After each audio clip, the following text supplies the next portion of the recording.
to another edition of the Adam Dunn Show, the 500th edition of the Adam Dunn Show. 500 to the mix. And who are you? I am still Adam Dunn. I'm Dave Charney. And we are here live in the studio. Hi, party. We got a full packed. Yep, packed. Number 500. Packed. So out of the gate, we've got David Beinenstock coming in from the Great Moments in Weed History podcast. Well, and who just appeared on Great Moments in Weed History? Was it Mark Perez? Some guy. Was it IROC Watts? Who was it? It was not. It was yours truly. Wrong. I was there. Actually, Mo listened to it yesterday. He liked it. Nice. As long as Mo likes it. Yeah, as long as he Mo was in likes the it. story, so you know. And you know, I'm just gonna take Mo's recommendation. Oh, you're on not it. even going to listen to it? God damn you. God damn you. Well, Drugs are great. I haven't had a chance. I feel the same way as Mark. I wasn't going to say it out loud because I wouldn't want to insult you, but I'm not. I am not listening to you not, talk for an hour and a half. I already heard all these I'm not stories. gonna be Exactly. No, yeah, Exactly. I don't know. It's important we tell the same stories over and over again. I tried to, whenever I do someone else's show, I try Yeah. to come up with something new, fresh. What was the new thing? Mo, call in. Tell us the You'll new have thing. to listen to it. We're not going to listen. Mo, tell us. All right, don't listen then. Don't listen. So anyway, we What's got that AI thing? Mr. there? Beanestock coming in. What's AI? What are you talking Hold about? on, let me fix I things. see the. That is the guy that was just Please keep clear of the doors. Stop trying to You sidetrack are me. delaying the Jesus. I'm just asking what that photo was that was up Chunky Nugs. How do you like that, He dude? was just like it a here. lot. He was just there. Great. a few Okay, I seconds ago. could. There you go. Now Wow, I can't see Dave. it. When it was bigger, then I could see it. Extract Oh. Cellar. Don't you see that? Wow. Yeah. You know who that is? Good. Extract. Yes. Tropicana's new line. Oh, his new line? I did not know You know that. nothing, Dave. Never listen to this show to learn anything from Dave. That's the number Wow. one rule around here because Dave's No, learning. but I'll ask questions, and Dave's then gonna people come will here know. and learn. How many people knew that Extract Cellar was Kyle's new venture? Dave's a party Nobody. guy. All of us. You. All Two, of three. us. Yeah, three people. All of us. 3 people. Soon, everyone will know because he is running the second day at the DGC Cup next week on Sunday. You're coming? Sunday? Yeah. Maybe. All right, good. I got a ticket for you. So, Oh, good. Yeah, he was trying to hook me up for the last one, but I had COVID. please don't bring. I had you COVID. How many COVID is it? How many times have you I'm had? a 3-time world champion. Damn. COVID world champion. You Third are. time. You are. COVID Third time's world the charm. champion. Was it? Yeah, dude. Did your it's pretty parents good. skate it this time? Yeah, they escaped it. Nice. They did not get it. They got sick, but it wasn't COVID. We tested Interesting. 4 different times. So then I also have Lou Interesting. Pino coming Dave's in a party from guy. Gene Traders. They're doing an event tomorrow. So perfect timing. And we were talking about him last week on the show. So I was like, well, hey, wait a minute. Let me see when his next event. Holy shit, his next event's the day after our thing. And then the following week is another event. So he'll come on and give us updates on how that's all going. Give us the East Coast update there. Then we also have Seeds for Charity coming in. which Oh, we is have from Thursday at Seeds- Red Rocks. Yeah, but Red we're not talking Floyd. about that. We already did that last week. We're going to talk about that later. Oh, okay. Don't try to sidetrack me. I thought you were talking about what's going on next week, nope, right? I'm talking about what's going on this show. Oh, this show. You really don't pay attention. I'm no. Really you told don't. me I didn't need to today. You said you had it all lined up. You had did. everything timed. I'm trying. Everybody's coming in at the right I'm times. trying to explain it. We're but following my outline somehow- perfectly. Somehow you're not Whoa. there. Somehow you're not there. Wait, did you hear what he just said? What's that? We're following my outline perfectly. You have an outline? Yeah, dude.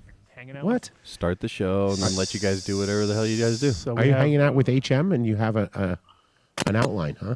Yeah. Interesting. Okay. So we have Seeds for Charity coming in from Seedsman. So we have a whole crew. We've got the whole crew. We've got Jesus Plants, Chunky Nugs, I like that name, by Macro the way. Pistol, I like that and name, too. Canalicia. Wow. Canalicia. You lined it up tonight, Adam. Drugs are So great. they're all coming in. And then, to round it off, for the 500th episode, we have super secret guest coming in. I'm sure the chat gang is all up in a tizzy, or are they not? They don't even care anymore. They're like, whatever. Whatever. Nah, they don't No, care. they're just saying like, We don't believe you, liar. After 500 shows, they don't believe me. Still. yeah, no, they're like. Let's just say texts were sent, phone calls Are were they all made. congratulating us for our 500th show? Is that what's happening? Well, You're what so they're busy. saying You're is, so busy. come on, Dave should retire on show 500. Oh, man. Ouch. People are so bold when they sit at their keyboards typing. Check. The funny part is that the reality is that most of these people actually love Dave. They just secretly I have know. to. It's like, you know, when you're with your friends and you have to, shit all over your friends because that's doesn't what you bother do. me. I loved the comment on last week's show, which was more Stacy, less Dave. Wow. Yeah, that Yeah. was a good one. I didn't even see that one. Dave's a party guy. So that's it. So we have the so and the only reason that we knew it was the 500th show is because of our first guest, Mr. Beinenstock, because he's on point. Mm-hmm. He knows how many episodes he has. He edits his episodes. He does all Right. that. He does all that professional stuff. Is it possible? So he congratulated us on our upcoming 500th show, and I was like, "What are you even talking?" Did you ask him the methodology of how he figured it out? No, Did I he- Just how many videos he on gave YouTube? he gave me the link to the company that follows all that shit. Oh no shit. And when he did that, it was like, oh, and I looked and I was like, okay, there's no way these guys are going all the way Wait, back. we And it- appear on another company's website regarding data. Yeah, lots of it. Come We're the number 3 hour long podcast or something like that. Out of 7. No, out of millions. Actually, do you know how many podcasts I there are in don't. the world? And I do not, but we haven't been Take a pranked guess. by Take Richard a and guess. Sal Take yet. a guess. How many podcasts? Yeah, how many do you think there are 19,000. in the world? Are you fucking kidding me? Come on. A million. There was like, come on. I don't know how many. Every person has a podcast. If so every, how if many every people other are there? person has one, there should be like So a billion. 250 million. There you go. No, that would be a lot. Yeah. Again, Keep why going. don't we ask? Are you saying you know the number? Yeah. Well, then why don't you Get fucking out- tell yeah. 4 million. us? Okay. Okay, there's 4 million, and guess how many active ones? Meaning that they've updated in the last 6 months. Oh, not as many. Not as, that many. as Think 4 how many million. that is, because that is a surprisingly low number. Yeah. 600,000. Even high. Really? Yeah. 100,000. Nope. Not even? Not even. 40,000. What did you say? What was the last one? Sorry, I said 100,000. Oh you no, said no, not no, even. no, definitely more than that. Okay. Anyway, see how quickly I don't listen to you. Self-loathing. It was. I think it's 400,000. So about 10%.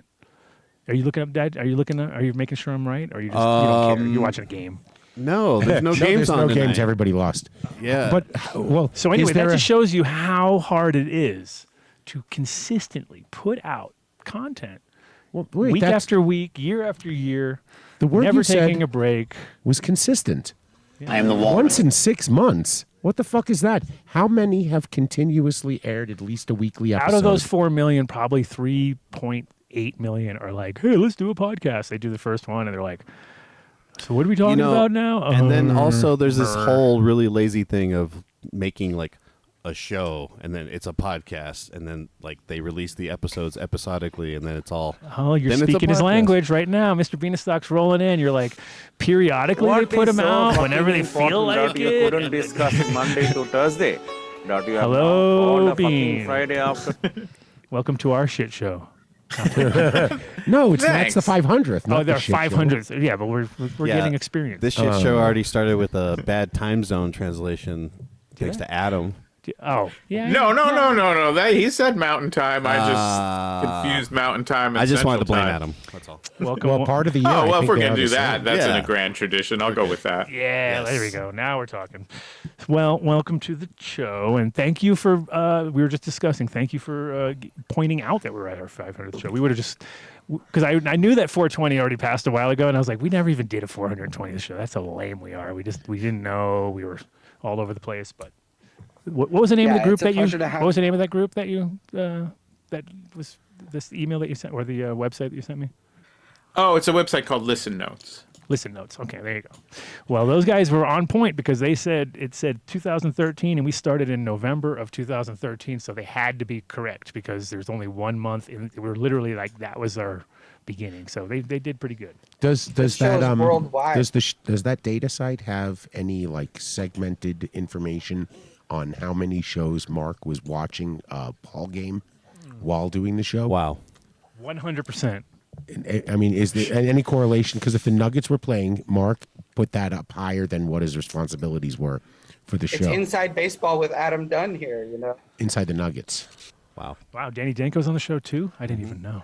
We should have had him Whoa! for 5 Yeah, recognize the voice there. relax, I bro. keep saying that I'm going to do great moments in weed history until episode 420, which at my current pace, I have 12 years to go. Sorry, Oh, yeah, it's way more than enough time. You're like, that's good. That's good. Yeah. Okay. Did we lose him? No. No. No. Oh, he's hiding No, behind. we're good. There he I'm is. figuring it out. Hold on. You're good. You can just keep. Well, I have to By say, episode 1000, you'll have this just. we'll be nailed. Yeah, Oh, we'll yeah. It's going to be nails here. Yeah. I'll be 65. There we It'll go. be- It's not going to be the greatest show ever at that point. I'll be like, hey, come on, Mark. Her. Oh no. We should. This Get would be something high. interesting. Catch a where buzz. we should make predictions for what we think the industry will look like 10 years from now, and it'll. I don't even know if it'll be worth having a podcast about it in 10 years because it's going to be one of those like, you guys are talking about weed? It's like, yeah, we're talking about weed. It's like having whatever, a dude. podcast about growing corn. Yeah, exactly. I think we'll each be sponsored by different hash rival warlords who control the one natural resource that remains. That's called Interstellar. Right. So, well, congratulations on the show. It's one of my go-tos when in the grow room because I can't listen to my own shows. I have to listen to everybody else's shows, and I definitely like your format and also your tenacity of keeping it going because I know you started off as a team and then he went off to do other things, but at the same time. He's still in the intro, so that's what counts, right? He's still part of the intro. It's like he's sitting there with you every time. But how has it been going? How's doing everything on your own with great moments? How's it been rolling out?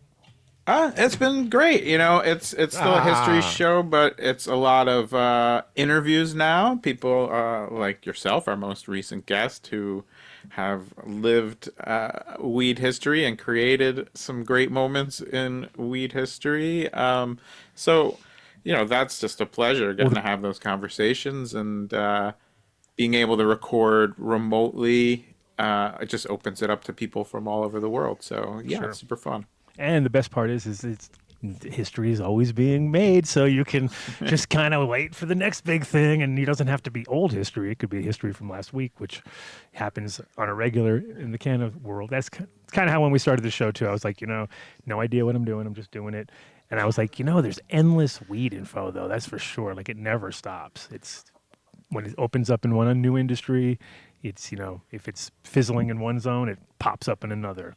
Well, look, we were sitting here for the last 2.5 years, and anybody and everybody could just go get themselves a hemp license, and you could sell anything with hemp-derived THC in it through the mail, UPS, FedEx, send it to any state that didn't have a regulated market, and it was completely legal. And 2 weeks ago, Texas started what will become the domino effect in this country, and we will go back to full-on jackbooted regulation, and you won't get access to THC products in non-legalized states. No hemp-derived, nothing like that. It'll increase the black market there, and their prison industrial complex goes up. So we are absolutely making history right now in the last couple of weeks, and we could have done better. Heck yeah. Yeah. All right, so let's get back to this data site that you had. What does it say about other podcasts? Because Adam brought up something that he had looked into it, and that there's very few number of podcasts that have actually been, updated in the last 6 months, which I think is too wide a metric.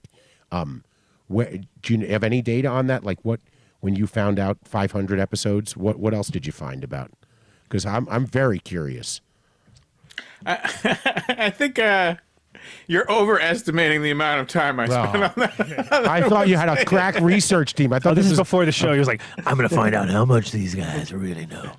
I'd love to. I wanted to see what year your podcast started so that I could mention it in my intro, and it said episode 498 No, it was good catch. It was a very at good the catch. time. So I don't know. Yeah, if you wanna.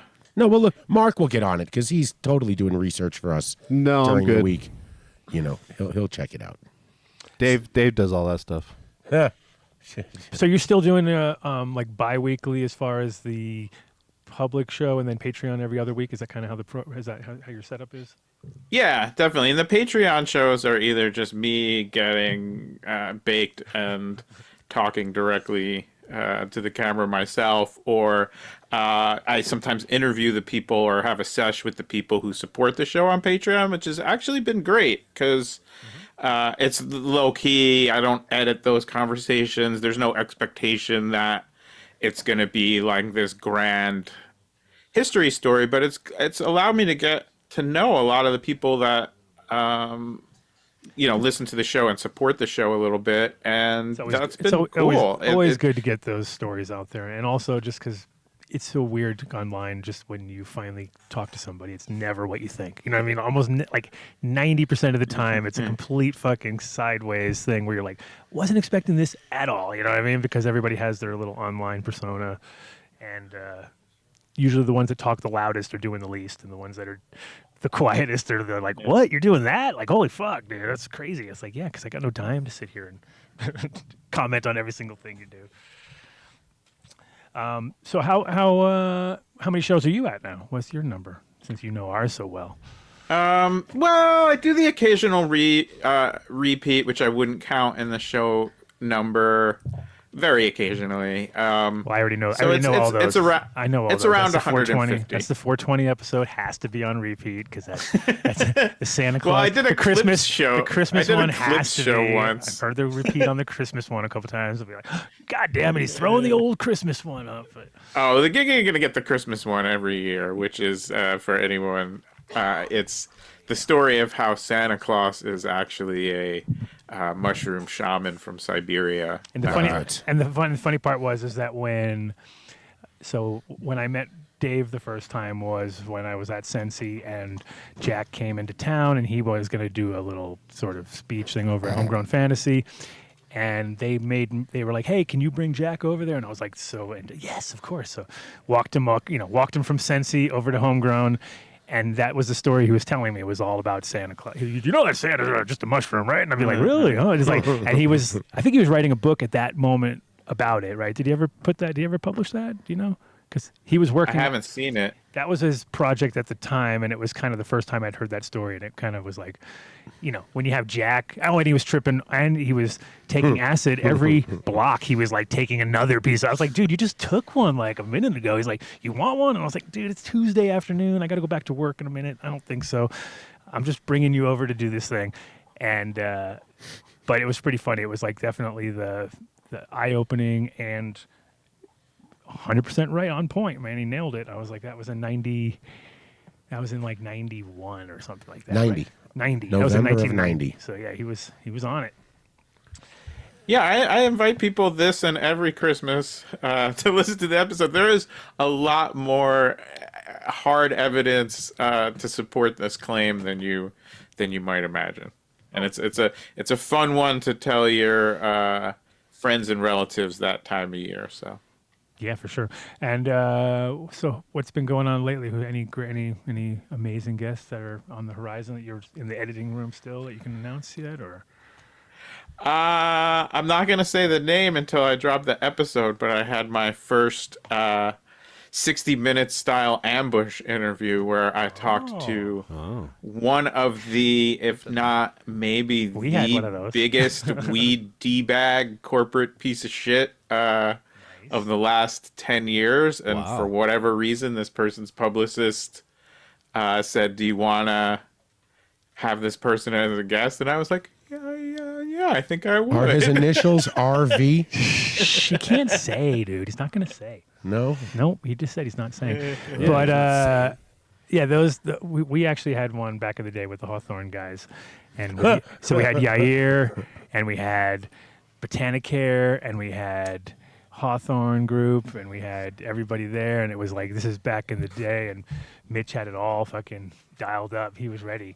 And it was like, we did the classic where it was like the first half, raise them up, you know what I mean? Oh, and you guys you're the first and the biggest and the best and the most. And then right at that certain moment, it was like, turn the page, like, well, so anyway, let's talk about Roundup. And it was like, you know, all the air leaves the room. And then it was fun to watch but at the same time, it's not my style. And the thing is, if you do that, it only lasts so long until people don't want to come on your show anymore because they're scared you're trying to do that to them. So you definitely don't want that to be the classic thing, which is, but it is interesting when you get them. Did you get them squirming or what? Was there a squirm situation or did they stop? He was like stop it he was in like complete disbelief that anyone dare challenge. This is I almost want to say, but this is somebody who's just like was the head of one of the largest, most corporatist companies that everyone I've ever talked to, said are complete pieces of shit and are complete pieces of shit. It was run completely into the ground and bankrupted. And I was, my central question was basically this. I wanted to have a more philosophical conversation. I wanted to engage. And my question is, like, you didn't know anything about weed when you got into this. You somehow ended up, having a market cap of over $1 billion, and you ran it all into the ground. It's Kevin Murphy. It is not. My question was, in essence... No, because his company was worth $4.8 billion before he ran it into the ground. My question was, wouldn't Allegedly. you say a system in which that is possible is a very, very flawed system? In essence, like, I was like, let me hate the game and not the player. But you need to acknowledge that any system by which you don't smoke weed, don't know anything about weed, and in a 3 or 4 year period manage to amass at least control over that much capital. It's not to say that he made $1 billion, but wouldn't you say that that is a system that is completely malfunctioning? He could. I still haven't re-listened to the episode, and I am just gonna put it up raw as it was. At a couple points, I was just like, dude, just shut up. I did not comport myself as a journalist, which I didn't wish to. I comported myself as a person who loves weed and is fed up with these fucking people. So But they approached you though, right? He approached his publicist. His publicist approached you. That's awesome. I think his publicist had a very bad day the next day. I would. Ooh, yeah, that's funny. Yeah, I get so many. I always get these emails, and it's like 98% of the time I'm like absolutely not interested because they all sound the same. They're like, hey, would you like to have Jimmy Bob Stevens come on? He was started from nothing. He worked in this and he got into market. It's like, it always sounds so, and you can just see like, where's the weed? Show me the weed part. Oh, here it is. Here it comes. And then his mom he got his mom some weed. And I was like, come on guys. It's like, it's not a new story. That was one thing I always wanted to call bullshit on, but it was so, especially when I was much more of a reporter and writing a lot of articles, and obviously, like, I just want to say too, like, if people never smoked weed and then they have some profound experience with weed or an even not that profound experience with weed and they want to be a part of it and learn and contribute in a helpful and humble way, I think that's great. You know what I mean? I don't think that you have to have been smoking weed for a super long time to suddenly realize the importance of the plant and the fun and the joy and the medicine of it all. Like, super open to that. I'm just saying, like, that was not this guy, but there were all these people when corporate people first started really coming in, that were accountants and, all this shit from other industries. And then they'd start their company and then they'd always say stuff like, and then I had a family member who had cancer. And yes, and it made me understand. Some of those people were fucking lying. 100%, for sure. Like, and I knew it, but like, how do you prove it?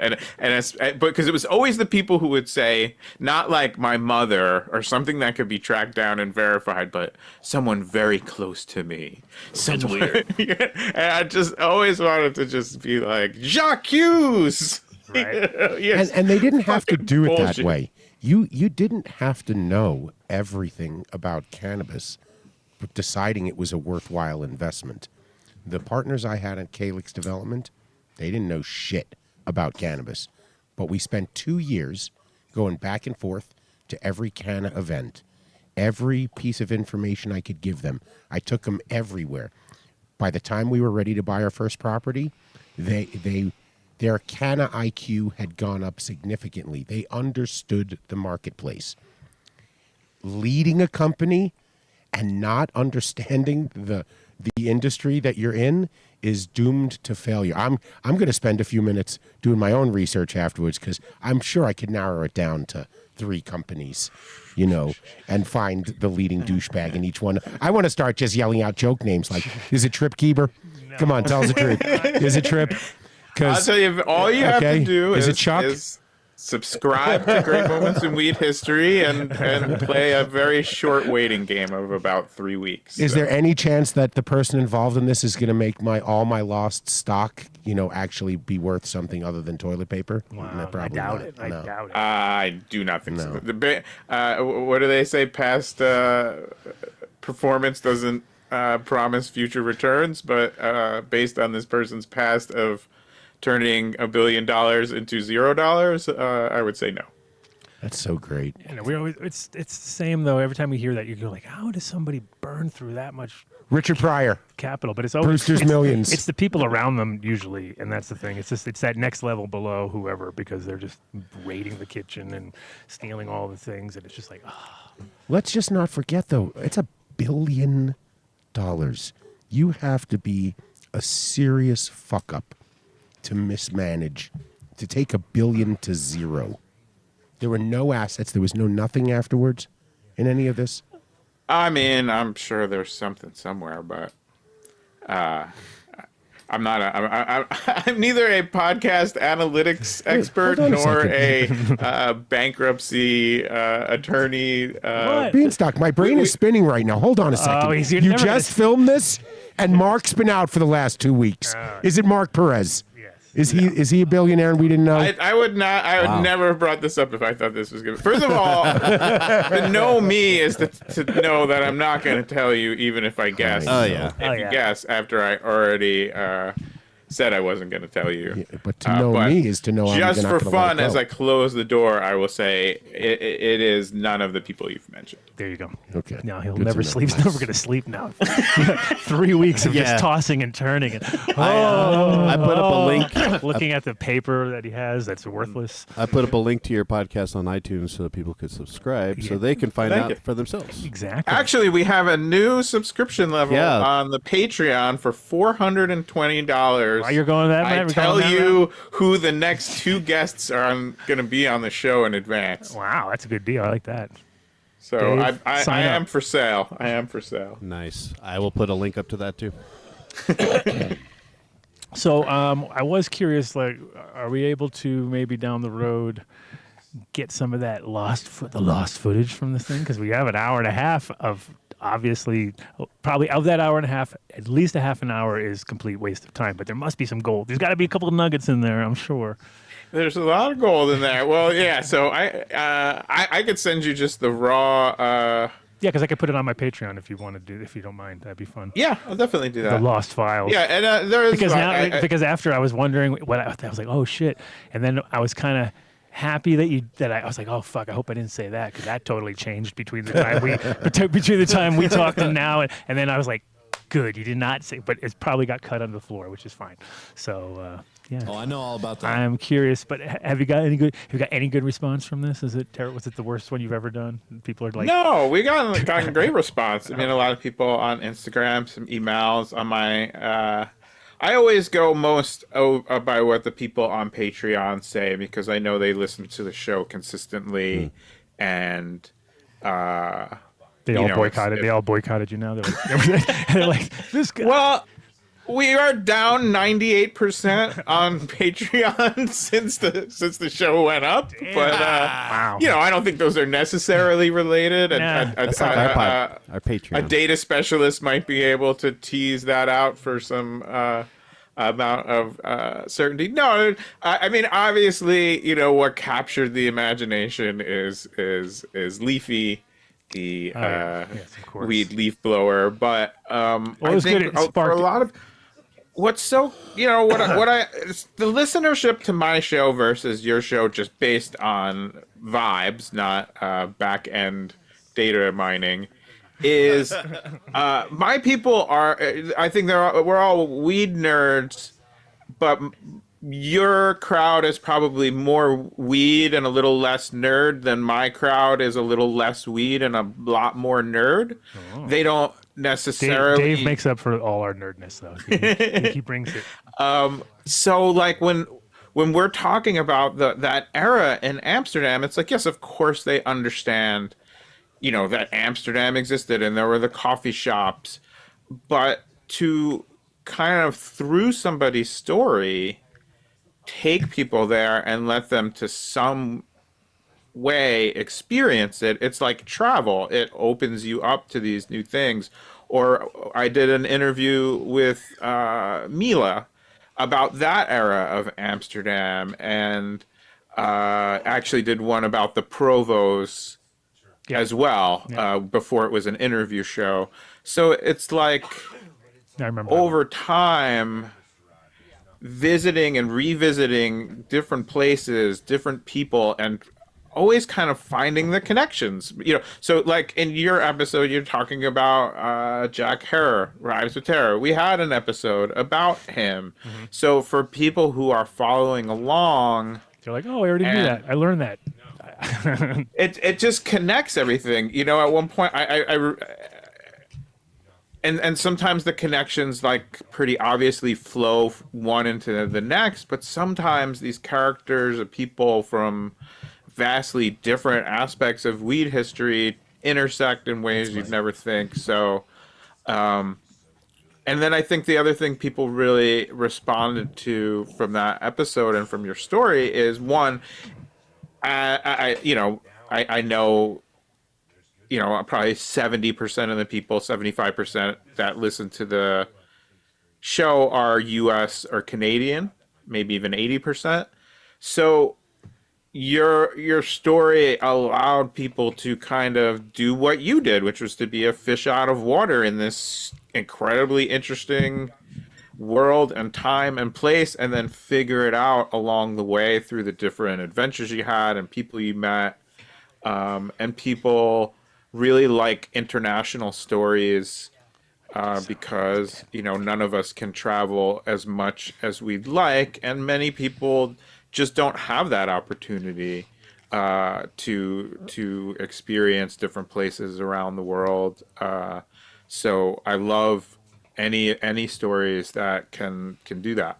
Yeah, I got a couple people called me up. They're like, "Dude, I love listening to those old stories." I was like, "Yeah, I know. It's the old, you should have been here story. Oh, back in the day." Because the 90s were definitely interesting, and Amsterdam was like, because it was the only place. There was really, like, you go to Jamaica, you go to Amsterdam, you go to a few other places in the world where you could kind of like open up a little bit.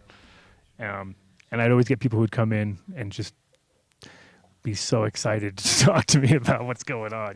I mean, there might have been other places. No, there but were. There was no place like Amsterdam that they actually had printed material telling you where the coffee shops were. A little brief history of them. The Mellow Pages was such a fantastic little book. I don't think I've ever seen that about any other weed place, or weed mecca back in the 90s. People just went to Jamaica because it was Jamaica. The coffee shop model is what attracted most Americans there. That there was that, I'm walking into a 7-Eleven, and just like I would buy a Slurpee, I can buy some weed. Yeah, it was the novelty. It was definitely the novelty for sure. And it's far and few between now because everybody's got glitzy, glammy shop. Like in New York, it was funny because all the shops were so high end looking, and they weren't even legal. I was like, you're not even legal, and you put that much energy into it. Like, holy shit, dude! They put a whole, beautiful face on the whole place, and it was wide open, and people didn't know it was not legal till it was busted. They're like, what? This place wasn't legal? Like they checked your ID and everything. You know what I mean? It was just kind of like the classic. OTT where so now it's kind of of course like to us that's exciting, like to go to New York and buy weed, that's crazy, you know what I mean? Like that's the feeling of people going to Amsterdam back in the day for sure. For me, it's extra because I lived there for 10 plus years. Got arrested for smoking on the street there. Every time I ever smoked weed, the entire time I lived there, I was looking over my shoulder, and now you go, and a lot of people don't know this, but in New York City, you can smoke weed anywhere you are allowed to smoke a cigarette, which includes the public sidewalks. Don't be a dick about it and like blow smoke in kids' faces or something, but that is your right, and people are freely exercising that right, and I really love it. I think the right to home grow and something along those lines are fundamental rights that we really have to push for. And when it gets to all the business stuff and what's the excise tax rate going to be, and will this well-meaning program end up helping people or becoming just another way for corporate fuckery to occur, it's so complicated, it's so difficult. The people with money exert so much influence. It can be very frustrating to look at it through that lens. But if you're an activist somewhere and legalization is coming where you are, push for the right to home grow and push for the right to be able to consume anywhere you can consume cigarettes, and that is really for the people and for the culture. If you can grow, has anywhere else done that though? Because I know No. it hasn't. Really Michigan, happened. right? Is it It Michigan? hasn't really happened. we got to get there, and I think framing it with cigarettes is let them explain. Well, what's the if they're legal, what makes tobacco a protected class? Other than it being clearly more dangerous, clearly more addictive. Nothing against people who smoke cigarettes. I don't think it's a great idea, but it's your right, and I'm not mad at you.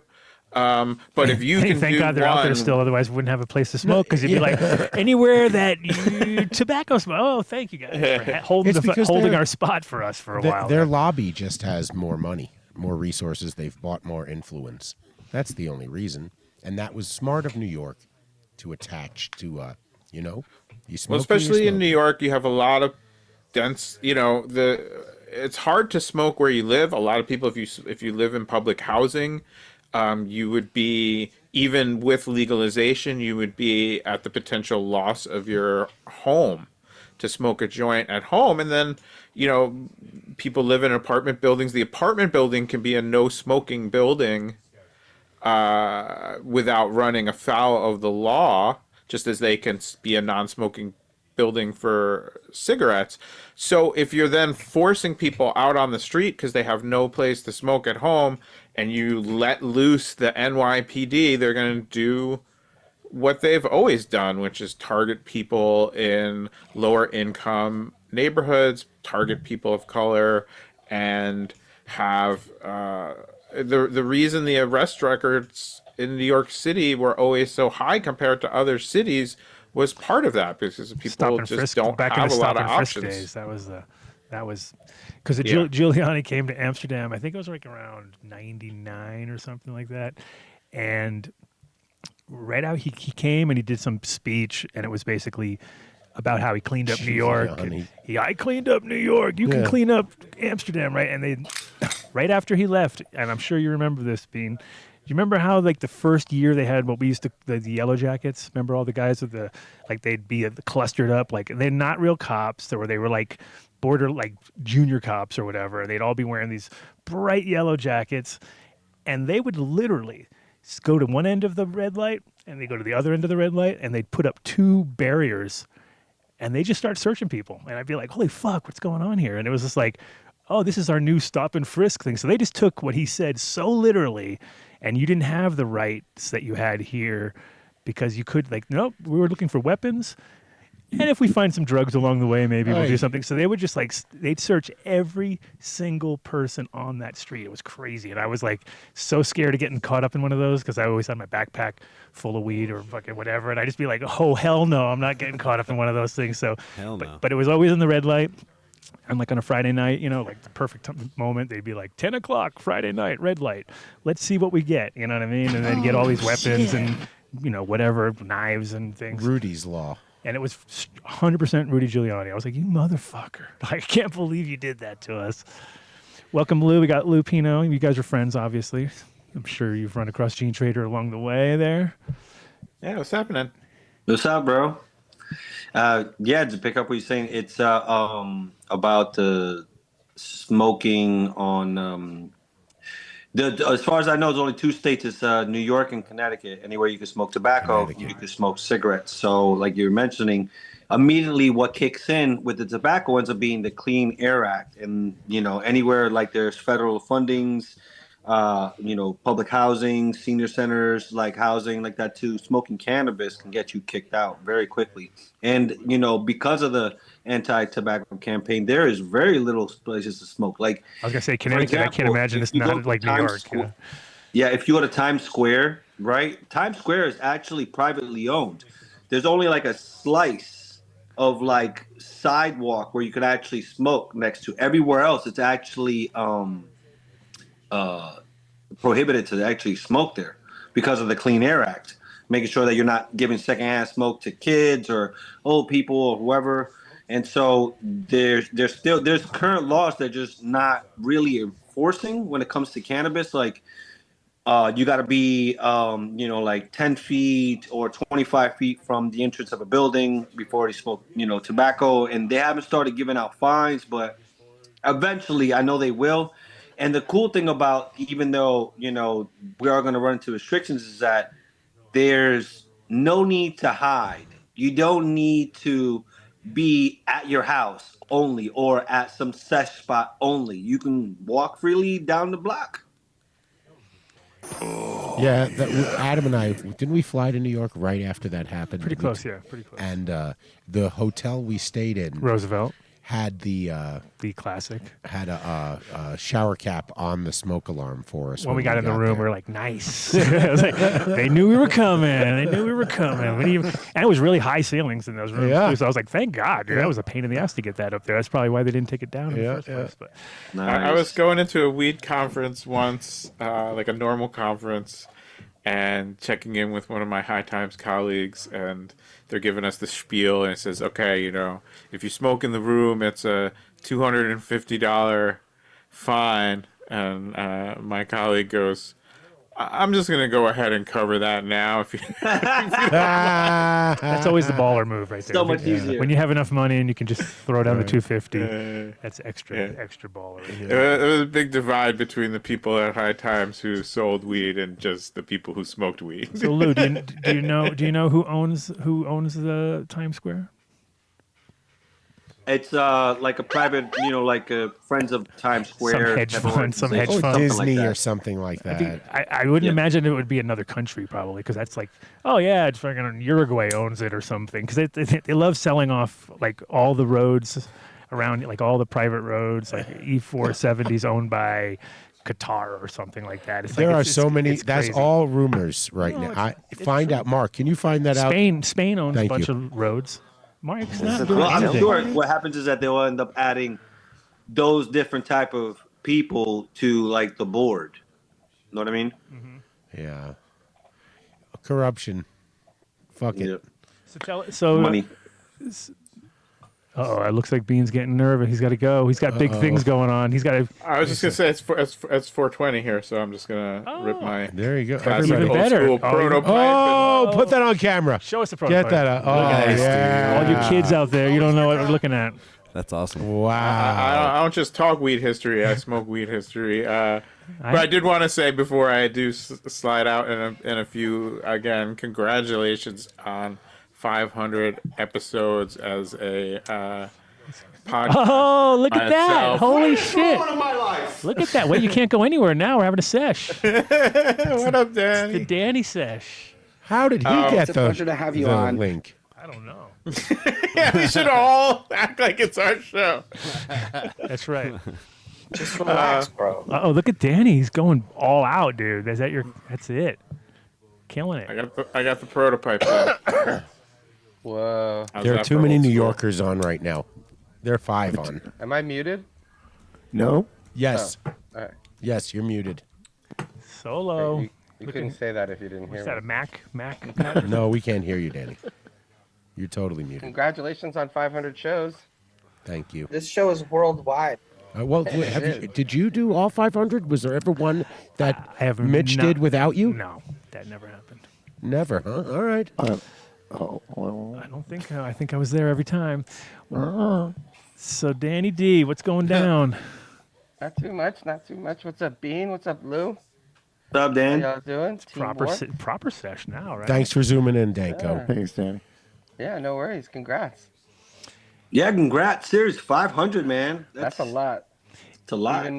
Even with my grow bud yourselves and free weeds, I think it's still less than 300. Yeah, I know. That's the thing is I was looking at other people. I was like, God damn, they have 1,500. I was like, yeah, but they do 3 shows a week. I die doing that. Once it's crazy how quick the weeks go by though when you're doing a weekly because it's like, Saturday you're like, okay, got a whole week to figure this out.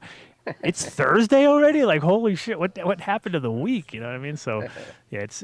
I mean, the thing about doing podcasts though is consistency is the key to everything, right?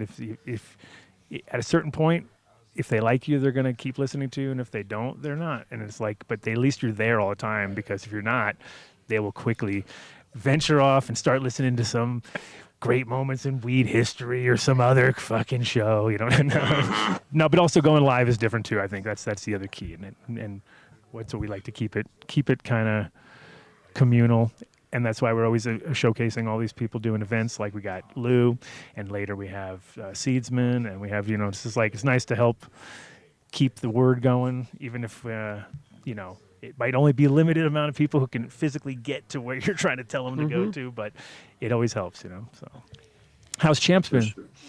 Speaking of events, It's good. Yeah. When's the next one? Awesome. Well, there's one in Chicago coming up in June. No, it's on the other side.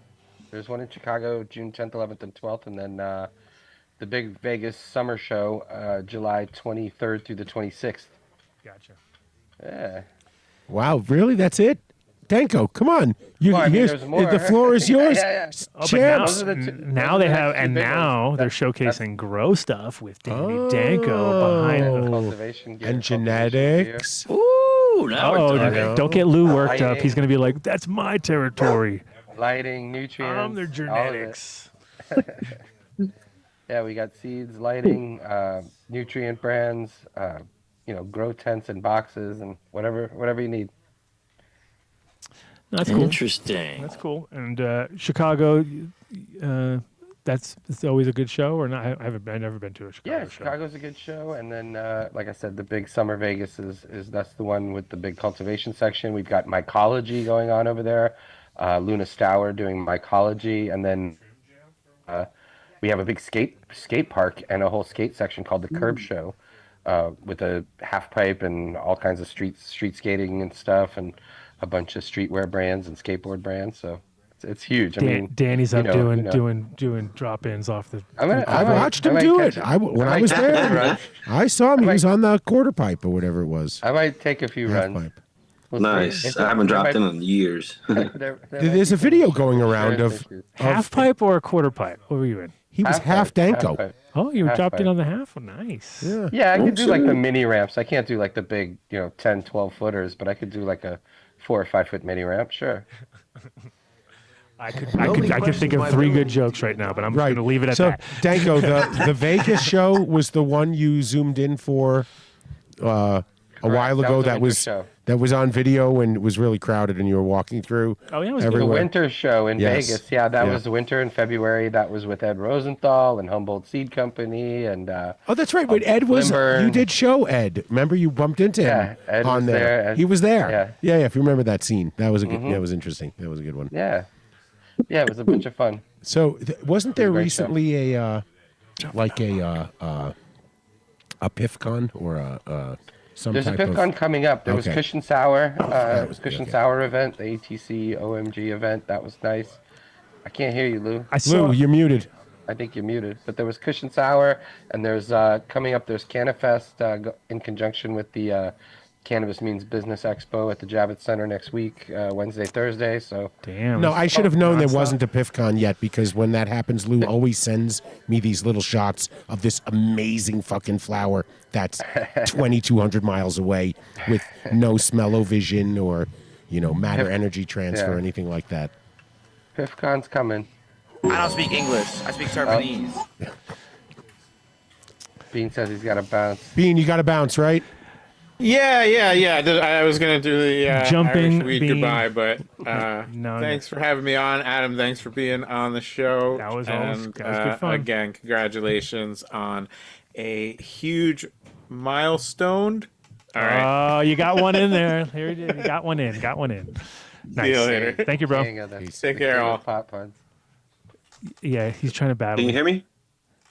We're doing Yes. pun Yeah, we battles. can now. Now I we hear can. you. I Okay. hear you good. We hear you fine. Yeah, I did. I did the Sour Diesel Showcase, the third annual, which we ended up and added the chem category to it, which we ended up having, JJ, AJ, Skunk VA,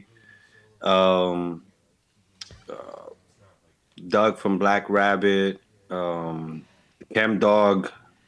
Those were all the judges for the wow. showcase, Yeah, perfect. to make sure that the people that were back then doing it were the ones actually judging it, and so the ones that won were like as official as it could possibly be. Yeah. I believe like the competitions, it's always based on who is the judge. Are the judges reputable? Is it more of just a celebrity? Do they know what the fuck they're looking at? Like, Did they even do the samples? Yeah. Are the samples taken out of the original packaging? Did they ever even smoke the goddamn samples to get it out? Yeah.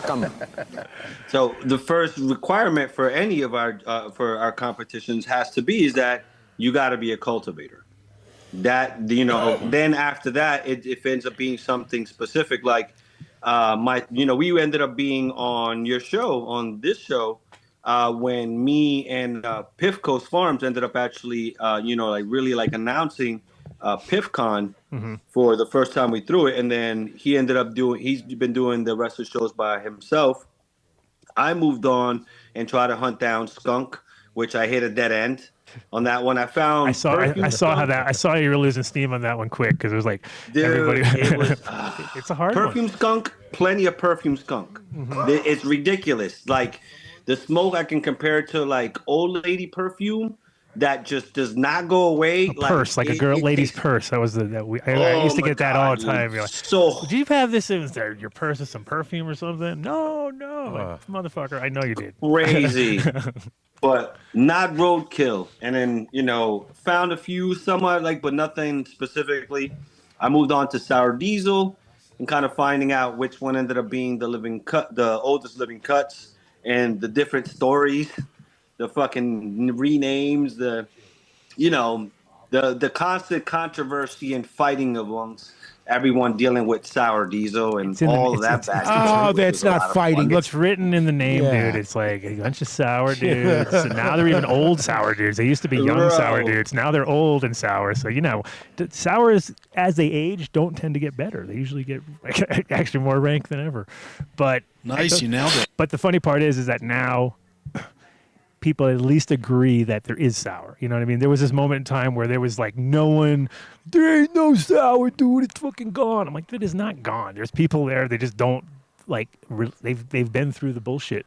So they know that they can always sell it. It's not a problem. They don't need to go hunt around. They don't need to put it out on the market because why would you?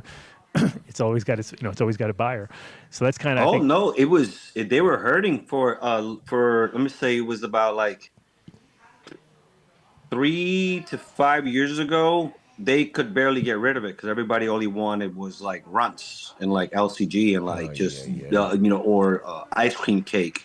Like they said, they had a hard time getting rid of it, and now we've hit this kind of like nostalgic period that they can't keep it on the shelf long enough. It's like this. Well, excuse me, the ones that do have the cut, which ends up being a small handful of people, and also they got to grow it correctly. It's the second part because it's still a bitch. I think they're tied for first. No, it's still a bitch for sure. I mean, no matter Oh what. my god! And that's how you know it's real. I say, oh, is it really hard to grow? Yeah, that's it. That's the one. Yeah. I mean, you don't want the one that's like Gorilla Glue or something where it just grows itself. You know what I mean? You're like, damn, this isn't hard to grow at all. You're like, no kidding. That's why it burned itself out because of that, because people always thought it was going to always be around because it's always so easy. And then people have moved on to keep trying the, flavor of the week. And it's kind of hard to do flavor of the week when it takes 3 months to grow the fucking shit. You know what I mean? So it's like that week is over, dude. That was like 9 weeks ago. No one does that anymore. You're like, what? Wait a minute. I'm growing candy. I'm growing all candy now. And it's like people hopefully are growing up. And it depends where you're at, though, too. Like New York is... It's all over the place, right? You got people smoking the worst of the worst, thinking it's the best, and you got people smoking the best and complaining about it, and not even realizing that they're smoking the best. You know what I mean? Because they're always looking for something better, and you're like, dude, it's not going to get much better. The thing about it is, and I know they'd be like, oh, New York weed sucks, East Coast weed sucks, and the reality ends up being is that we're not growing most of it. It's being imported in for other places. So whose weed really sucks? Yeah, exactly. Yes, we're it's almost sometimes feels like it's Beaster times. New York and the East Coast is like the landfill. It's always that's always been it's the end of the distribution chain. And having grown up smoking weed in the 80s and the 90s, we didn't have this. I never expected to get the same weed again. Well, now it's backing up too. There's a lot of backed up weed in New York. Like it used to be on this kind of like it would back up for a little while, and then at a certain point, people just would lower their standards, and it would all get pushed through. But now everybody's standards are so fucking high because everybody thinks that they've seen. It's like always, you never pull your good weed out because then people will never buy your fucking other weed because they're like, dude, I only have like a little bit of this quality. The rest is all there. You know what I mean? And the kind and the commercial. Once they see that the better, they're never going to go down, right? But back to what I was saying, in the 90s, if you knew a grower, okay, you got it every few months. But if it was in New York, we got commercial weed. It would come in by fucking tons or U-Haul trucks from everywhere. And you were just happy with what you got. I mean, we used to joke right here in Colorado when weed first got legalized. The joke was, do you know how much weed was consumed in Colorado last year, Lou? All of it. All of it. Okay? That's the way it was. It's not that way anymore. Now it's like what Adam said. There's you can buy a vintage. What year do you want? I'd like some 2021. Some COVID strain. It's different now. People. I mean, I remember used to planning for the drought seasons, August and February. Remember that? End of July, going exactly. Yes. Yeah. Anytime. It's like when all your friends would start calling you in July, and you'd be like, well, dude, are you kidding me right now? Like, that it's not, like, this is literally the moment where everyone's like, shit, I'm running out of weed. I need weed. No, this is the worst time. You should have bought weed. You should have bought weed a couple months ago and stocked up. I think it's one of the reasons why you went on Dead Tour in the summer, because that's where all the weed went. Everyone knew when the harvest was coming in, how much they can sell, they could get rid of it, and when they were going to get restocked. And there was always weed. I mean, it's more expensive and not as much, but there was always weed on Summer Tour. Just relax, bro. Can't just relax. Not with good weed back in the day. And not even with the good weed. It was just any weed. Yeah. Well, there was a few bad years, that's for sure. Oh, wow. Yeah. Nancy I'm Reagan. gonna say something. I'm gonna say something somewhat controversial. Hold on. Drum roll. Mark, drum roll. But controversy coming. No, all right. He doesn't know where the button is. All right. Go for it. All right. So I'm hoping for a really bad outdoor season so it can somewhat stabilize the price. Wow. Look at you. Juju, bad juju from Lou. Lou, bad juju Lou over here. 100%. Really? No. It's just like oranges, right? if it's too cold, we produce less orange juice. The price goes up. Trading The places. price has been so down because of over inventory that we need a bad outdoor season to kind of somewhat Okay, stabilize. Mortimer. Not wishing Oh. bad on people, but It should Well, be free. Lou, Lou, come on, Lou, come oh, on. Yeah. how should be to free. lose credibility in like you know 3 why? sentences? You know why? Because even if you do it for medical, paying the electric bill is not free. The electric company will shut off your shit, and your patients will have to do without.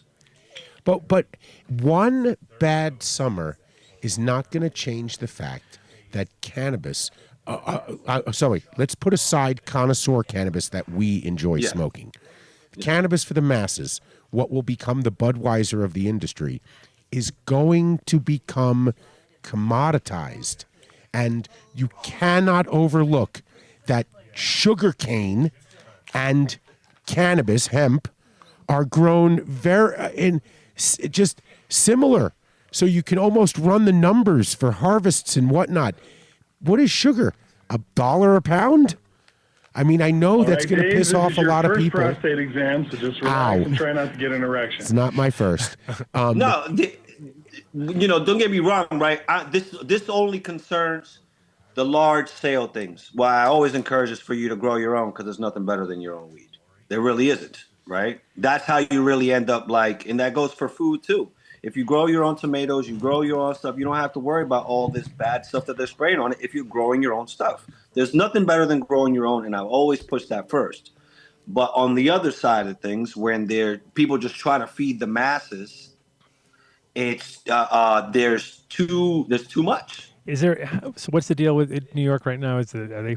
Because I know in the beginning they made you grow outside, right? So I think that's the what same fucked the thing whole. this year. They extended it one more year. No, The micros. There the are micros- indoors growing, opening up, but the majority still. Okay, so then I'm almost with you on that one, but not really, because of course all the money that will be lost. But they can turn it all to hash anyway, so it'd be like, fuck it, we're turning it all to hash. It's like a terrible year. Right. That'll just be a flood of hash on the market. But the reality is, it's like they kind of fucked up by doing that. That just fucked your whole game up from day one, just because we all know New York is not ideal. I mean, it's great for this growing season, but right at the harvest time, it's like critical, and it can be just one fucking shitty storm comes through and where you guys are fucked, because it's such a and humidity is such an issue, and there's so much The way New York mold is rolling problems, out, and I'm sure you guys are like running into huge problems with that if you once you grow big plants outdoors in a humid place that's prone to fucking mold, you're setting yourself up for. Not even just outdoors, the indoor facilities. I've gotten pictures and images and just some really, really bad situations. And it's just about the cultivators either, not experienced cultivating in the East Coast, because they, regardless if you're indoors or outdoors, it doesn't make sense. But yeah, sometimes we'll be running the dehumidifier and the humidifier at the same time, because it's just so ridiculous of a swing from one day to the next. Yeah, for sure. No, That it makes it very difficult for New York to ever really fully supply for itself, for the appetite that it has. Well, you kind of see that coming out of the gate, right? It's like you're like, okay, so now there's how many 135 spots in the city or something like that? What's the total? For what? Legal? Yeah, legal ones, like legal dispensaries right now. Come on. There's definitely well over 100 in the city, and I think close to 300 in the state. I think it's like 115 and there or is something. some indoor now. I mean, the micros are allowed to do 5,000 square feet indoors, so that's starting to pop off now. But yeah, I mean, honestly, in my opinion, there's no reason people should be paying $40 or $50 for 3.5 grams of weed. So to me, that's a prohibition era based pricing system that when there's no risk, that those costs go down. And I certainly would disagree with Lou respectfully about the outdoor season, because there's a lot of home growers that grow outside too. And a bad season for biomass shouldn't have much of an effect on connoisseur quality flower. You know what I mean? So to me, it's like two completely different markets. I mean, they're already. You got your biomass that's grown for gummies and for vape pens and for seltzers and stuff like that. We need that out there in the world, but that's not the flower we want to smoke. And so the flower we want to smoke is going to come from greenhouse, indoor, and maybe if there's a great season Exactly. outside It's possibly. And it'd be the tippity top But I mean, of I every love sun-grown like weed. it'd be this I little love fraction of that crop too. It would be like I love No, so sun-grown it's weed, fucking it's weird. The last 2 to 3 years has actually been really good weather during harvest season, to the point that I would say last year, but before that, not really. Last year was good because we had a dry September. But before that, 2023, 2022, there was like big storms in September, a lot of rain, and a lot of powdery mildew, a lot of bud rot. Just from my experience and from the growers that I know, also in the river towns and upstate. It's definitely Last year was great. Last year was actually like ideal as far as a nice wet summer, with like off and on rain, and then a fairly dry September and early October. Yeah, it's awesome. I mean, it's great when it all falls into place and you're like, fuck, this is gonna be great. We got two-week window and shit's not gonna go crazy because I mean here it's unpredictable. There's been so many situations here early in the season is really fucked too. Like right around now when people are putting things in the ground, you're like everything's looking great, and then it just takes that one hailstorm to come through and just put about 7 million holes in your leaves on your plants, and they're all shredded. You know what I mean? Down to I've seen them literally shredded down to like stems after. But what's funny is those plants, if they're caught early, if that happens early and they don't actually break the branches, it's like you just super cropped your shit in for you. You know what I mean? Like you're like comes back even stronger, and you're like, damn, I like that. So as long as it's not too much going on, it's all right. But once it gets really set up, it sucks. Hey, we got Chonky Nugs in here from To Be Blunt podcast. I don't know if you guys, you ever meet Danny before? Or? Yeah. Oh, he's muted. What? You're gonna have to unmute, dude. there we go. I got controversial shit. Yeah, there we go. Sorry. Right about on, man. Yeah. So, To Be Blunt is Peasy's podcast, and I'm in the background. I'm on the boards producing. Like I'm the Grambo for PC. Oh, you're the MTI over here. Yeah, exactly. Yeah. I don't know. I'm looking at him right now, going, he might be the next MTI. Really? There you go. Oh, good. Yeah, I'm enjoying the outside door talk. I'm in Vermont, so I feel your pains in New York with the outdoor season. I can't get my stuff out right now. It's so incredibly wet that we're supposed to get 1.5 inches or 2 inches of rain tomorrow, and my outdoor is still indoor right now. Yeah, 1.5 inches of rain is a fucking shitload of rain. Like in a one Yes, sesh. sir. That's fucking. Yes, sir. That'll drink. Yeah, I had a decent outdoor season last year, but I'm not sure how the season's gonna go. I think it's going to be about the same as last year. A real wet summer, which was pretty much what we're getting. I just wish that the temperatures would rise a little bit more. That's my biggest concern, because we still end up hitting the 50s, low 50s. Like it doesn't. I got them all my plants are in greenhouses because I can't just have them in the open like that. I mean, I do have some in the open, but the ones that I know that can end up, dealing with all that stuff.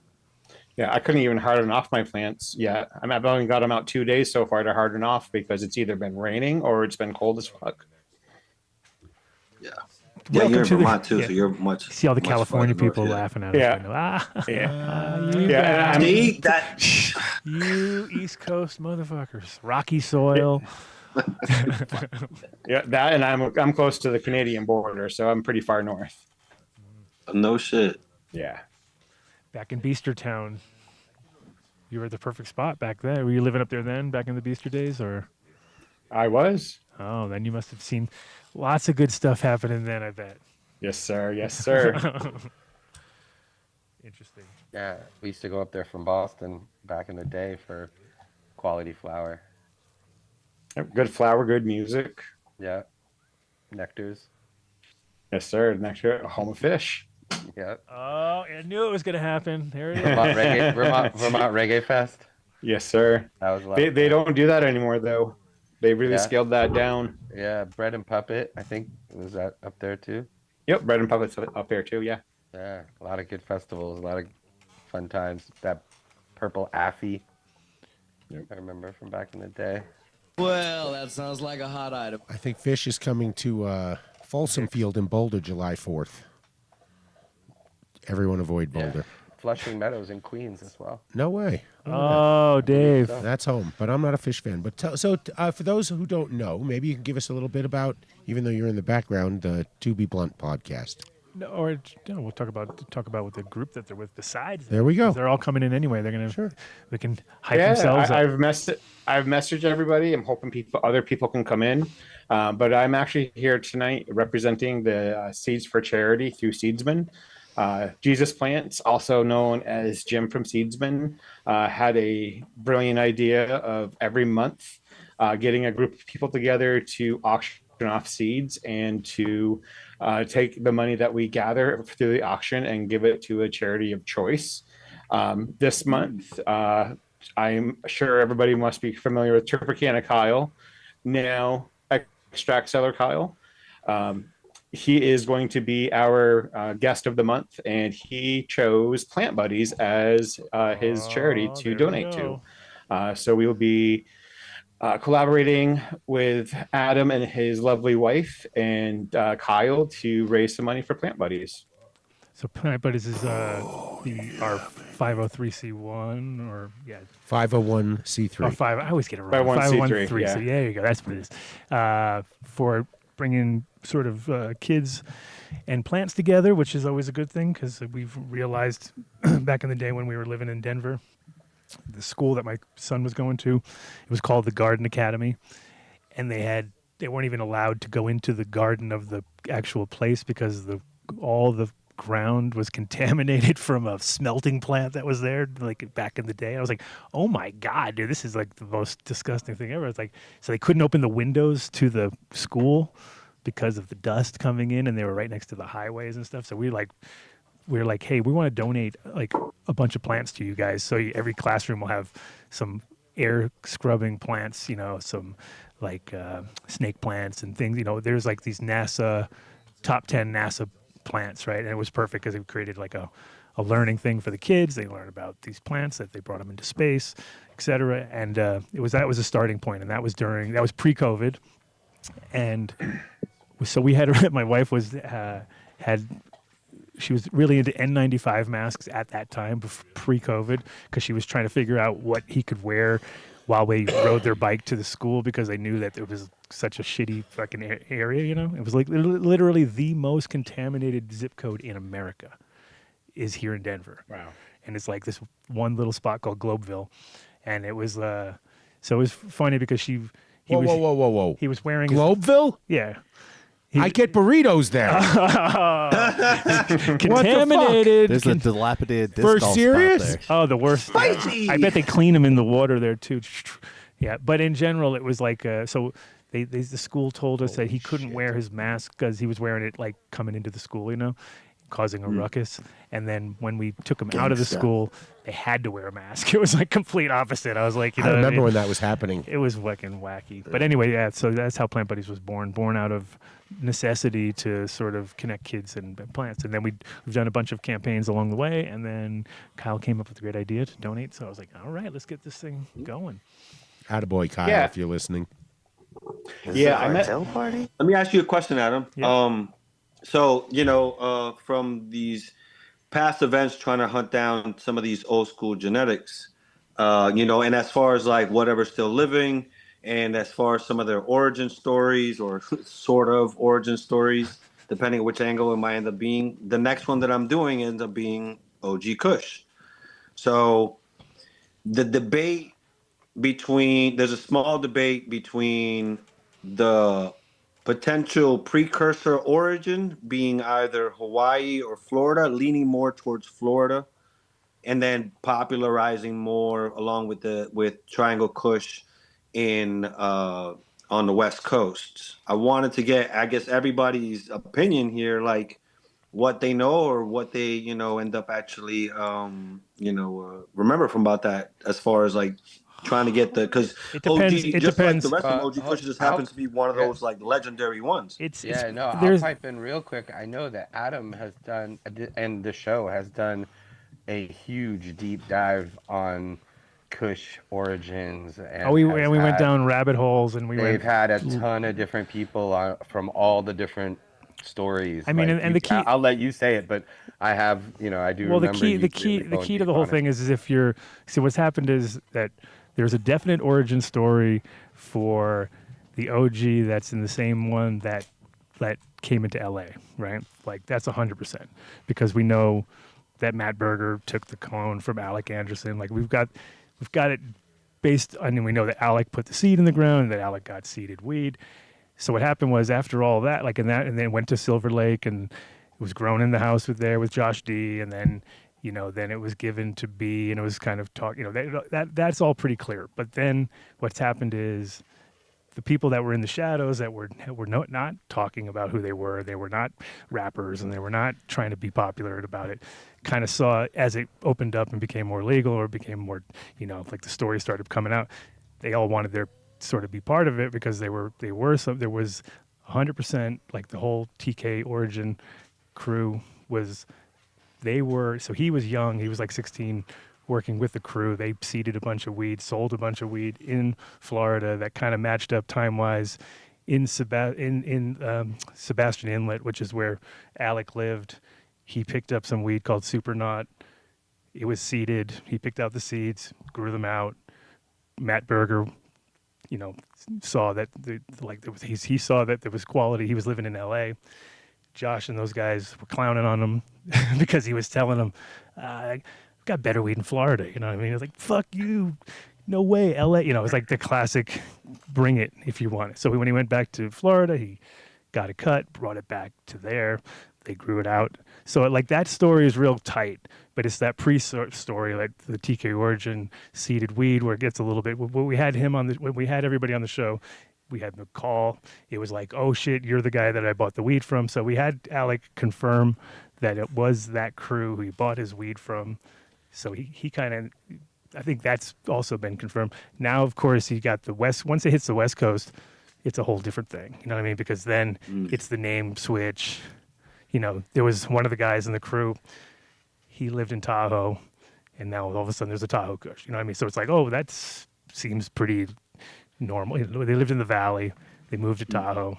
So you have the San Fernando Valley and Tahoe. That's where they came. The whole crew was kind of working from there, and it was Josh and this guy Matt, and then there was like people who were carpenters and people who kind of worked on the rooms together. So there was a couple of small crew people growing it, but that's when it was worth all the money too. So it's a different story. So, but yeah, that's pretty straightforward. It's just there's a million sub brands of Kush, but I'd say that's kind of where it all, at least what I consider. Like when I was going back from Amsterdam to hang out with Mo, and Josh and they were growing it at the time. So like I took cuts back in '99 to Amsterdam, and then did the MK. Came out with that in 2002, but I had it for already a couple of years before that. So that was what I consider the Kush. So it just really depends. But I've heard so many bullshit stories along. You have Wonder Bread, you have all these people out in the West Coast who claim it, but at the same time, where'd they get it from? You know what I mean? They got it from Florida for sure. Yeah, and just kind of like Chem, it's a lot of bag seed on the bag seed and on the bag seed, and people just adding their name in front of it to kind of like. I mean, and that's the easy one too, because you got P-Bud giving the weed to Chem and him getting more weed and then collecting, getting 11 seeds or whatever, and then sprouting those ones and then throwing away the male by mistake. No breeding involved, you know what I mean? Just like sour, no breeding involved.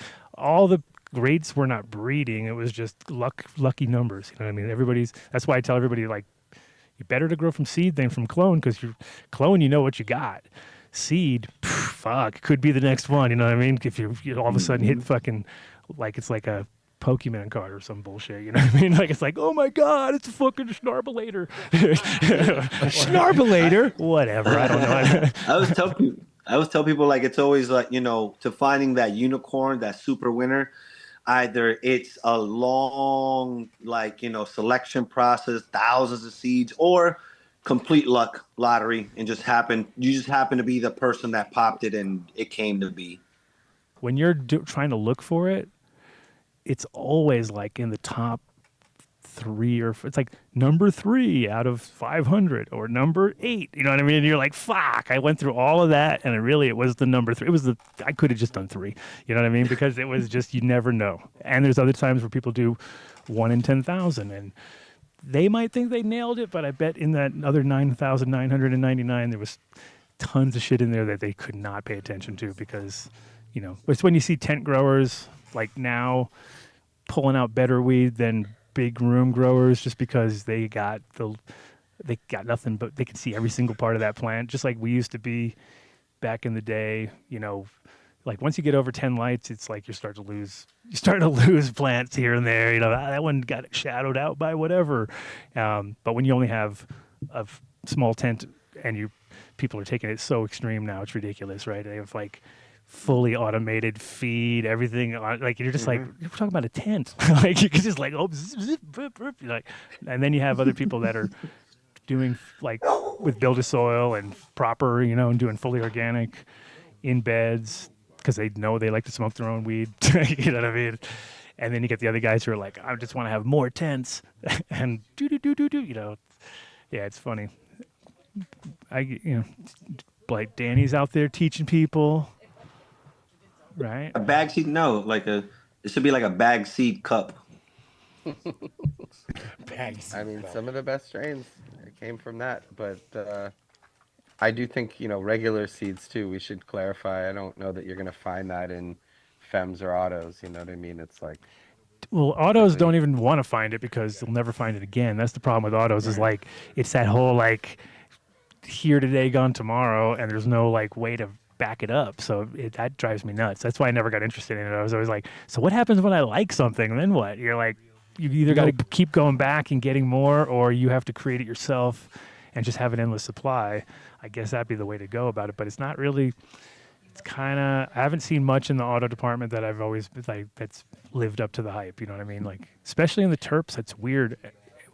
Apothecary here, extracts in Colorado, he said he'd produced he was doing like 145,000 pounds of autos that they processed, and 100% on the show they said it's not the same. Like they're processing it to make extracts, and you think a trichome is a trichome, you know what I mean? It should be the same. He's like, nope, the autos is something we're never going to do it again. Like, and I was like, wow, that's fucking, with 145,000 pounds, you probably learned something along the way. And they just said it was just not the same. Like, and that's, you know, kind of weird that you'd kind of imagine that it would just be the same thing when it gets to that point.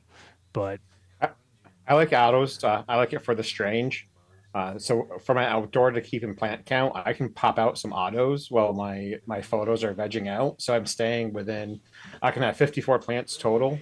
But I can only have 18 flowering at a time. Okay. So what I'll do is I'll get 18 autos out there, and by the time my photos start to flower, those autos are done. So I have 18 plants before short crop in the summer. Gotcha. No, that makes sense. I mean, yeah, all these combos, like the autos, even feminized in general, they all have their place. Like there's a reason for every one of those things. Is just if your ultimate goal is longevity or preserving shit, it's not very interesting. And I think from so I think it's much more like first time grow or limited space, or like your situation, like doubling up your crop and being able to make it work that way. Those all have, you know, a reason to do it. But when it came to the quality at the end of the day, I'd rather have a full term plant that's, you know, a full term plant that's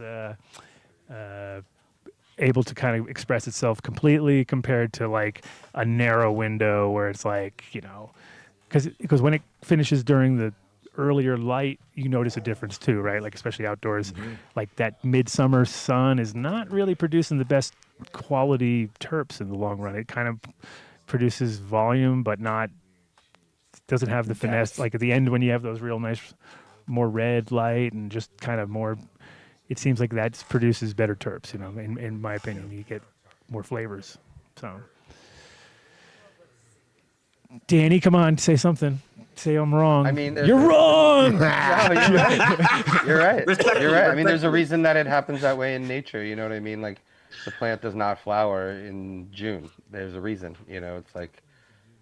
Well, it's interesting. Like in Morocco, for instance, right? Like, it's adapted to that, fall sun. Like Morocco, all those plants, the original ones in the Reef Valley or whatever, those are all like super early. Like they harvest in July, August, because they never let it get. They always had these like, just get it to the point where it started to produce some trikes, and then and it was done. You know what I mean? Like it was a real short crop, but so. And back in the day, like when people would, if you look at those original high times when it was like, didn't even have a bud structure hardly. It was just like a bunch of fluff. They would harvest those things. The first Sensimilia book, that book Sensimilia, that one, in there, they harvest super early, like 6 weeks. Like when it first starts to show, so they were going for that racy high, like the real uppity kind of racy high. They never even let it mature to the point that we would normally do. Like even if because they were also growing super equatorial type plants in Cali or wherever, like it was in NorCal or Santa Cruz area. But still, those plants were not adapted yet, so they were still producing these like loose kind of fluffy plants, but they were harvesting them really young, so they were kind of going for a totally different vibe thing. In Morocco, they're getting 12 all the time, me too, and they're and then higher altitude, so the plants have a shorter lifespan. Right, exactly. And again, and that's also where the CBD rich strains also, I think, come from. Our commercial CBD rich strains come from Spain, which got the seeds from basically Morocco, I would imagine, and so, that's also plays a factor there, I think. Well, I think also that's when when CBD started to become popular, especially when smokable flower, CBD became popular. Like you would smoke some, and you'd be like, "Dude, I've smoked that before. Like I've had that." You know what I mean? And I didn't know what it was.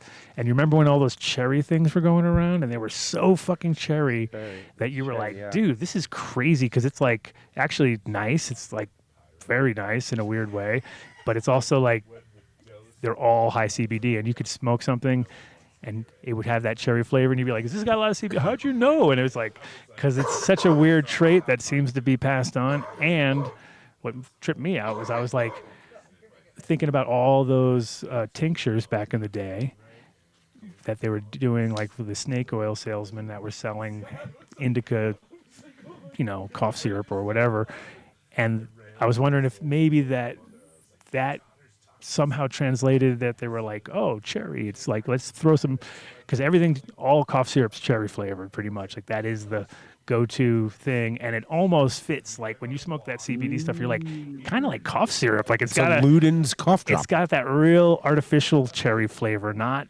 a real cherry flavor, because cherries they're not very consistent. You know what I mean? You'll have a good one and a bad one, and like it doesn't really turn into like a specific flavor that's so like artificial cherry is way more, like same with blueberry, like has nothing to do with real blueberry flavors. You're like, that is some bullshit that someone made up, and now everyone takes it for gospel, like that's a blueberry, like not really. I just harvested this cherry AK-47 that has it's higher on the CBD side. It tastes delicious, but it's just definitely on the higher CBD side.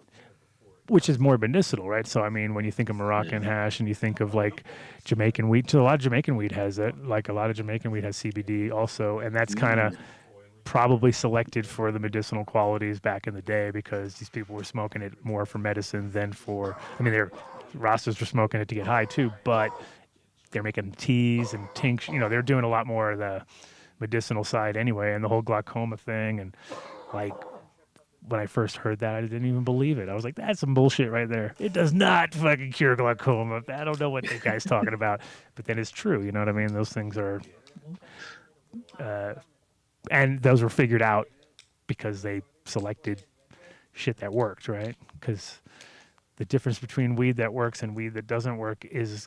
that's it right there. One does and one doesn't. You know what I mean? They can both smell good, taste good, look good, whatever. But sometimes you get ones that just don't do anything, and you get other weed that just like one hit and you're like already like uncomfortable in your own skin, and you're like, that's it. That's the one right there. I want that.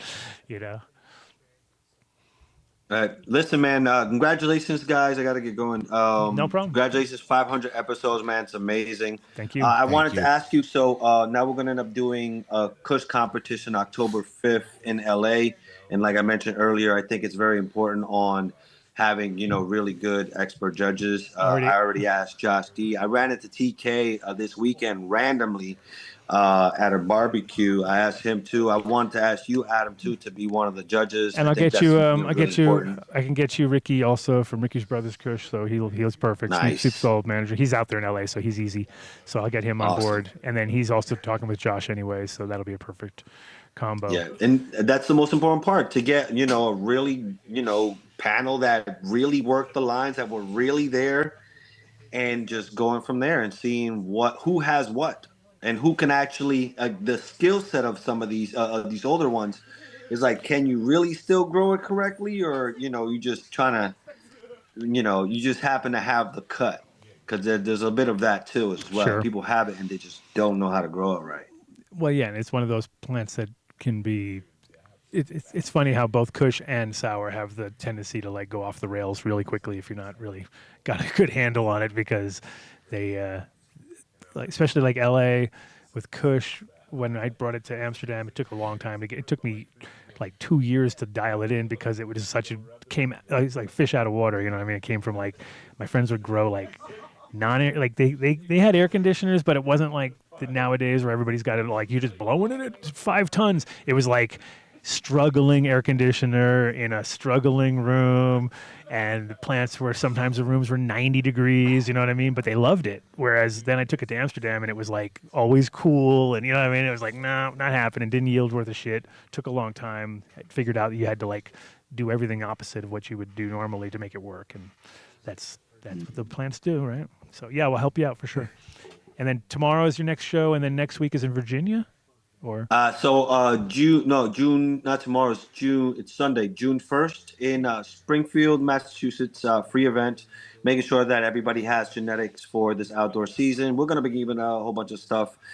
June 8th in Richmond, Virginia, we're gonna end up actually doing the same thing. Free event, making sure everybody has. In my opinion, geographically, I think Virginia is a good enough weather where we'll be able to actually do some decent outdoor seasons, as far as like being able to provide weed for the masses once it develops. But of course, the number one,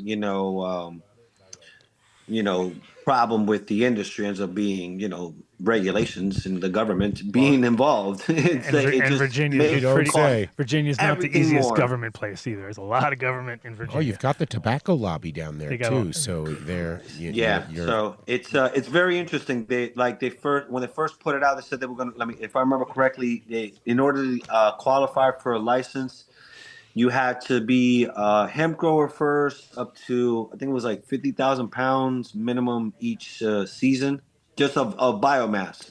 So just going from there. But they've been real strict with it, and it's still leaning like they're going to end up giving the hemp growers the license first for indoors and outdoors. They haven't learned from New York. Haven't learned from the New York lesson yet. Don't give it to the hemp growers. No, but the home grow, they have home grow, so I always encourage the home grow. And I think also too, Virginia is close enough. It's right in that middle area where you're going to be able to take some equatorials like well into December without a problem. More closer to the coast than more inland, but so that's going to be really interesting once the years come through. You get some weird tie, like just you just never know. Yeah, that's the cool part about Barcelona is they can grow those fucking long ass things. That was like or in Spain, because Amsterdam had the worst outdoor seasons ever. I was like, I remember trying year after year, and it'd be like, if anything works, it's good. You know what I mean? Like that was it. It didn't even have to be up a certain. It just had to work, because like 90% of the shit did not work. So it was a tough place. Cool. And then October 5th is we're calling it Kush Over Everything. Myself and Stone Ninja put in the Kush competition. It's going to be in LA October 5th. Okay. And then November 23rd, we're going to be doing kind of like a washers only type of thing out in Michigan. Just washer genetics, and we're going to do doing like a little fresh frozen competition. So It's gonna be dope. And, just concentrate on genetics and cultivators and doing their thing. Sounds good, man. Thanks, Lou. Keeping it rolling. Thank you, Need fellas. next time though. You need to put Later, Lou. rubber bands in your beard though to make it proper. Because I did put you as Captain Lou. So Captain Lou. everyone was expecting rubber bands at least, like 4 or 5. So. I'll get some extensions or something. Oh yeah, some clip-ins with 1,000,000 rubber bands on it. That'd be perfect. I got you, brother. All right, peace, man. All right, man. Take care. Peace, guys. Danko, Hey, quick question for you before yeah. you check out.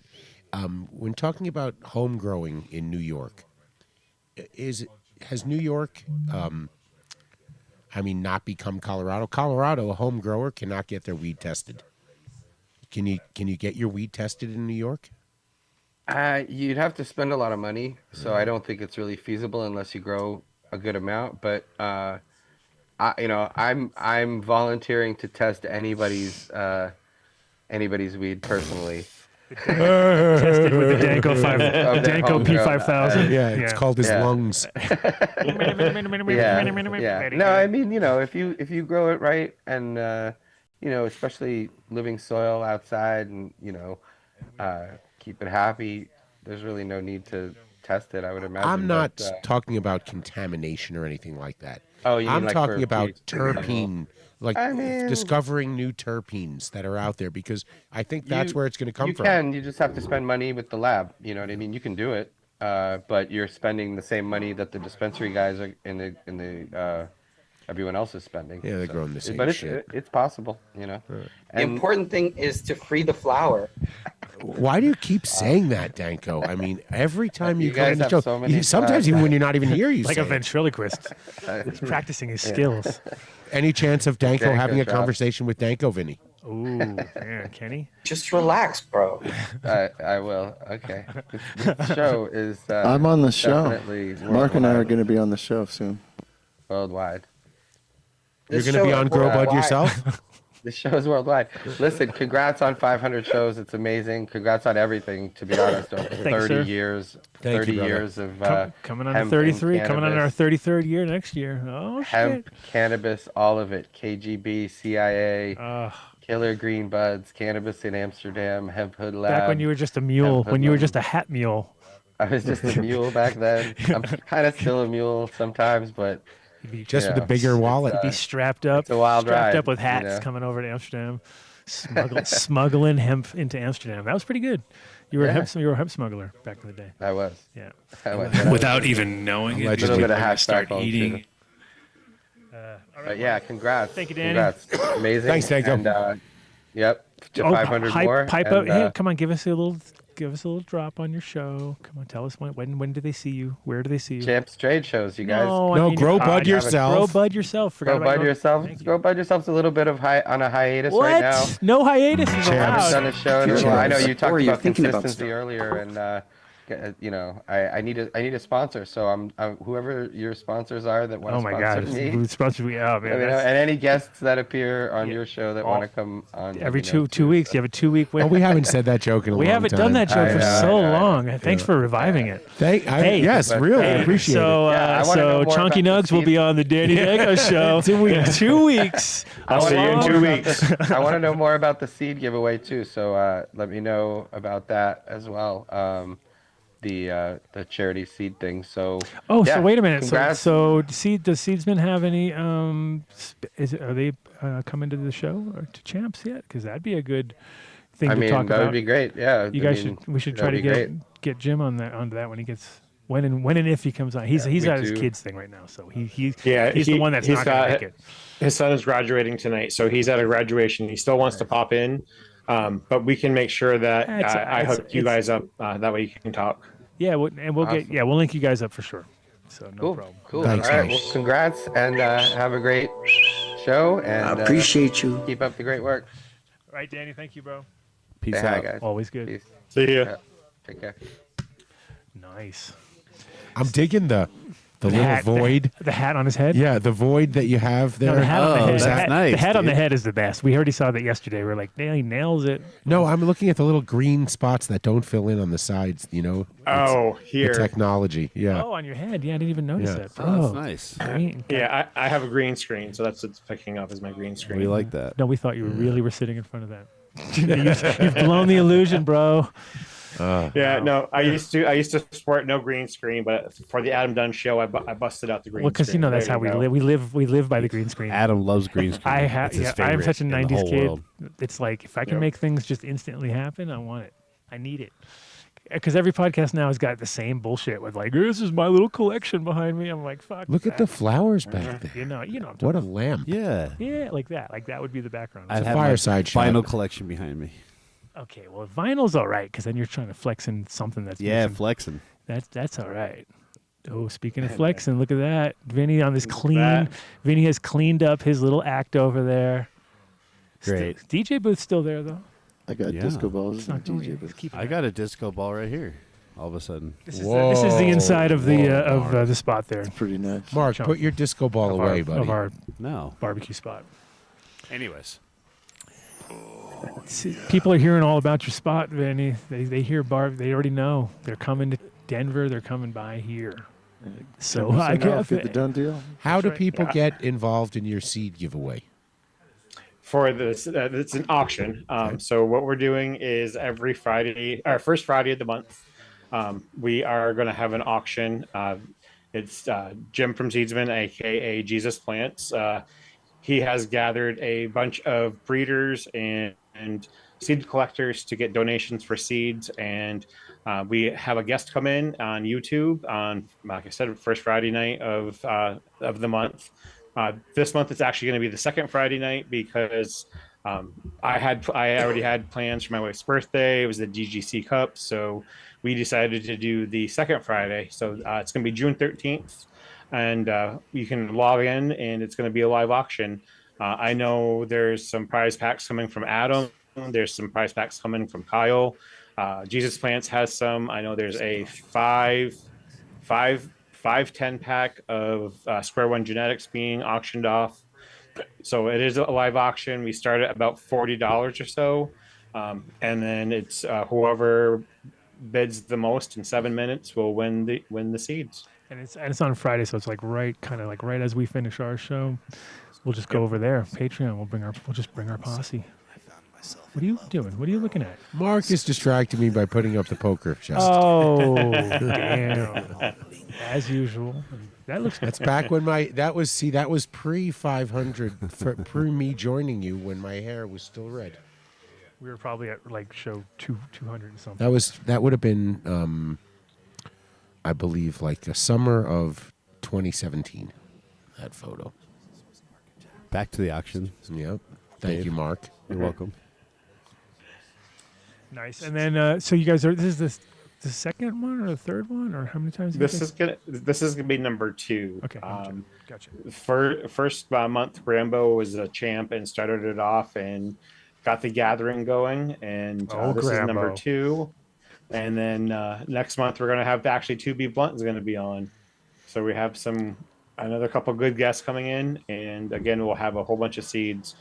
So what we'll do is we chat, kind of like this format here, just kind They of stole their entire format off of us, basically. So what he's trying to say. It's like, Yeah. we watched the Adam Dunn Show, and then we're like, we could do that. But then Yeah, you guys make it look easy. If you guys can do it, we can do it. So Damn. Damn, burn. And maybe you could do it for them too. Oh, don't get too excited. Whoa. Who's your MTI? we don't have one. I do it. Oh, see? So look I at that. do it all. Well, no, Maestro. Mark's great on air too. He used to be in a podcast that actually did win an award, very prestigious award, Yeah, it was the most psychotic. most psychotic, Sociopath. sociopathic podcast in America. Okay. Anyway. Yeah, It was pretty good. just in It was case ahead of its you time. wanted to meet with him to Once, have a once again. discussion. Yeah. So what do you know about quantum physics and shit like that? I figured it till I make it. I'll answer any physics question, but it's probably going to be wrong. Just you're like a Chat GPT of like whatever. We'll just throw something at you. Sounds good. I'm a Chat GPT of bullshit. Right on. That's kind of a double. That's a double entendre. No. Yeah, so we just hang out, we chat, and we last month we got went a little bit long, so we were just chatting a little bit too much, smoked a little bit too much. Copied our style again. Hey, wait, Yes, when you say too long, how long are we talking? I think we went a little over 2 hours. Kids, Not kiddie 24 pool, hours. kiddie pool. Not yet. Yeah. Working on Have it. you ever But thought it's, about doing that? it was- You should do that. You should do that. You should Have you ever thought about We're it? trying to hand the baton over to someone else. Like, hey, you do that. It was great. It was real fun. They're our highest rated shows. They are. With the 24-hour marathons. Oh yeah, tons Yeah, of everyone people tune in watched for them. every minute. There is no timer today. You can't get enough of Dave and his bitterness. It's like hours and 24 hours of Dave. No, crying. it was the dumbest Crying. thing ever. I don't say Oh. anything. Actually, So we you should should go love back. them then. No, we should go back and watch the ones where you guys were all. I guess it was great. I was just like talking, and I look around. Mark's sleeping. Dave's sleeping. Everyone's sleeping. Like this is like Yeah, great. This is the best show ever. Those are good. I was having some great dreams to the mushrooms, like doing the music. No, the one in the train car that we That was did. the I best. just spoke to Whitney for like 5 hours. While See? you bantered away. You basically didn't do your job. And it was Once I was in the again- Adam cruise. didn't pee for 15 hours. Right, I remember that. That's worth watching right there. I remember And that. see, these are the 5. This is why that counts as more than, and that's only one show out of the 500. Right. And that's 24 hours. So that's bonus. Are those train cars That's for 12 sale? Did I shows. hear? That's 12 shows extra. Somebody buy those train cars for us. No, you got to move them, dude, or just live there. So Yeah, just move them up here. yeah, move them to your house. Ooh, when do we move them right out Yeah, here? we'll put So them high. around the lawn over there. Move them to the parking lot. Yeah, that should Yeah. be cheap. fuck yeah, that'd be an cheap. attraction. Oh, we got IROC will bring it with his tractor. He can do that. He'll drive. He can do. I've seen him pull shit. Yeah. Yeah. He can operate a huge crane. He Yeah. can operate a huge crane. We'll just put it on the tracks and have it dumped off over there, and we'll pick it up over there We'll by just push it, like- Calamath. Just push it up. Get it going. Calamath. Calamath. That's going to work. I think you just said that with like a Texas accent. There you go. Yeah. I've been listening to a lot of country. A lot of. Oh, you admit that on the air too. Well, like old country, like oh, you know, Dolly Parton. Like twangy country. yeah, like old school, like I don't know, George Jones, Waylon Jennings, Whoa. Willie Nelson. Rolling, Johnny rolling, Cash. rolling. Anyways. Not like this newfangled stuff. Nah. Pop country. There's some It's so alt bad. bands that are pretty good. Some alt country bands that are okay. What's funny is Anyways. that is literally the AI can only do is make country songs. Like Oh. it makes Really? every country song perfect. Like you just give it whatever you want, it'll Uh-huh. come back with like a banger every time. You'll be like, good, Wow. nailed it, because it's like the easiest formula for It's- them to fucking Very formulaic. very formulaic.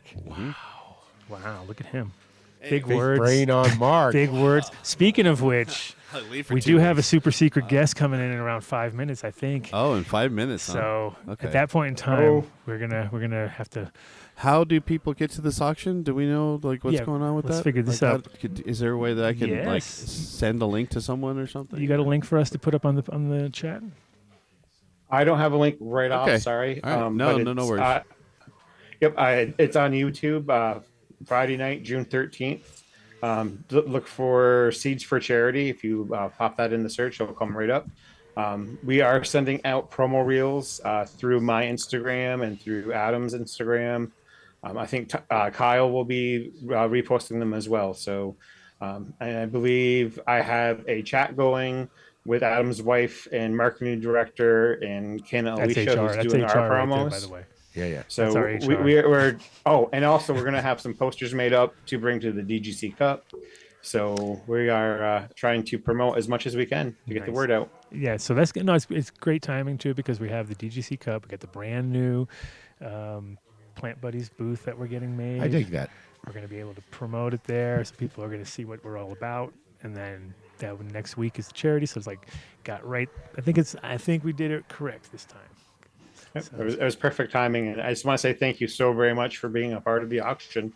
Yeah, no, it's cool. And you know, it's kind of the way that the whole seed game's going now too, because a lot of people are sitting on just a fuck ton of seeds. Like I open up, I have fridges. Like I just open them up, like oh my god, because you have your own seeds, but then every time you go to a show, people give you seeds, and it's like, dude, I wish I could grow all these seeds. At this, and. But at the same time, you're not going to just give it to somebody else because you know how it is like that too. You're like, hey, what happened to those seeds? Oh, yeah, they died. You know what I mean? Like, what? Get the fuck out of here. So it's like, I don't trust nobody with them, so I'm not going to let them out of my hands.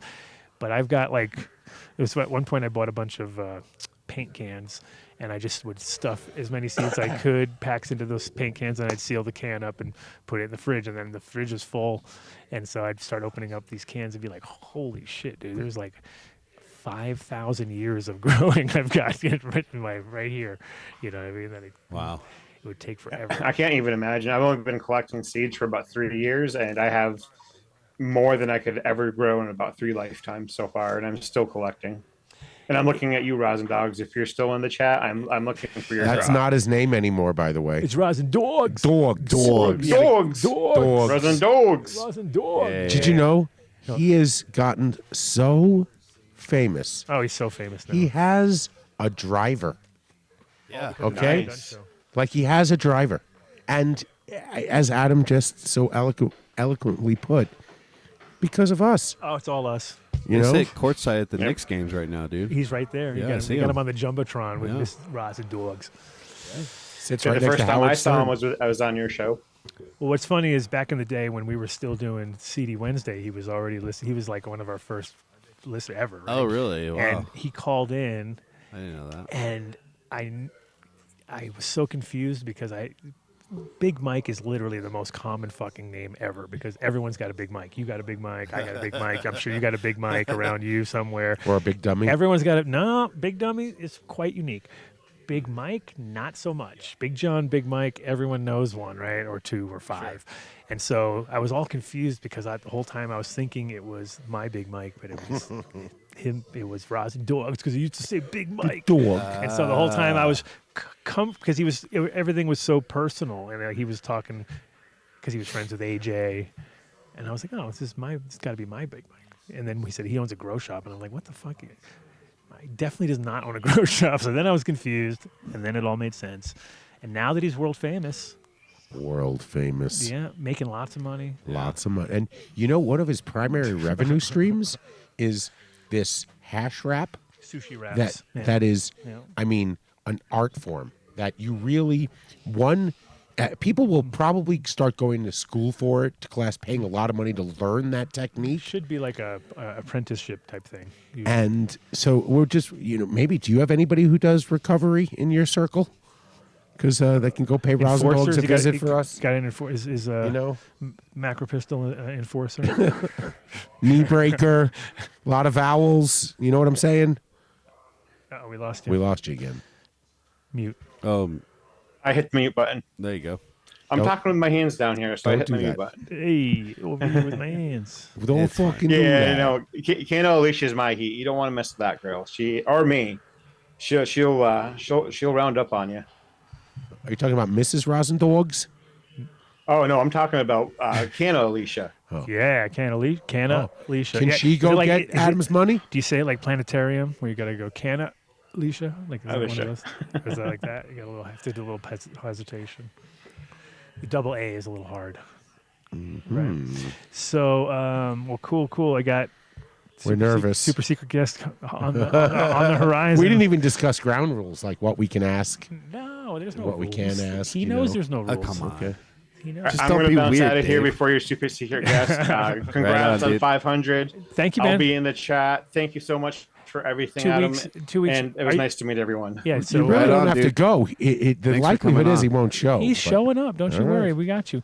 So yeah, 2 weeks we will be on the. We'll be doing the back-to-back shows. So then should be good times. Good times. All right, great. It was great meeting everyone. Happy 500. Hopefully, I'll see you for 500 more. I'll be in the background. Right on, man. Old as hell. When you say 500 Have a more, good Mark All right, later, cringes. Mark Mark like, goes, hell oh, please no. fucking no. 10 years. How old you be?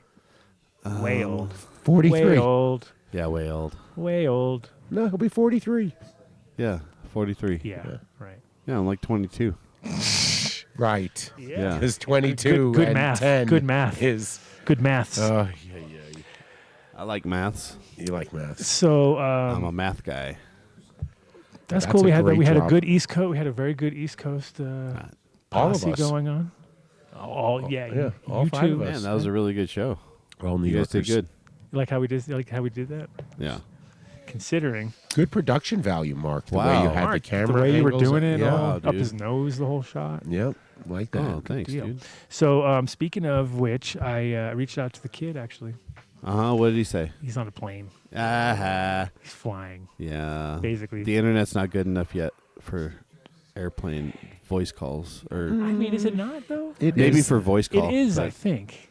I just but would be they- super expensive. It just matters. Yeah, exactly. Like $40 to say what up. We're over the I plane. when Send internet 40 first bucks. came on to planes, when Frontier first got it on, I used to play online poker on the way to Vegas. Well, poker's not sending that much data. But they just turned that off now. They don't allow anything. So I think they Yeah. could do it. They just don't want to hear people complain. Oh, You know. So Yeah. that's the reason. I got you. That's the fine. reason. So how you been the last few weeks, Mark? Oh, we haven't man, caught you up, know, man. It's so great. It's just good. Schmoopsy graduated. Yeah, Congratulations, she Schmoopsy. graduated. The girl, her youngest graduated high school, and That's a big accomplishment. yeah, And then you went and got the COVID. yeah. Excellent. My buddy Jamal gave it to me at the Nuggets game. We weren't going to talk about how famous you were when you're Yeah, not I know. here. And that the reason why you have to watch those games is because of your close relationship with the team. Yeah, I mean, I'm basically on the team. Basically. Yeah, If you consider not being on the team, then Right. yes, you're right. yeah. 100%. Fiscally part of the team. You're like their boss. You pay their salary. Yeah. Is what you're trying to say. Big time. Yeah. Good. I'm watching. Don't worry. I understand. Did you Okay. see that the Vinny brought out the conversation killer? Why? The double-ended gravity bong? Oh, nice. Yeah. yeah. Just makes everybody on a podcast stop talking. He after said they get there's so ripped. some kind of light that goes on the bottom of it. A light. He figured there's a- something else out? Yeah, there's like a light that makes it all What? scary. Wait, he didn't know it the whole time. We've had that for over a year. I don't know. Or he added it. He Yo. added a light. I don't know. This is this. I just Took got us 500 shows to make it work. I don't know. I don't know if we have it. I think Oh. maybe there's an attachment. Well, let's get it. I'm not sure. How dude. many of you out I there don't know. have bought a Stundenglass using code done deal? Oh my. Speaking goodness. of codes, well, let's while we're waiting on Mitch, okay, let's jump yeah. into some. Let's go to So okay. High. So High Cafe. Ouch. Cafe. So It's okay, this. IROC already blew it. Cafe. Oh, you had Yeah, to you bring did. it up. Nobody heard it. It was gone, and then you bring it up again. So come to So High Cafe, 4300 West Alameda. You can get some of the best coffee in Colorado. It's Ozo coffee. He I'm uses looking it at the name. in his barbecue sauce, and I really have to say, I found myself buying dinner the other night in Boulder, and I was like, fuck. Just what I spent here, I could have gotten a great fucking barbecue meal from Vinny. Yeah, dude. Mac and cheese, burnt ends, wings, brisket. I mean, the wings take 3 days. No cap. No. What? Are you speaking like a kid? I heard them say I was that the fucking other around with night you, on man. a Come show. on. Why does this stop? He boomered So- out Why on does you? it stop? Go to Yeah. So High he Cafe. He boomered down. He just I like, had to translate it in my head. It's like not speaking Spanish, but knowing that El Baño is the bathroom, and it took a second to translate. I recognize the kids say that no cap. That's a good thing, I Yeah. guess. Good job, dude. So, Whatever. 4300 West Fucking around. Alameda, you got to do them a favor. A lot of people have been coming in lately and buying like the whole day's worth of barbecue. If you want a large order, Do a pre-order. give him a call, okay? Just give him a call. He'll take care think of of you. it as slow food. You want him to cater an event? He can take care of that too, okay? Think of it- You got a birthday party? Take the idea of give him slow a food and call. make it slower. Like as I know slow as pre-order possible. is like too much commitment, dude. Because I'm like, man, that's a lot of commitment, dude. What, But You it's did that gonna for the be worth it. holidays. I do it all the time. Yeah. I do it for the Super Bowl. I guess that's a holidays, You know? for you. Yeah. All right. Well, So High Cafe and Viper Pit Barbecue, It's- 4300 it's West very Alameda. fresh. Red brick building, can't miss it. ozocoffee.com. I brought some coffee by today. Oh, thanks. You want to know what the beauty is? If you guys met Ben from Ozo, if you watch South Park, you know when Stan takes his hat off and that big red afro comes out? That's what Ben looks like. Okay? So you go to ozocoffee.com, you enter Done Deal 2025 at checkout, you get 20% off your order. This coffee comes from all over the planet. They forge relationships with these small family farms. They send the beans to Boulder Green, and they roast them on a 1959 roaster. It's worth it. Ask Rosin Dogs. Yeah. Rosin Dogs. He was saying that the code should be Rosin Dogs. I mean, at this point in time, he could make his own code for his own thing. Wow. At this point in time, Rosin, you can stroke a check. Yeah, you want to Okay. get Rosin Dogs as a code? We need the money. Yeah. Just give me the All money. right, give me the money. OzoCoffee.com. Get the Done Deal. Done Show Deal us the bubble. 2025. Bob. Buildasoil.com. 855-877-SOIL. Give Jeremy and his crew a call for any of your growing plants, vegetables, trees, mushrooms. His tent setups are getting so intense. You hear it?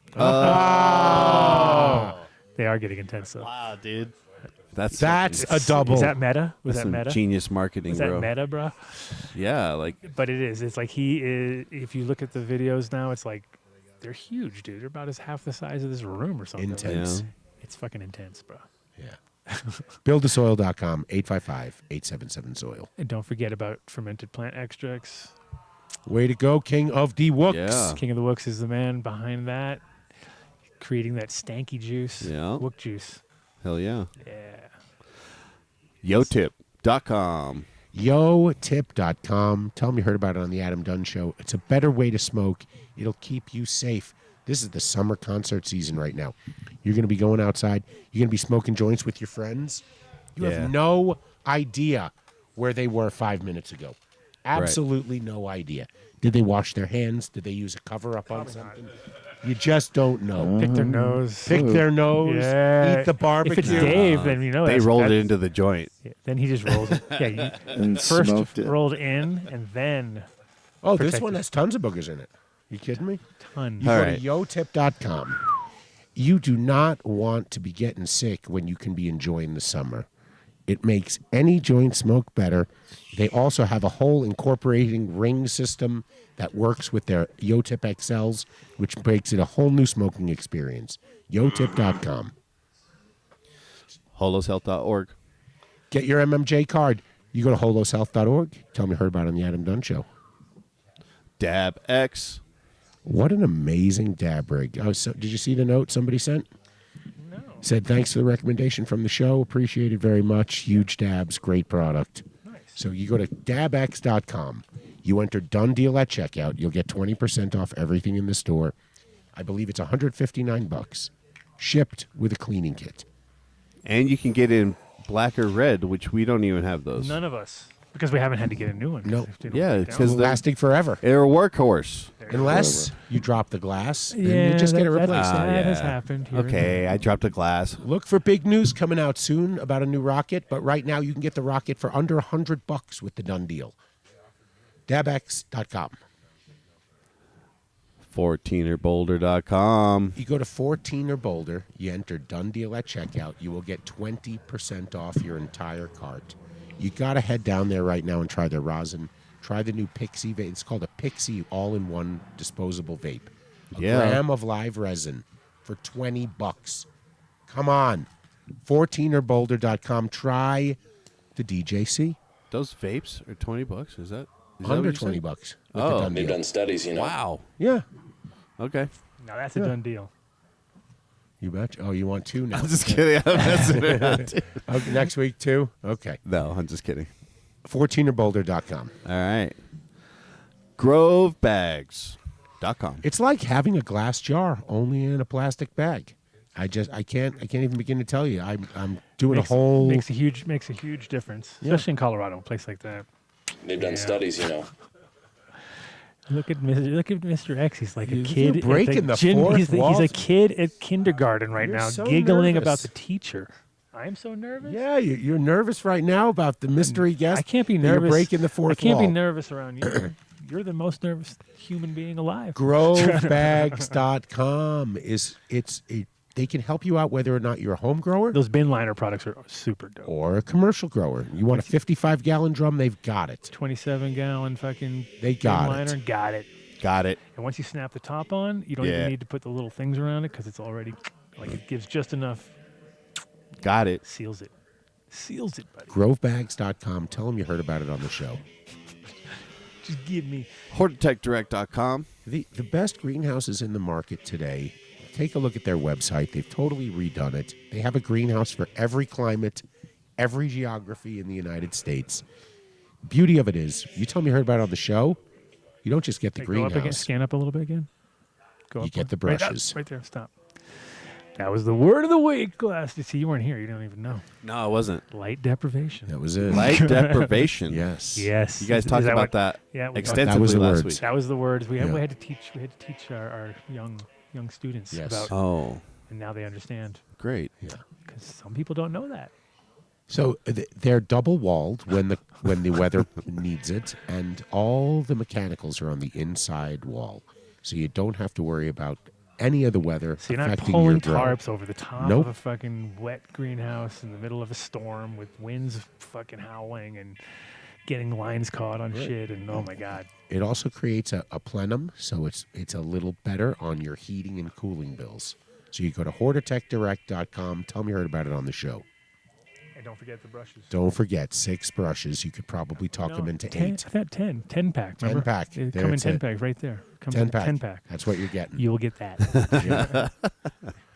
Don't pay A attention. buck fifty. Yeah. HortitechDirect.com. There you go. Turpwipes.com/done deal. That's all you need to do. We use this product all the time. I just If used you- a whole stack. At once? Yeah, and I cleaned my Dab X, dude. The whole inside. the whole thing. The whole thing. Attaboy. Stack. A stack. Yeah. You don't need that many. You They don't work. need They're- just they're one very, works. They're very good. Yeah, I used a stack.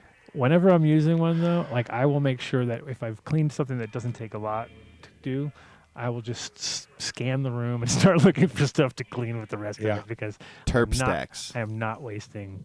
Yeah, I a do the Turp same. wipe. Yep, same. Turpwipes.com/done deal. No need to enter a code. Turpwipes.com/done deal. Do like rosin dogs.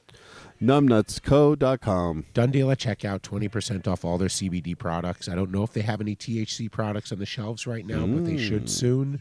When they do, you click the Find Our Nuts button. Let them know you heard about it on the Adam Dunn Show. JeromeBaker.com. Jerome Bake. What can we say? Oh shit! Did you not see the post though? What? What? Fuck. He got a fucking staph infection on his toe when he had to get his toe removed. No. Yeah, he made a Oh, post about it like a couple days ago. I It's didn't crazy. even see You that. didn't see that? No. You didn't see that?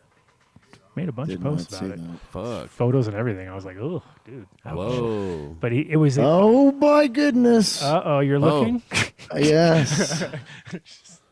Oh. Anyway, Jason told a story. Hey, buddy. Oh, Miss you. there we go. Miss you, man. Ladies and gentlemen. Am I early? Am I on time? No, you're, No, you're- you're no, always it's on all time. Perfectly on time. Perfect. Welcome to the show. Welcome. I can't see the chat in Zoom though. Is the only thing. Oh. So You have to I wanted open to it up. direct You got to message. log on to All right, YouTube. yeah, for I'll that. open it up. and Oh, I'll the mute my chat are going computer. nuts, right? Are they freaking out? Yeah. It's a, Um, they're all they left. Let's see. I don't know. They're in, Here. they're in shock. I'm just Shock and waiting awe. here. Did I lose you guys? All right, do you want to no, introduce him?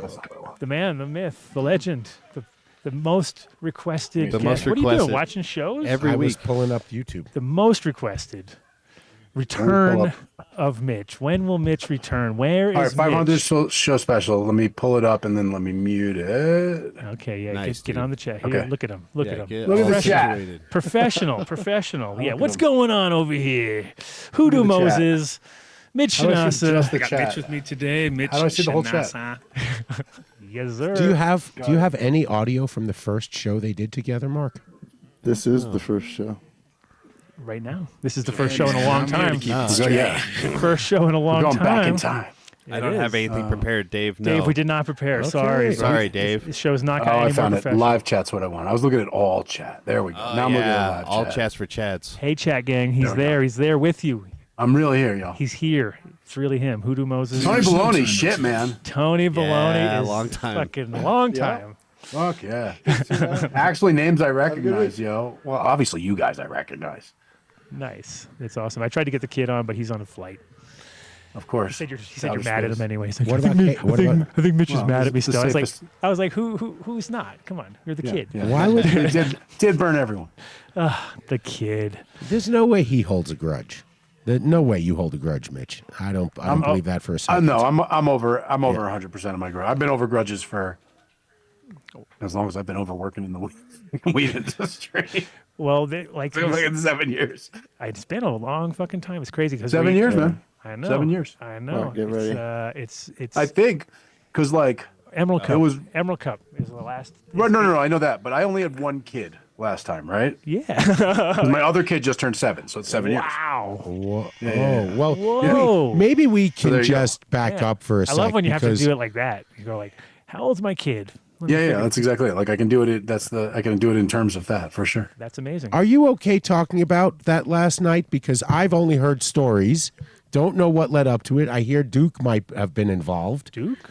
In the eating of, in just reaching into the bag or eating mushrooms like they were potato chips. I mean, everybody And we know was involved basically- in some way or another because I we were going to Emerald Cup, and I had determined that I really felt like I wanted to eat mushrooms on this. Of course, I had like the right mindset. It was the right time, and I hadn't had a big trip for like a long time, and I knew that it was going to be a while. And it was that I knew the time had come, and I started reaching out to people, being like, "Cool, can you come through? Like, I could use an ounce. I could use an ounce. I could use an ounce." Because I figure people are going to want to share. You don't want to just get yourself. And you know how it goes. If Everybody you just ask came one person for an ounce, Everyone came through. yeah, but no one's. If you just ask one person, they're definitely not going to come through. That's 100%. Right. 100%. You ask 2 people, 3 people, maybe someone come through. So I asked fucking everybody, and at the time, I guess everyone just really felt like coming through. So there I was at Emerald Cup. I mean, in the morning, because I told people like that's my intention. I'm going to be, I'd ask them, and then people were like, "Oh, maybe it was Duke. I think it was someone with Odie, somebody with Odie. I think had like a bunch of caps that they had made, and they were like, here, just have like 3 or 4 of these." And that was with breakfast. I remember having that like with my morning coffee, and then. Yeah, everyone was just like, "Oh, I brought these for you, bro." And no matter what pocket I put my hand in, there was a bag, and I was munching on those every day. And then God knows, I don't know if anyone remembers what panel we're on, but I just remember at some point I was like, do this, and I just turned my back. I remember doing the panel with my back to the audience, just because I was like, I couldn't, that point of the trip where I was just like, this is, and I remember sitting with my back to the panel. And then, but that was nowhere near the end of the trip because I remember. Which is always a great look. Yeah, no, exactly. That's the no way one's you wanna noticing work that you're with the tripping really audience. hard when you got your back to. Like they won't see that I'm tripping really gave hard. it If I away? just Well, kinda- I won't see them seeing. Is the Exactly. main point. Right. And then I just remember you at the Dragonfly Earth Medicine booth, right? Because it had with those- the chocolate, right. No, that's we're getting to that part. We're And, getting to the and then I evening. remember, like at the end of the night, it was kind of like everything was closing down, and you were there, and it was like a silhouette. It was really funny because it was like a silhouette, like a moonlight silhouette, and you were like, you tilted the bag up in the air, and I was like, oh shit. And you were like, like literally like potato chips, right? And I was all like, he's really just fucking dosing the whole bag. Didn't like they were falling on your face, and it was really funny. I was just watching. I was like, and that was the last. And then I remember hearing that you lost the car, and then I think then it got. That's about all. I heard about I don't it. know that we had the car. I remember waiting for the Ubers. So Yeah. between then and there, I ran into Eddie Funksta, That's it. and he was the main person I was counting on. And he had those golden halos. And I was like, wow. And those were real special. Mm-hmm. And I was already kind of in there, but yeah, I was like eating a bunch, like whatever, a fucking Grammy or two, a cap basically, like eating a cap and then going over to Dragonfly Earth Medicine. They had like the raw cacao. Yeah, exactly. And I was drinking the raw cacao and then eating, and I was just walking around. And the more I walked around, the more mushrooms I ended up getting. People just kept being like, oh, bro, I've been looking for you. Here you go. And that kept going on. And I kind of remember the hump, but I don't remember necessarily losing the car. I remember not being in the place to drive for sure. Like there's no fucking way. You I'm left driving. it there. I remember- think you left it, and then it was a deal or something like that. And then I was waiting for the Uber. And I remember like fucking gone. I remember waiting for the Uber and I kept like turning to KTI and being like, bro, why don't we take an Uber? And he's like, we are taking an Uber. We're waiting for it right now. And I would look at my phone and start to like get on the moment of that profound, extreme profundity, and then get really confused again and be like, bro, why aren't we taking Uber? And be like, we are. And then after that, being in a parking lot, and I remember then we were outside of 7-Eleven, and I'd gotten a hot chocolate at 7-Eleven, obviously. And I remember just being so gone, I dropped the hot chocolate. And I couldn't even stay here holding on to shit. And then I remember in that state seeing, because there's all these police directing traffic and shit like that at the end of a festival. And I remember seeing the strobe lights, the red and blue strobes. And then I was like, oh shit, it's all been a dream. I'm actually, this is my accident in 1996. And that's why my vision's so fucked up right now. And I'm here dying. This is like a weird, fugue state I'm in. This whole thing, everything since 1996 to now. And then I was like, fuck, I'm dying. I guess fuck it, let's go, let's see. That's always a good part of the trip when you're. And I guess I'm gonna die. I guess I'll just give in now. Fuck it. Because I'm clearly still some part of me is still here. I'm still having these thoughts. So let's see where this journey is, right? And then the only thing I can describe, I don't remember getting in the Uber. I do remember after I got back to my room, but I don't remember getting in the Uber. I don't remember waiting that much, but I remember it from there until I'm back in my room. I don't know how long that was. This feeling, I wasn't even really seeing. I don't know if my eyes were open.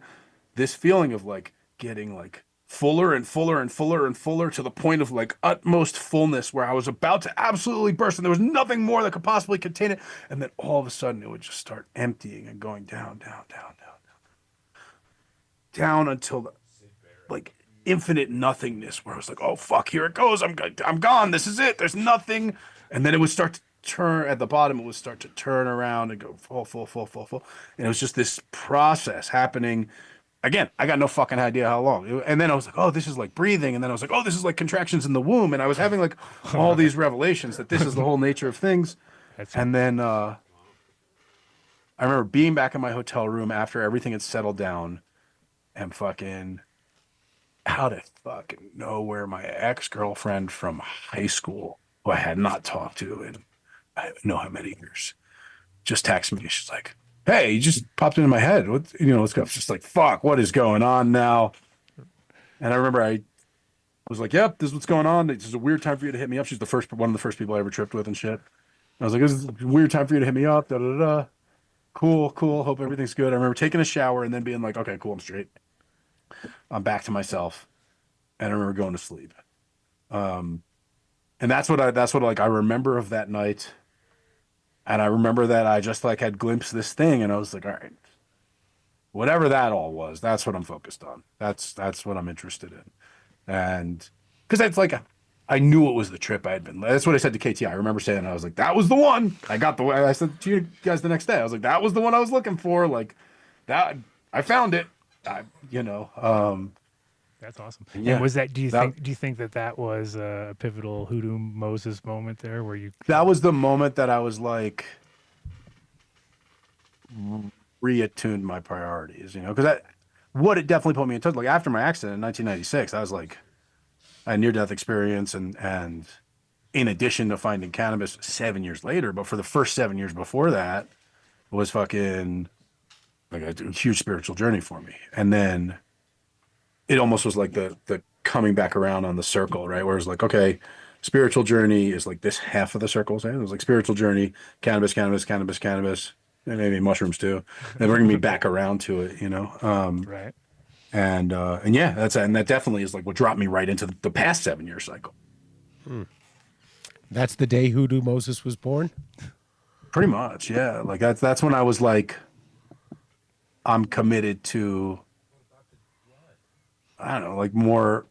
I think the other thing, and where the show was really huge for me, was the whole thing that we did with the show was go into, the underground, the secret stuff, and give it light, in a way where it was still cool, and having that experience, and feeling oh, there are safe ways. It can be safe to share this shit now, because I was just reflecting on the show with some people, and the coolest thing there was that period where like people were kind of first coming out of the garage, you know, where it was like we had our first people coming on who like we're kind of getting those cracks in the wall where people were willing to come put their face on camera and come put their voice, you know, out on the podcast and shit. Yeah. And that was the energy around that was so fucking cool, man. And how it like it built momentum, how that shit snowballed, you know. And so that I was just like, yeah, you know, there's all this other stuff I'm into that I haven't really talked about, and let's just start opening that up. And it's been crazy, you know. And I knew going in it was going to end at the same place. And I have to say, it wasn't purely by any means like the mushrooms tipped me over something, but you know, the thing that I had realized on some level and wasn't ready to admit publicly, but now I totally am, is that I fucking probably personally ruined Cannabis Cup. Like, and maybe done with no disrespect to you, bro. Like you ruined it as hard as I did. Like we ruined this together, 100%. We ruined it. Yeah, no, I remember that. I remember that moment where we were like, that was the commercial. Well, that was just it was the fact that things had to grow up at that point anyway. Like, you know, we were just exposing it. We were the agents of that. Yeah. And we made it awesome. Like we made it awesome, and then other people were like, "That's awesome." And then it became too much of that, and that's not awesome anymore. Like a cake can't be a fucking all icing. Right. And what was funny was on this show tonight, we already had like 2 or 3 callbacks to shows that we did without anybody saying anything, just because it was still fresh. Like when we had Beinenstock on, and he said he had his first takedown show, and I was like, oh, we had a takedown show, remember that? Yeah. Like you know, he had his and all those things were like, yeah, exactly. But you can't do it like every time, just like you're saying, I can't have a cake every. So you got to kind of reinvent the style each time, and that was the thing I think was also important, is that, you know, you helped me get more professional because you had a much more of a journalistic mind, and also like want to get to the bottom of things. And like we had just on the show like 2 shows ago or something like that, you know, like people were talking like, yeah, like my heroes like Elaine Engheim or whatever, and I was like, oh, we had her on. He's like, you had her on the show? And it's like, yeah, well, and that was the period that after we got everyone to come out of the grow closet, then we had the weird period. I was just talking to Farron about it today, and she was like, did you ever talk to anyone famous on your podcast? I was like, I actually interviewed Lennox Lewis, which is crazy. And she was like, that's like that, you know, that's crazy. But she's like, well, anyone I would know? And I was like, I don't fucking know, you know. But for me, like, yeah, having Elaine Ingham on there, like that's crazy. She like a lot of those people. We went into a period where we were talking like the top people in fucking agriculture for a hot minute. Horticulture. And we had Chris Trump on. That was the best one. More where recently, you guys had that guy from Monsanto, and he was awesome. And we had, and we've had them all drunk. Yeah, we've had a bunch. I mean, and that's the funny thing, is that because of 500 shows now, whenever I see people doing podcasts and having guests on, that I'll be like, oh yeah, we broke his cherry too. We broke her cherry, because a lot of times it was exactly what you were saying. First time they've ever been on a podcast. Podcast wasn't even really kind of like talked about yet. It wasn't a big thing. There wasn't really that much, now it's like every third person has a podcast, right? So, but we had to stay relevant, and well, and that freshness, same as the freshness, like the freshness whenever either of us did our crazy shit at Cannabis Cup. I think about like, fuck, man, at some point when I first walked in that one in Amsterdam, I was like, this shit is dead, bro. Like, it's just a bunch of people, fucking stoners getting high. And I stood up on a chair and started yelling, Fast forward not too many years, like fucking 3 years, everyone's got sound systems, mics. You can't even fucking have a quiet smoke with anyone. Originally, it was only quiet smokes, and it was like, this shit's kind of lame. Like, right. Let's bring some energy to this. It's the same with you. You're just like, let's liven it up. Let's have some antics. Let's have some fun. Mm-hmm. But then everyone's trying to do that, and it's like, this is a fucking monstrosity. That's what it becomes. Right. Well, I mean, it was also, and and the same with podcasts, right? Like now everyone has to fucking do it. Now it's fucking monster. Look at the podcast scape. Like, right. Which is just the way of things, Like I've come to accept that. It's no different in just finished talking for 3 hours about how it's the exact same thing has happened in the world of spirituality and shit. So yeah, you're turning into the same commercialization, and I mean, it has been. It's, if I may, this is the tone of our time. It's just what it's going to, because people fucking. It's the righteous gemstones. In America, for sure. Yeah. But yes. So, Mitch, you actually helped me get out of my my fear of anyone knowing that I used cannabis. Right. When the took me excitement to of that time was so special, wasn't it, Dave? Yeah, I mean, this was like 2010, 2011-ish, right? When Before the show. Before the show. When we went to the Capitol and showed up, and I'm like, I don't know if I want to be here. They're going to know. They're going to take pictures of me. I'm going to walk in, and you were like, fuck that. We went to your car, and you're smoking in the car. And I'm like, come on, dude, you didn't have a kid then. I had a kid. I'm thinking, this is, fuck, but then there was this moment where I just went, all right, I don't give a fuck anymore. I mean, look at how many people were speaking when they opened it up for public comment. Right. And it was eye-opening because Yeah. 2 years later, Remember we they get just shut it legalization. down, like they were like, or they had to extend it or whatever. Like there was the line to speak was so long, it was a whole fiasco. Yeah, Yeah, no, they would announce anybody who's online right now will get a chance to speak. Right. They cut it off. Right. Yeah, man, and something about that moment of like revelation or whatever is we can't. That's the same thing with fucking legalization, right? Like the weed sucks now. Let's just be straight up. You can't buy dispensary weed. I mean, yeah, we got a couple spots that are all right, but like IROC, I hear IROC's in the house. He just left. And, He just left. well, there they go. Because you can't buy good dispensary weed, so IROC's very busy. Like, Exactly. yeah, and that's Allegedly. Well, it's just funny because like he told me one day, he goes, I saw Mitch. I'm like, really? He goes, yeah. He said, I'm probably the only guy who's seen you and him at the same day. Same day. Yeah. I was like, yep. I think that was right before Raekwon. 100% correct. Speaking But- of which, that was a good show. But now everyone has. Now it's IROC. We've kind of made it a little less special for him. That's right. Well, that's what it's all about, right? That's exactly what we're talking about right now. It's all corrupted. Now everybody has it. Now it sucks. Is this a cartel party? No, it just means you have to weed through a lot of shit to find what you're looking Well, for. and it parallels exactly what we discovered so much with cuts, right? Where it's like, and I don't think we discovered it, right? We witnessed maybe with cuts. We're like, good luck. When 1, 2, 3, 4, 10 people have it, that shit's fire. When everybody has it, meh.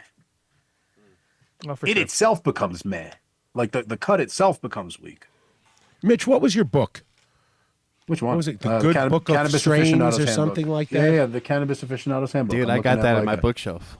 I'm looking at like 120 copies of it online. You gave me a copy of it a long time ago. It's misplaced. If you want to, send it to the show, we'll do some giveaways. You still a member of Boulder Gun Club? No, they wanted me to join the NRA. Oh, and I wouldn't do it. So, yeah, fuck no. that. I thought they were better than that. Nope, they made it a requirement. They were like, if you want to come recreational shooting, you have to give money to the NRA. Yeah, I said, fuck are you that. kidding me? I said, I don't contribute to any political organization. They're like, nope, got to do it. I said, I was on the waiting list for 17 years. And, Yeah, I remember that. Yeah. and nope. Really? Damn. Good for you. They didn't do that before, though. They just changed the rules, or is that? Yeah, I probably didn't know, or it was the climate wasn't so that they made it a requirement. Felt it necessary, yeah. They're like, lay in this coffin, and we're going to take a video of you while you masturbate. Yeah. Thank you very much. Another one? Here you go. Fuck. Here you go. Well, Mitch probably has a copy of that one. So, I mean, when are you going to give that back to me?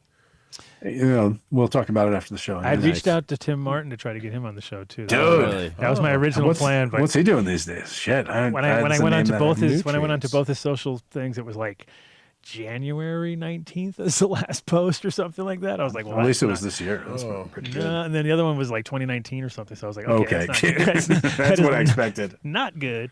It looks like some of the chat is interested in getting a copy of that book, Mitch, if you want to get rid of some of those. Look at that. Sales, Yeah, baby. Here I we gotta go. figure out- Wait, why don't you figure put out his how to slang website it.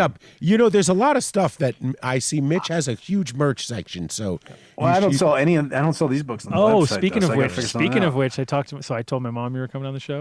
Yeah. And she goes, does he want an owl claw? I got an owl claw. I do. I have a couple, but I'll always take another. Because I was like, I bet he'll take it. Especially from Ace. Fuck, man. Yeah, she got because we have found an owl at top in the absolutely. absolutely in the pond. Yeah, I am doing a clearance sale. We had a flood in my basement, so I'm doing a clearance sale on my website, though. If you guys want some juju, hoodymoses.com. Damn. Do you have to be a flooded- juju to get juju, or for any this is denomination? egalitarian universal juju. Got it. That's But it's funny. better if you're a juju. I'll tell you that. Juju here. That must be scary when you get a flood in all your fucking trinkets. Nah, it's not. I mean, my trinkets It's are all totems, protected from the not ground, but they got to trinkets. tear the carpet Trinkets, up and shit. totems. It's gonna be fucking a pain in the ass just to get in there and ship. So I'd just rather just not deal with it. I just put a link in the chat. Yeah, Whoa. fuck yeah, Right chat. now. And then There you go. if you want the book, I don't know, email me off the website. Right You're on. gonna confuse the shit out of Moni, who answers my emails, but she's on vacation. This Like week. what book? He's She's writing like, books what now? He's- book? Yeah, Just yeah. say, cannabis book or Adam Dunn Show, and she's gonna be like, "What? I've looked through the website; it doesn't exist." But I'll be like, "Don't That's worry, funny. Moni, I got it." But yeah, I got copies for y'all. Nice. It's just a little. It's like almost a booklet. It's not very. Yeah, no, it's It's It's pocket a pocket book. Yeah, it goes in your back pocket, right? Yeah, it's like a little pocket. Put it in your shirt pocket. Yeah, we got books. So I don't know if you're aware of our spot down here, though. We have a barbecue No, spot down. I gotta ask: is it vegan barbecue done? No. Because No, a vegan dude with the barbecue I took place. over I gotta that. ask you, man. It's Vinny's barbecue spot. It's Oh, Vinny's Viper okay, Pit. Vinny's okay, Viper Pit. okay. So Okay. No. Vinny's barbecue spot. Yeah. Understood. Yeah, I took over. Okay, yeah, Vinny, I trust. Yeah, but I don't trust the I vegan say with the barbecue, dude. That's my thing. collectively we is how I'm saying it. The royal we. Would you trust? Do you see why I don't trust a vegan with barbecue, right? Uh-huh, If someone was like, "I don't smoke weed. This is my grow," you're like, "Oh, yeah, or this is my hash." Mitch, You're like, "No, I don't." Mitch, this is me talking, okay? I've lost a little weight since I saw you, but I'm telling you. Yeah, I'm love to wondering how good the fucking- barbecue is. I love to Adam fucking too. eat. Both of you guys. It's I'm wondering how good fucking you guys look skinny. amazing. Pretty good. The barbecue is fucking amazing. It's not kosher, but it's amazing. The mac and cheese, How is the it not brisket, kosher? I gave him Well, because you I'll make eat mac and brisket. cheese in the same kitchen. That's buddy. okay. I'm not worried about that. Okay. You can make it. You can come down here and do some sort of. No, you'd have to have two kitchens, the rabbi and the whole. It's not. Yeah, you know, I'm not. No. Clearly, Dave, I'm not a by the book. I understand. I'd say I'm by Chomping the on some book, not the bacon while rabbis. you're doing I it. was the PE teacher at the yeshiva, though. the kids in the chat saying, Holy shit, Vinny! You remind me so much of my PE. Damn, bro, you remind me so much of my PE teacher in high school. Now that you mention it, it's blowing my fucking mind. Bro. Vinny I is your did. It was quintessential. 9th through 12th grade. I'd pull He's up on old the enough. Harley. It could be him. Could be. Vinny Yeah, wasn't Dr. Jersey, right? Peckman hired me. I couldn't believe it. You're going to hire me as a Catholic kid to teach your Jewish kids. He's like, well, we know that we don't do the athletics. Yeah, I was gonna say they're Farm not the this one fit. out. That's a definite like. You want to get them bring in the. You know how to throw the ball? You could throw the ball. Well, You could teach the I got a kids. few It's of them in okay. their presidential. I got a few of them. Their presidential fitness awards. You have to do like 10 pull-ups for that, right? 10 pull-ups. No, it was pretty hard. They had to pull-up. run the mile. It's like a mile and a half. The Jewish kids would have to do pull up. Pull-up. Yeah. Oh no, you got to remember that when a Jewish kid goes up for a layup, he's always going to grab his head. Grab his head, yeah. Dude, my school, they played so much basketball. It was fucking- The layup is awesome. Mark, did you understand why he does that? no. Why? No, I don't. I'm reading. Because he's no, always no. thinking his yarmulke is going to fall off. Oh, Yeah, they can't wear a hat. And it's Yeah. true, they do. It's not. This is not false. This is not false. It's not false. It's not false. You guys know I would say it. That was bullshit. It's not bullshit. That was some racist bullshit. I'd say it, but it's No, the 100% cool my kids wear experience. the cool kids wear baseball caps. So But not on the court. You can't. But yeah. no, I let them wear baseball caps Oh, on the nice, court. nice. well, we got the kid in the chat said the Wi-Fi on the plane won't let him on. Oh. He says it's very well maybe for the best because I probably still owe Mitch $100. Oh, he knows it. Oh, at least $100. Do you know why, Ryan? The kid owes me $100. No. Because when fucking and Ryan, you're gonna have to make the Wi-Fi work and put up with this, bro. Full screen on Mitch. You're the tech guy. Oh yeah. Oh yeah. We know Because it. when Conor McGregor was fighting Floyd Mayweather, Ryan decided to. When I was just talking about how Floyd was this was like such a scam, and Floyd was absolutely going to crush McGregor. Ryan decided on his own to come up to me and tell me that no way, and he would bet me $100. Somehow I believe all this. Sounds exactly like the kid. And then, Dude. we all know what happened. And then, when I came to collect, obviously it's not about the $100. It's about the principle. Ryan told me it wasn't a fair bet, and that he therefore wasn't paying me. He came to you. Wow. I know. I wasn't out looking for. I mean, I was separately out looking for bets. I definitely took probably a bunch of your guys' seats, but not with Ryan. Not that was his. He wanted to do that. He wanted to do that. Sounds and about right. There's definitely Very nice. interest on it now, bud. Now. There's no way this is just going to cost you $100 to get out of it. Fuck. It's been 7 years. Compounded. Oh yeah. Of course. I don't know. I'll have to break out a calculator. The kid says, "Mitch, let's just smoke some Turkish silvers and drink yerbas like the old times." It doesn't work that way, kid. Kid, it's hard cash or nothing. I got kids now, man. You can't be the kid. I got kids. You need to buy some trinkets from Lou Moses' website. You know what's funny is they don't need Turkish silver. Rosin Dogs refuses to call him the kid. He calls him the man. I was like, get the fuck out of here with that. No. The kid is the kid forever. You can have 9 kids. You can have grandkids. That's so high right there. There's the barbecue. There's our spot. Here's our spot. Okay. Vinny's spot. Sorry. Vinny's spot. Can't say our spot. It's my. Not a vegan. I contributed. Look at that. Look at that. Huh? Well, the decor looks done. It's very Right? done influenced. It's done deal. Very done influenced decor. Yeah, exactly. The barbecue part does not seem very like a done. And you should have seen in the beginning because I was trying to do paninis. I was all about, hey, we're gonna do paninis and have those. Mm-hmm. And then Vinny was like, roast beef. That's it. and he wanted meat. I want meat. And then Cece was all, no meat. And then we had the little battle going in the beginning. And then it's just the neighborhood, man. And IROC brought a guy over who brought a bunch of barbecue shit and sold out at one of our farmers markets in like 5 minutes. And Vinny was like, had a light bulb literally bing go over the top of his head where he's like, that's what we're doing right there, So he got the kid involved and the new kid and then got rid of him. Not the kid. Yeah. Not the kid, because that would have been a triple disaster. Well, then he put him Send on me your waivers. Venmo, Mitch. Oh! I don't really have a Venmo, bud. Check out the website and buy some trinkets. He's No, more than that. The guilt is killing him. More than that, the kid. That's funny. Hey, if anybody knows how to guilt people, I really you guys, just want to know.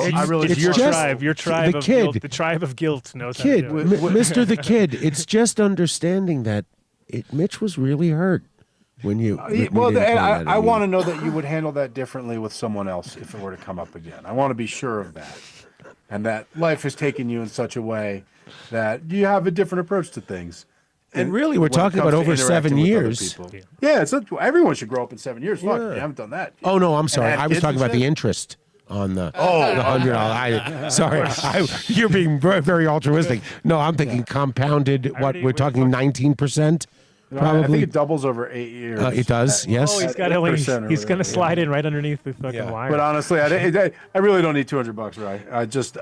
I hope you wouldn't do it to someone if you were to get in the same situation again, as a sign of how much you've grown as a person, and that's cool. And I can respect that. Mazel. Hey, That was good. there you go. There's some full circle shit. Yeah. Nice. Dave also likes the burn ends for sure. Oh no, but your brisket is amazing. Burn ends are It's my good. thing, Benny. Yeah. I My really gout, the though. burn I've ends been are the having favorite. I've been having the gout. How's that been? It had been cool. It had fucking flared up this week, but that's Really? a no go on the barbecue. Guess not. I remember that now. Do you do Benny? You do any vegetarian stuff? So wait, done. You don't do that. You don't have like veggie Mac dogs. and cheese. If You ever I- come up with some kind of if I could seitan be ribs here, or some shit? Yeah, the thing is, there's no point unless I'm up here doing it because Vinny. ain't Cyber gonna- turkey. Vinny, I know. Vinny ain't gonna do it. He won't even refuse. He'll refuse. So I What? can't put it on the menu because if it's on the menu, But just it do means it on the show day. No, I'm bringing in tacos and a Mexican. Oh, we got a vibe whole to it crew next coming week. in now. Yeah. Elote. Elote. Look at The Lotte. elotes are out there, and me and the elotes are going to combine and have a grill out here and do breakfast burritos. It's going full. He's going full on. You know I like breakfast burritos. Yeah, that's a win-win right there. It's a thing. in Red So, Dead. question, Mitch, did you? Because we might have sent it to the wrong number, but did you get the video? You texted me. No, not the text.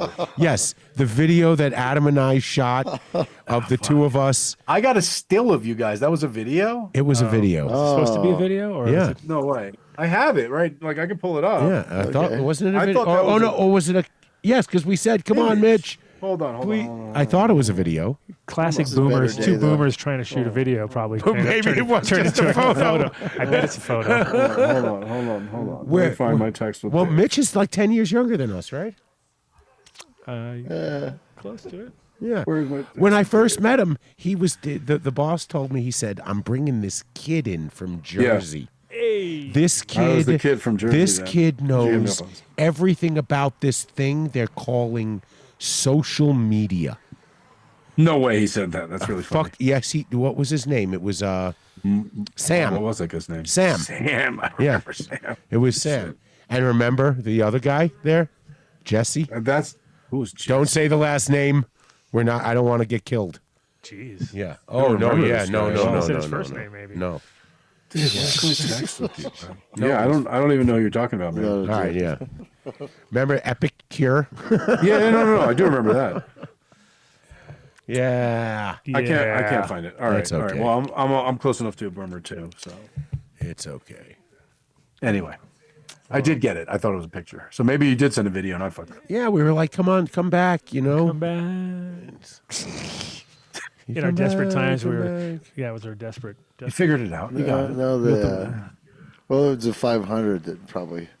Yeah, dude, counts. 500. I haven't said congratulations yet, dude. Legit respect, dude. 500 of anything. Fuck. As you may have noticed, I don't really stick around for 500 of anything.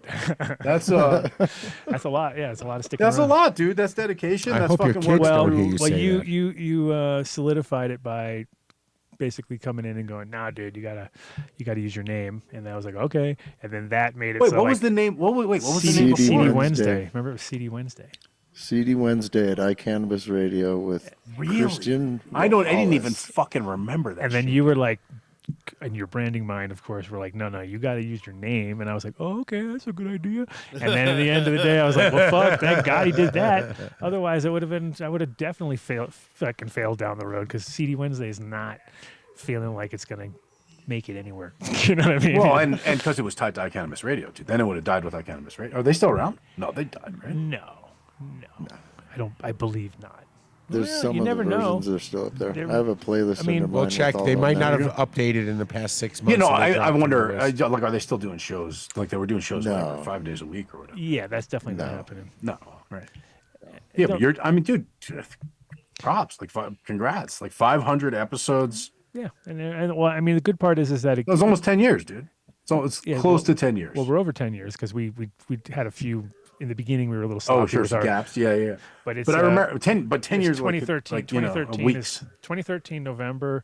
I think you probably came in like around February or something like that, maybe right after that. I didn't realize it was that early, and I felt like it. But I remember like Oh, No, it was quick. I remember numbering the I episodes. needed help. I and needed putting help them up. bad. I was like, Mitch, this guy seems like he knows what he's doing. I was like, this guy. You wanted me to do gossip. That's what you We brought had me. Oh yeah. Oh, Flargo. and we even pull up the sample, Vinny, the gossip one. No, I remember you called We me have up it, and we told have it, me we have it. Mitch called me up and told me he was doing this show with you, and I didn't really know anything about you back then, but I remember turning it on, and this is when the camera angle was from like way up here. Yeah, Yeah, kid. It was Yeah, down, kid. and I could No, see that's was pre-kid. the kid. That's pre-kid. you was- had that was notes, like No, you that had was post cards and iCannabis. stuff. Oh yeah, I was serious as shit, dude. I was working on that show. That was my only job, dude. That's what I was doing. Basically, he's my working on gossip that show. queen. So we've got a gossip guy now. Awesome. That's You gotta- what I've always. Adam Dunn's gossip queen. There you go. We got the Yeah, sample. right on, Mark. We Yes. still got it. That wasn't me. That was Vinny. Vinny Bob. Good job, Vinny. We got them all. Hell yeah. That's awesome. Yeah, it was funny because it was again. That's why I tried to get Tim on because he was the catalyst and his Absolutely, and dude. He his inability to keep his shit together made it so like, well, I guess I could step in here and then, but was over my head because I thought it was gonna be easy. And I was Did you take over like Yeah. JDR's slot with CD Yeah. Wednesday? It was JDR. Yeah. Then you made it CD Wednesday. Yeah. That's what happened. Yeah, exactly. Wow. So I had no idea. Well, he got yeah. Yeah, so Thank he, God, right? Like, That's awesome. Yeah, because he was like, I kind of came there one day and they're like, oh, he's not coming. I was like, well, what happened? And they're like, oh, dude, he locked himself in there and he got on there in the middle of the night, came into the spot, and then they were like, is he on live right now? All drunk, and he was all drunk, Yeah. and cops came and he had to like barricaded himself He barricaded in. himself in there. For all y'all who are listening, the studio was in a lawyer's office. Yeah, It was it's so the last safe. place you want is the last place you want to fuck around because Yeah, you're it's already this in place you trouble. wanna fuck around. And yeah, they barricaded himself in there, and they were like, "You're out." And so then, I kind of was like, "Oh, okay. I guess I should I could do this, I guess. My whole Yeah. strategy was that I had my phone that had a lot of Right. cool numbers in it, and I was like, if I just keep going through my phone, I'm going to find shows in the phone. Like, they're going to be here. Oh, there's one. There's Soma. I'll call Soma. Hey, Nice. Soma, there's a show. You know what I mean? I was just like, figured that was my angle. In the And so beginning. the only innovation I did, I was like, well, I don't, since the show was it on Wednesday then? Yeah. They should be, I was like, since the show's on Wednesday, like, why don't you call them the Friday before and make sure they're available? That was the main innovation was like, Oh, why that's don't so we just, funny, dude. but now we don't even do that. I've narrowed No, it down. we're back to the phone? Well, kind of. No. So my whole thing is I don't put the flyer out until the Thursday night around midnight, because No, it's he's never, full of shit. It's like gonna- 3 a.m. It's never going to work if I do it before, because I tried to do it like, oh, I'll do it a week ahead, and then I'll do. No, never works. Everyone fails on me. They cancel or something happens. Which is why I asked for all the bags of mushrooms, just for everyone who heard that story, like because I know that's how it fucking goes. And for that time, it didn't. I Yep. guess it wasn't supposed to. Yeah, you overdo it, and then. But no, so now it's working in a sense, because I like to keep it fresh too for myself, because it's not a fun show if I plan it too far ahead, because then it'll all like I'll get too nervous or forget something. Somebody always we're in the cannabis industry. People are not the most reliable. Okay, No. they don't show up. So the night before, they can go, "Oh yeah, I can make it tomorrow." Sure, And then they'll probably show up. And they usually show up. But not 100. Yeah, not 100%. It's like when you throw a party, the last guy that you meet at the gas station is the first dude at the party, because Yeah, you're yeah, like, yeah, it's like, there's a party, dude, I'm coming. You know what I mean? And then all of a sudden, none of your friends show up. That fucking guy. Hey, can I get a Yeah, I ride? know first that dude, guy, yeah. First dude, I'm here. So yeah. So, Mitch, I wonder if you know this. So, because we haven't spoken in a long time, but back in 1990, when Jack Herrer spoke at Coffee Shop Homegrown Fantasy, I don't know if I had ever told you the story about rolling the huge joint there with all the donated cannabis from everyone. But there was a kid there that I was fucking jealous of. He was Jack's fucking handler. He was responsible for getting Jack Herrer. I mean, 1990, yes, there weren't many canna celebrities. Right, Okay? right. Yeah, he it was was really- Cheech and Chong, him, Ask Ed. That was Yeah. it, right? Yeah. And it was fucking Adam. I had Kenny. actually met him at that coffee shop in 1990 in November. Had no idea until I told the story on the show. Because And Don was like, "That was me." He's always laughing at me, you know, which is not uncommon, but at least I know what he's laughing at me for, and I didn't understand it. And then he's like, "Yeah, that was me." So yeah, that's we had another full circle. It moment goes there. real, way, dude, way I far mean, back. It's the Soma there's- too. there's- So I had no idea of Adam's connection with Soma, but I knew Soma before anyone. I used to buy weed from him in Eugene, Oregon. That's pretty funny. That's know? super funny, actually, because that's a really like specific, pre-Amsterdam Soma. I showed up at his house days after he got busted when the house was empty, trying to go buy weed and wondering why all the fucking doors were open and there was no one there. And luckily, the 4 cops that got out of the unmarked car didn't tell me to stop, and I kept going. Hey, did I sound like a cop? Yes, that's Yes, exactly what I yes. sounded like, Vinny. Exactly. Yeah. Exactly. The kid said, let's not forget how critical the news sound was to the show's success. It was it was a bonus, that was for sure. Come on, Vinny. Yeah, definitely. sure. It was the cherry on top of the icing, for sure. Hey, let's go do this. Very nice. Good I don't job. have any news. Yeah, and that I brought Dave originally on because I thought he was going to fill that gap, and he never does. He's No. the worst news. You don't do the news, Dave? He's You the always worst. were on top of the He's news. the booger joint It was the roller. right choice Ne- done, like without a doubt. Yeah, no, and it was funny too because he doesn't remember, but I was like, no, dude. I remember you saying that. I just ignored it. Mitch told me that you were going to get us investors and you were going to get us all this stuff. I was like, yep, this is the guy who's going to do it. And so I'm still Well, hanging that was in right there. around when Calyx, we raised $61 million. Yeah, that's why in Don, 2.5 that's why I said he's years. gonna get investors. Exactly, exactly. 61 million in 2.5 years. We deployed it on 1 million square feet of real estate, and we were going to go public. I was going to ring the fucking bell on the New York Stock Exchange. Dave, is that still happening? No, Did it hit because the 500th episode? This did. right, of course not. No, of course, because it doesn't require. This show does not require 61 million. It requires No, but I don't think a show was looking for 61 million. I think if this show No. got, Just a mill. A mill would be good. I knew you were going to say. We'll take a mill. Yeah, yeah. Well, you know what? Right. You should The come round down. mill. Come down to the Dude Grows Cup with us next weekend and see how they It's do right a down the street. podcast. It's in Longmont. They've monetized it to the point where they're all living large, which is. I something mean, we we should learn were how to do. monetized to shit too. Remember when we got the fucking, what was it, like a pallet of yerba mate delivered? Oh, that was the best. Yeah. That was sick, bro. They hooked it up. I still have like the hat. I think I got a hoodie You from got that. the straw. I got the straw still. Mitch, weed was still $7,000 a pound then. It's a different moment Okay, in time. now it's $700 a pound. Yeah, but that was yerba mate, bro. We went to them because we were like, we had zero weed sponsors. Oh, we get. Oh, we. Oh, you yeah, missed they're our all afraid. advertiser. We do Oh, we Ozo can't do Coffee. that. Yeah, Jeremy's still in there. Though. Yeah, yeah, that's what I'm saying. Like those are the good ones. Seeds here now. He's Still there. Still there. We got him. We got him. Still hanging in. Build a soil still hanging in. And we had Illuminar. Well, build the soil, obviously, yeah. But then we also had. I actually talked to Jeremy. Wait, you had the Like, extract exchanged a message company? with him at some point.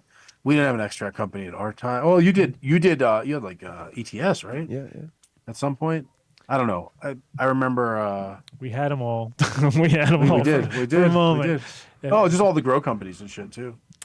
You know, it's definitely it's funny too because now everybody has their own podcast, even a long way, and then they realize how fucking much of a pain in the ass it is to fucking. Hey, I want you to know, Adam's got integrity. easy to Hawthorne do offered us money, They and we did. said no. They did. Yeah? They did. Yeah. I was like, watch the episode, sir. Yeah. Yeah. That's how There's no. I mean, like, there's. It's hard to. It's really hard to do 500, dude. Like legit. Well, I mean, hopefully it won't be hard to do the next 500. 500. We'll see. I'll be 65 when that happens, so that'll be fun. How many did you do, Mitch? Because I feel I don't know, like 3.5 years, I think, however many that is, and I don't think we missed any. Not really. Maybe there was like a blizzard. Wait a minute. Wait a minute. You didn't miss a show, and Mark's been complaining for 6.5 fucking years that the only difference is we'd never miss a show since I've joined. There was a point in time in between when it was just me and Adam. You expect him? It was like me, Adam. Are you kidding me? We were hanging in there by a thread. Yeah. Well, you know how we got MTI along the way was because he was complaining about the kid. Yeah. And so Cece was like, "Oh, do you know how to do it?" He's like, "Yeah, I do my own podcast." And we were like, "Oh, hey, come on through." Isn't that how you got Mark too? Yeah, that's how we talking about. I started in February 2017. So yeah, exactly. So it was like Yeah. we made it through. We made it through, and that was it was definitely there was a few times there where it was like, oh fuck it. Wait, 2017. So you've been rocking longer than I even was. No, nuts. I didn't. There was a year break, right? It was just you, and I think I did my first show sometime in 2018. it was right before Spanibus, right? In 2018, so it would have been February of 2018. Yo, Don. Yes. One day, my across the street neighbor had a flat tire, and I went out to help him. Oh, I know the story. Do you know the story? I do know. You can tell it though, but I know. Do you know the guy though? Yeah, he was like, "Oh, I work with that." He's like, "Do you know who Adam Dunn is?" I was like, "I know who Adam Dunn is." He got fired really quickly after that. It's so funny. Reese was like, "Oh, do you think that guy still works with Adam?" I was like, "There's a 0% chance that." Oh, he was any of that fired is within still a happening." month, I think, of that time. It was really funny. Yeah. So he basically was a guy that was working at a spot, and he came and he's like, "Yeah, I was helping this guy across the street, and this guy Mitch," and I was like, "That is fucking nuts." Literally right across the street from me, dude. Is he still live there? I'm fucking no idea. I asked. That's why I was asking. If he still working. Oh no, A lot of small world stories on the Adam Dunn Show. That's it. So I knew that's the last time. That's when you reached out to me. I was like, "Yep, we'll find what time." That's the funny. universe told me. Well, I'm glad you got to tell the story of the Mushroom Day because the way we've all sort of heard different pieces of it where you just reached into a bag. For your guys' version first. Yeah, you reached into a bag of mushrooms and just went. I mean, I definitely did that too. No, I just That saw. definitely- Yeah, I just that year too was funny because I got super blazed on mushrooms that year too, and I went to. So we're supposed to have a room comped at the Pink Flamingo place or whatever that spot there was, and I was calling Hazel, and oh no, sorry, it wasn't at the Pink. I thought it was at this other place that was there the year before. So I go up super high, I get into this. Oh wait, at Emerald. That's at what Emerald it was. Cup, right? Yeah. And I was like the last car in the parking lot. You know what I mean? I was like, I got to drive now. And I was like, fuck it, let's do it. So I drove like a spaceship. I was like driving one of those like automatic opening doors, you know what I mean? Things. So like as I got close to the car, all the doors opened up. I was like, oh shit, this is real, right? And I get in the car, drive up to this place, and it's the same place I was at a year earlier, right? So I was like totally comfortable. Oh, I know exactly where we're going, Cece, don't worry. And it was a really nice boutique hotel that had like a cool like vibe to it. So I was like stoked because I was like, oh, it's gonna be dope. Get there, and it's like I'm sitting there waiting for this lady, and she's looking at all frantically at the computer, and I'm super high. And it was like, dude, like kind of like that weird waiting room, like do do do do do do, like music's going on or whatever. And they keep looking at me all weird. And at one point, he's like, "Are you sure you have a reservation here?" Right? And I'm like, "Oh yeah, sure." And I pull out my phone and I show it to them, and they're like, "Yeah, it says it. Okay." So they're like confused as fuck. I call Hazel up and I go, "Hazel, what's up with this?" And she goes, "Give me the phone," right? And she starts like tearing them a new asshole, right? These are fucking VIP, blah blah blah blah. And then all of a sudden, it was like I see him go like, "Oh," and then he goes, "Oh wait, here." He hands the phone back to me, and she goes, "So you were there last year, and you're not there this year. You're at this other place." They're all confused because the dates were exactly the same. Like they looked like I was really on the same date and everything because I was like coming in on a Sunday or whatever. And it was just so funny because it was like I was so high and I was so happy that I made it where I was like, fuck, I'm here. This is perfect. And then all of a sudden I was like, what? Now I have to go where? You're a year late. This is not it. Yeah. And they were like, sent me to this. And when I got to the Pink Flamingo, which is where they had, it was a completely different vibe. It was like, went from this super nice music-y boutique spot to like people were puking everywhere. Like I walked in, there was a guy puking in a plant, another guy puking. There was like some big party going on and everybody was super hammered. And our room was across from where these guys were partying, and I had a little rickety door handle, and I was like, this is the worst. Like, and a lumpy bed that was two beds next to each other, you know what I mean? I was like, the worst, ever. It was like, so yeah, it was one of those years where a lot of shit was going down. A lot of mushrooms and a lot of weirdness. A lot of journeys. I remember, I think it was that Emerald Cup. I have one memory somewhere of like probably Ryan the Kid. I don't know, smoking in the room right before we checked out. And so he said, no, it's cool to do. You just got to have like someone fan it out. And we opened the window and someone had a blanket or a pillow or some shit. And they were like fanning it out. I don't know. It's all a haze. There's a bit of a haze there. No, I'm just thinking of the other hotel. That was the best. The one in that one, the Mexican one, the crazy Mexican palacey thing. Dude, that's a top 10 highlight of my life. Because that episode's gone. That's a lost episode too, right? The most, I think. You tell me, bro. I think so, dude. I think that's one of the few. So this is episodes. 501. No, we have a few. Well, we have a special event. I have a lost episode too. There's one that I wasn't recording. And for some reason we didn't stream out, and he didn't tell anybody. No, I told it was you. the best episode ever, probably. No, but that one was like epic because we somehow did. So we had that fucking Seeds Here Now had the chocolate fountain with all the fucking weed in it, and we had all that shit in that room, and we were just blazing right above the check-in. And no, you can pull up. Can someone pull it up on screen? It's called the Mission Inn. Yeah. You gotta have the visual. I think it burned down. I think it burned down. You might not be aware of this, Mitch. Mark is like better than Jamie from the Mission Inn Riverside. Yes, Joe Rogan podcast. You got it. Oh yeah. Okay, Mark. He's our Jamie. Let me take you on a little walk here. Okay, so pull up the Mission Inn. Yeah, because that's the crazy part. Is this place is like a Hollywood. It's like a Hollywood. It's like a Hollywood soundstage or something. There it is. Okay. Yeah. So like presidents stayed there, Einstein stayed there, and that was the suite we had. And Mitch Shanasa. So so we were there, right there. Pause. Go back, Mark. Go back.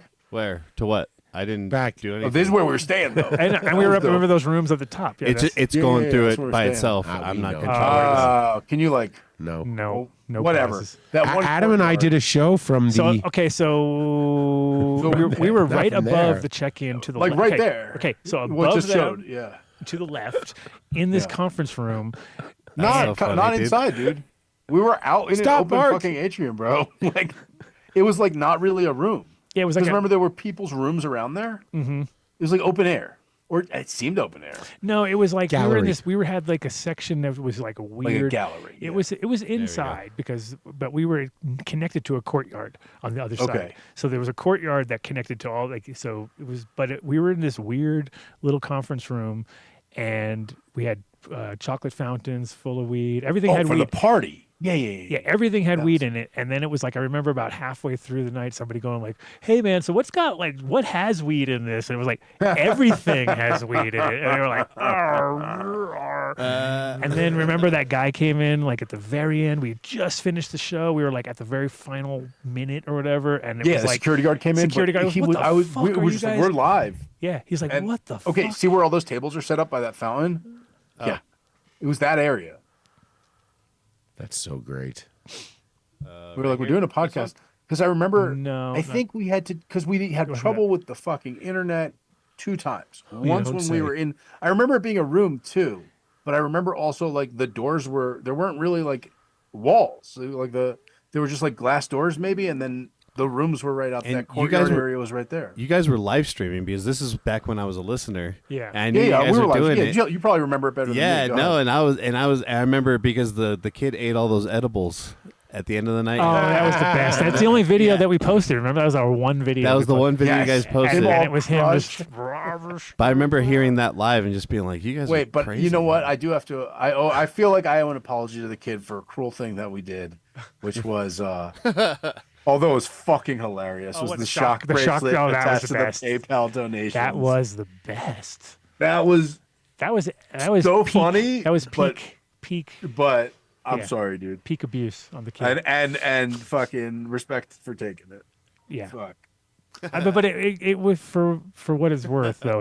His character was needed. I mean, that- you need to they- train a he- dog. You shock He it, needed that obviously. shock. We were collar. trying, buddy. He We were needed trying. it. He needed it bad. It wasn't like just that. It was actually for real because it was. It like- was. He was eating Taco Bell. especially the He was first eating time, Taco it Bell was and enjoying it. fucking He was defending Taco hilarious. It was so much funnier, and that's because of you guys. That's because of the viewers. Like we had no control over it. That's what Yeah. made it so funny. The And more it would they just be a donate, moment. the He'd more just be you're shocked. talking, and someone would be like, $5. Oh, it was great. It was great. That was your Pavlov. Yeah, the train. Pavlov. My brother just got one, and it was like, oh, dude, You're still- talk about. How's your brother doing? He's hanging in there. Is he He's doing still good right now? He's in Jersey or? No, everybody's out here. Everybody's out Oh, here. they're all here. Glendale here. Yeah. Oh, good. That is good to hear. Yeah, dude, Ryan the Kid, were we in a conference room or were we outside? Why do I remember us being like, I was like, oh damn, those are people's rooms right there. I think we could see their rooms outside the courtyard. That was like on the back side, on one Maybe- side, and on maybe the that's front what it side was. was like you were on the second level above, and basically you came out the door to the left, and then there was stairs going down to the reception, which is crazy because we were smoking the entire time, and I'm like, how the Dude, fuck did they? so yeah, we're like blazing 10 minutes hard. before the end, and a security guard walks in, and I don't know, because we had like someone there with a board and shit. Like it was a legit production, more so than usual, and there was an audience obviously with chairs set up, and the dude just kind of stood on the side because it was the show. Like he didn't interrupt. Am I remembering that right, guys? Kind of, but he was in shock. I think It too. was He was early- clearly in shock because he the was whole like what the setting. but then it was like I remember us being like, and we're going to die, and we like kind of dialed it down, and then we were done. But then they were like, you can't do this. We were like, well, You we have did, to remember. we did this. Like, what are you talking about? We can't do this. We're You doing guys were groundbreaking. There were not many podcasts back then, and to Well, have there one, definitely people weren't podcasts people having- looked at you it had and to went, bring a jar of weed to show up for the live thing. So we just had a table in front of us of fucking everyone's ounce that they had to bring to show up. That was their admission, and then everyone was just fucking dabbing in the audience because we believed at the time. And I remember rolling as he walked in. I was like, it was like that kind of like, oh, I can't believe how cool this is. We're smoking joint, and I Is think that Dave Golden Coast there? Fucking shout out. Yes, Yes, for sure. But yeah, I remember like in mid roll of a joint, and I was all happy, and it was like that kind of moment where you're like just finally relaxing because the show was kind of like finishing. and Going, everything. yeah. And then I didn't really even realize this guy was fucking there. Like, what? It's Yeah, And I remember hearing that. And fucking, it was Live. like, what? Wait, yeah, because the guy, Yeah, it was good. And we had James Bean, fucking. And It was. Yeah, it was a good one. It was a good one. That was. It was just to have pulled it off for as long as because we basically finished, right? Like we. And it was like a multi-hour endeavor. Yeah, we did the whole thing. Yeah. Well, you just have to Yeah, I read remember what just being like, "Oh, we're done. Like we're done. We're done. We're wrapping it up right now." the kid explains everything in the chat. Oh, the kid Okay. is so good. He's young. His Yeah. brain is still. His brain is one still. side. Okay, one side of the conference room was rooms, and the other led to the courtyard. Okay. Yeah, exactly. Just what I said. Okay, so he came in and lost it. I didn't even remember him lose. Like we were just doing the show. He did. I don't no, remember him. No, like, he did. Like what the f- interrupting us. what Oh, he the f- probably lost it on the side and didn't come to us. Yeah, no, we kept going. I remember we kept rolling, and he was pissed, but he was pissed, and it was like one of those like it took a while for everybody in the room to even know what the fuck was going on because we Yeah. kept rolling, and then it was like, oh shit, oh we're not, then oh bad, evil, I was like oh no, but yeah, that was definitely. But no one had any consequences, right? No. No. We didn't have to. No, pay we didn't pay a anything. fine. No, Nothing. no. There was something weird though at the very end. I remember like thinking we had. I think didn't we have to like shimmy out of there though or something? I don't know. I remember there was something. There was something strange. Maybe the kid remembers. But Yeah. Okay. Golden Coast remembers. He said to keep the smoke inside. He basically because we had the doors open. That's what it was. That's why I remember the doors. We had the doors open, like and a then genius, he told like us the to keep geniuses the we are. smoke We're like inside. maybe we should open the doors. And that's a great Yeah, idea. great idea. Nice. Mitch, you want to Well, come back you don't want to anytime? hotbox the place. Come to the Dude Grows Cup with us. I don't want to go to the Dude Grows Cup, but I'll do some crazy fucking. Come down to the studio. Come to the studio. Just when you're in the Have some Maybe I'll get barbecue. maybe I'll get some barbecue. There you once my gout's go. There's a better. good Maybe excuse. Once my gout's better. Unless you get the vegan ribs going. Hey, you give us a heads up. I'll come up and make them. Did you hear Vinny just scream "No fucking way"? I heard the long meh. I don't know who that was. That was Adam. But oh, okay. No, Well, That was me. Why would I man I mean, my if you thing? if we find a crazy fucking hotel, we can smoke out. Like that was the. Remember the Airbnb episodes? Oh, the best was when we cooked the pig in the backyard at the fucking. Remember that year? I don't remember that at all. At the Emerald Cup, that one year they brought. I think that was with Vinny's Maybe got I didn't go because something. there was a pig. James Bean was definitely the one who rented the place that year, but we completely rearranged the entire place. Right, we took it was one of those deals where we came in, rearranged the whole thing. They I remember that. They dug a pit. Maybe I just don't remember the They pig. dug a pit in the backyard and The roasted a pig At the Air- Airbnb? Yes. Oh my gosh. Yes. Oh my god. That was for sure. And James Bean got in big trouble. Yeah. He got completely I banned bet. forever. You got banned from Airbnb? Oh, big time. Yeah, that was like Oh, I bet. that was a bad one because it was all on camera too. They were watching it happen. Like Oh, were they like- had cameras in the place. yeah, they were like, "Hey, wait, are they? What's going on back there?" Are Like, they digging a pit? I want to. So they were out of the country and they couldn't do nothing about it or something. Oh, and then we got the call like right in the middle of the show, and it was kind of one of those like, Are you roasting a pig Yeah, like- in my lawn? You see them exactly. digging it all up. And You know, it's also funny is recently I got reached out from by Zach with the bus. Remember the bus guy? Zach with the bus for the first ADSI? Yeah, he hit me up. He lives up in Idaho. The now. one the who hemp bus, the hemp fixed bus, the bus? 420 the hemp tours. bus, the hemp bus, the one that we went with. Okay, Not the one that broke down. not the one that broke down. The other one. The other one, the good one. Yeah, not the broken down one. Yeah. I was gonna say That was a DOS. That was funny because that DOS, year that was DOS DOS. saved the day. Oh, Yeah, he came Doss's through and bus? just like whispered to the bus, and it worked. It was crazy. It was like the only guy that could fix the bus happened to be right there. It was like He was and- just there. We and- didn't call him. And we like Yeah. looked out Anybody the a mechanic? We looked out the window and it was like DOS, and he's like, Yeah. "Oh, it looks like you guys are having some problems here." It was really great. It was like a movie. Like, and it then was somehow really- he went do do do do do do do. It was like having the fucking 15. I remember just being like, "This is fuck." This is the first ADSI guy, so we didn't want them. We did it at someone's house, and we couldn't have people park in the neighborhood, so we had them parked near the studio, and we had a bus that was taking them all up. That was like 30, 45 minutes. It was just like smoke bus. Super exciting, super fun, and we'd all planned this. It never happened before. We were the only ones who knew what was up, really. And the fucking That bus was the breaks year we down, took like- everyone's phones and they were all stressing out. Yeah. Everyone was stressing, especially JJ was stressing the most. I was like, dude, relax. JJ stressing? I know. What? He's like, oh, I gotta be connected to my. kidding? And they were like, I have to be connected to my family. I'm like, dude, you're like on a mission right now. You gotta just put it. Gotta deal with. Just put it away. And what's funny is, to this day, though, people still say like that was it. Like that moment was the moment we brought all the teams together, the Kim family, the Sauer family, you know, all the different crews.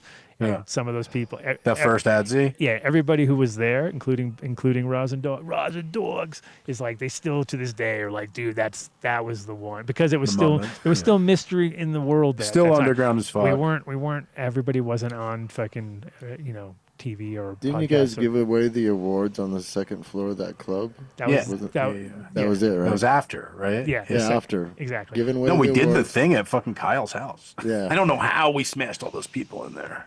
No, Awards. Did you know we were up for an MJ a couple of years ago?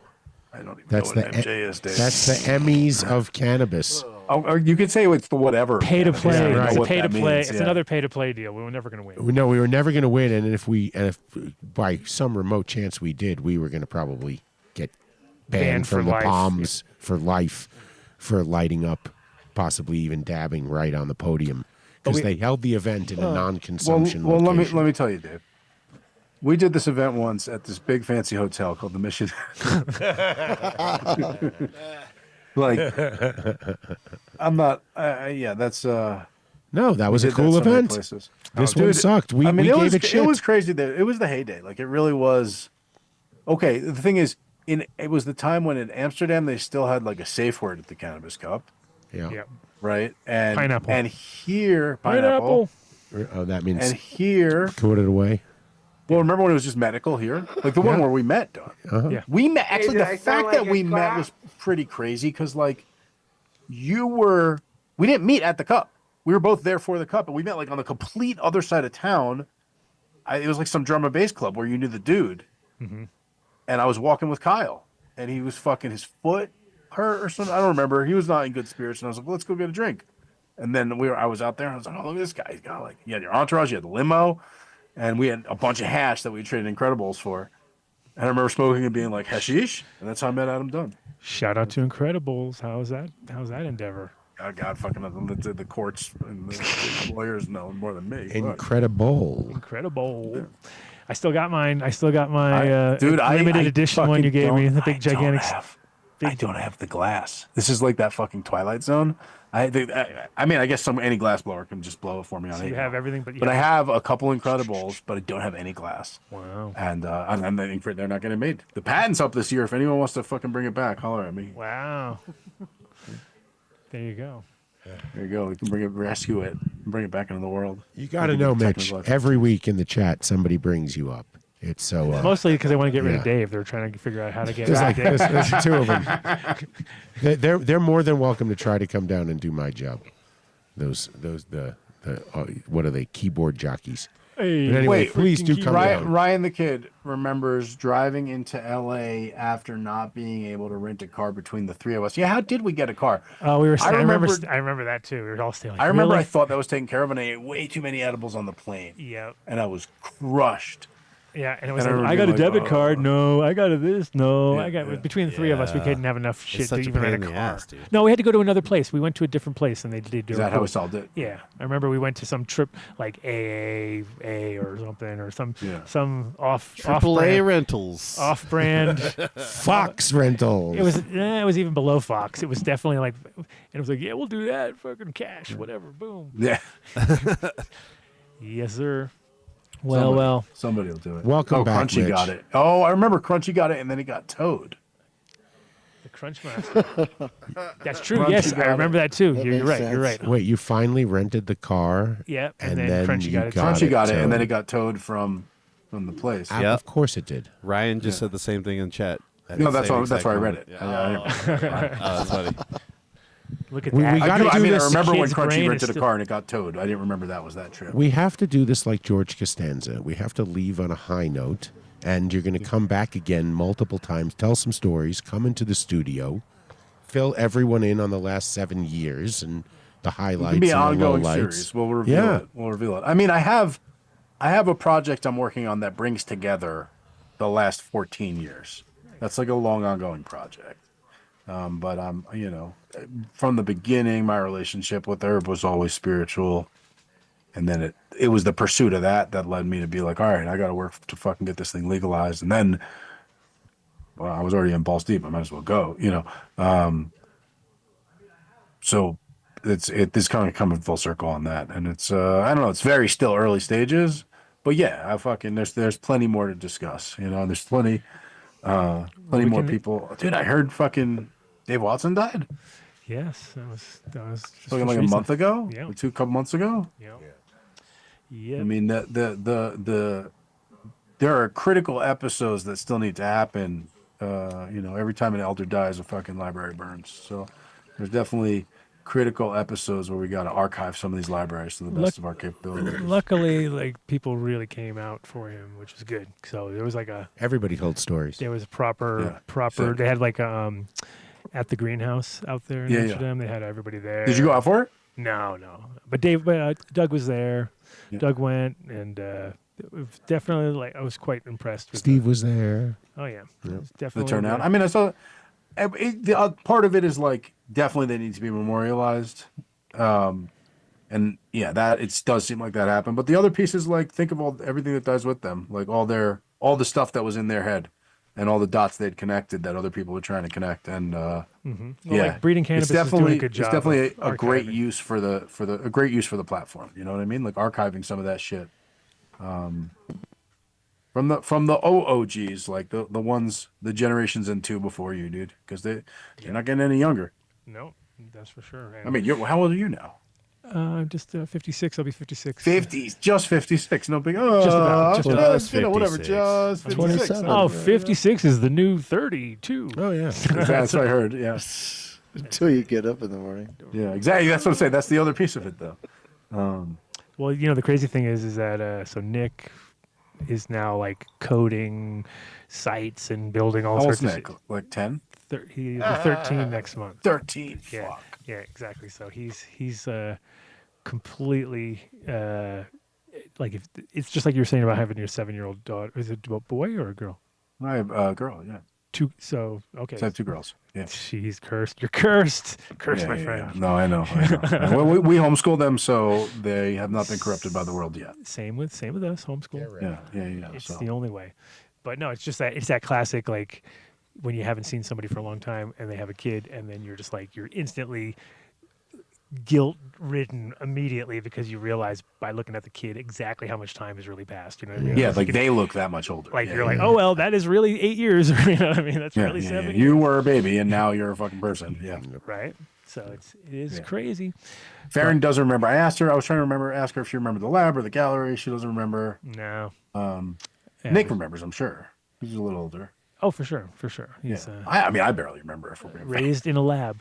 Raised. Feral I remember. recently. I mean, like favorite episodes. Fucking getting like following that one weird Todd McCormick thread. Was that Todd that got us to Dave? what's his face? To Dave? Yeah, Dave Richards. Yeah. Yes, sir. It's still one of the most talked about episodes for sure. Like it's still the most viewed. Like if you go back to the old G Kush story, part 1, part 2. I have to give significant props to someone and God knows, I'm sure everyone hates him. Everyone hated him then, but Matt Riot was the one who started connecting some dots to get us to what's his name, Frank. Oh, yeah, that was cool. To Gigax. Yeah, Gigax. Yeah. That was fucking real cool. Well, the cool part about that was he reached out to his daughter and got us in touch.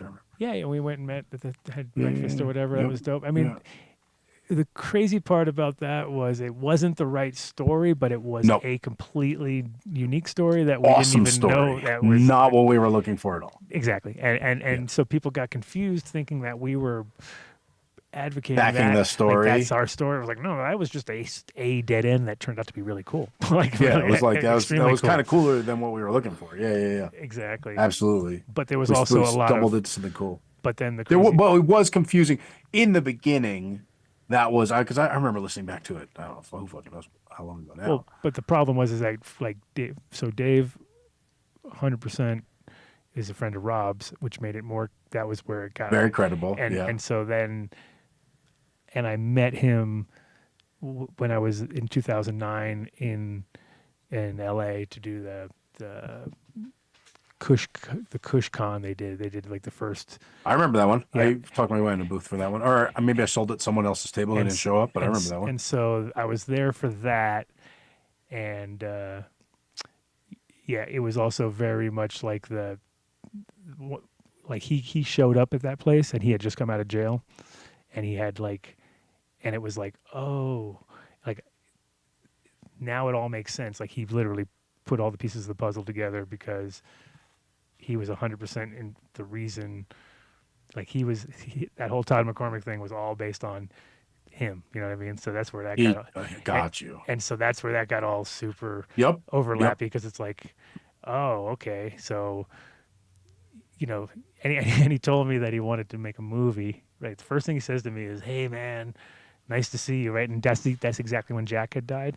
Yeah. And, Did he recognize you and knew you? Oh or yeah, no, I That's was when you met doing him? a sort of like a memorial, because it was actually the same day they were doing Jack's funeral or whatever. So half the people went to that, and I was doing a thing there for Jack. And as I'm there, I see this guy in the audience, and he's looking at me, and he's bald, and he's like smiling at me, and I'm like, what the fuck is this guy? Like, what's going on here? And then after the thing, he came up to me, and he's like, hey man, I haven't seen you in a while. I was like, wow, you have 100% been in prison for the last however many years. This is the last time I saw you. Yeah. He was like shaved head, super buff, not the guy that I'd met before. Was a long-haired dude who stopped by.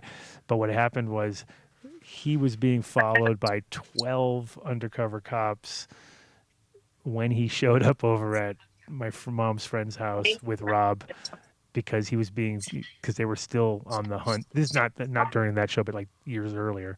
Yeah. What is that? Who just joined Landing? there? Is that Landing? What's going on? Yeah, MTI. What's going on? Let's see who is here. I don't know. Oh, hey, who's shit. here? What do you mean who's here? Look at him. It's it's fucking Ryan. What's up, fellas? Dude. It's the kid. What are you hiding in the bathroom somewhere? Or are you on the No, I just touched back down in Philly. Oh, there you are. Yo, Philly Airport. This is facts because I was at Kyle's birthday party earlier this year, and in the Philly Airport is literally the only airport in the country that has signs taped up and kind of like glued on now in every way that says air crime equals Fed time. Whoa! And so you're gonna see that, if you haven't seen that yet, Brian the Kid. I don't pay attention to the signs when I'm traveling through, to be entirely honest with you. It's a distinctly Philly thing where they have to warn you off committing crime on airplanes. Damn. Gotcha. Welcome to the show, Mr. the Kid. Look at he's all grown up. He's got a mustache and everything. Mustache. Look at that. You know what I mean? What? That's a you mustache. couldn't even grow one when you started the show. I don't think you officially could. That's full too. Look at that. No, Look at dude, that. don't they give you an amenities kit when you get on the plane? You can wash that shit off in the bathroom before you get off. Yeah, no, it's gonna go away soon, but it's sticking around for I now. would suggest you should get rid of it. Oh, and you got your dog with you. Yeah, that's a dog. I'm like, what is this? Is that a kid? Is that a person? It's a What the dog. fuck is that? It's a dog. No, my kids are at home, thank God. So yeah. No, but you were talking about that Frank Gigax episode. What made, like, what were you looking for? Because I can't remember. I remember Frank was not what you guys were looking for, but what were you looking for that made Frank come on the show, or like made him part of the show? We were originally looking for the history of OG Kush. Okay. Which we originally feel like we found through Swamp Boys. But that we were following a dead end that went through this guy Dave, who Adam was talking about, who had been in prison. That's a mustache right there, buddy. That's what you want to look at right there. Oh, look at that thing. That's a I'm looking at that's a YouTube. man's mustache right there. That was like just shaved, and I was like, fuck it, I got to get at least one Magnum shot, right?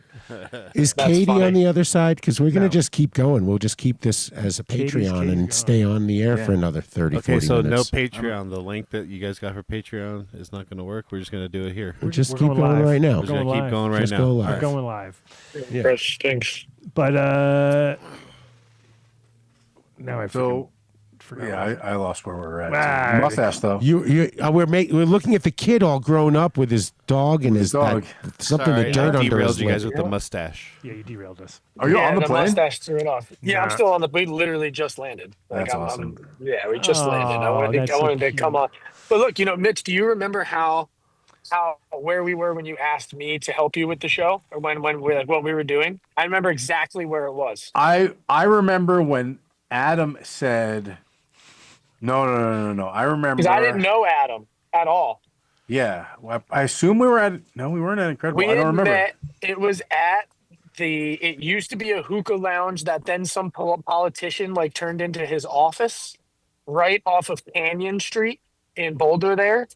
And it was like a hookah lounge.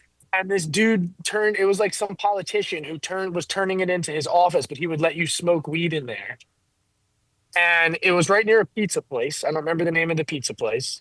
Huh. And you invited me over there. We were smoking weed because you were trying to turn it into like a smoke lounge, right? And then obviously that never played out. But you were like, oh, I got to go do the show with Adam. And I didn't even know who Adam was and was like, help you. I do production stuff, which was probably a big mistake on your part looking back on it. You said Emmy Award. You said Emmy Award winning. I heard. You said you won like a college I Emmy won for an Emmy video. for film and audio, right? Which is Film and audio. Well, but you do the audio for the film.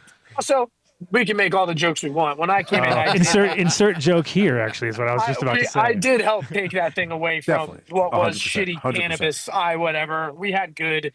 No, we had good equipment. Whatever. Fucking ran well most of the time. And most of the time, but I was an immature Definitely the child at vast. that I point. gotta say the vast majority of the time.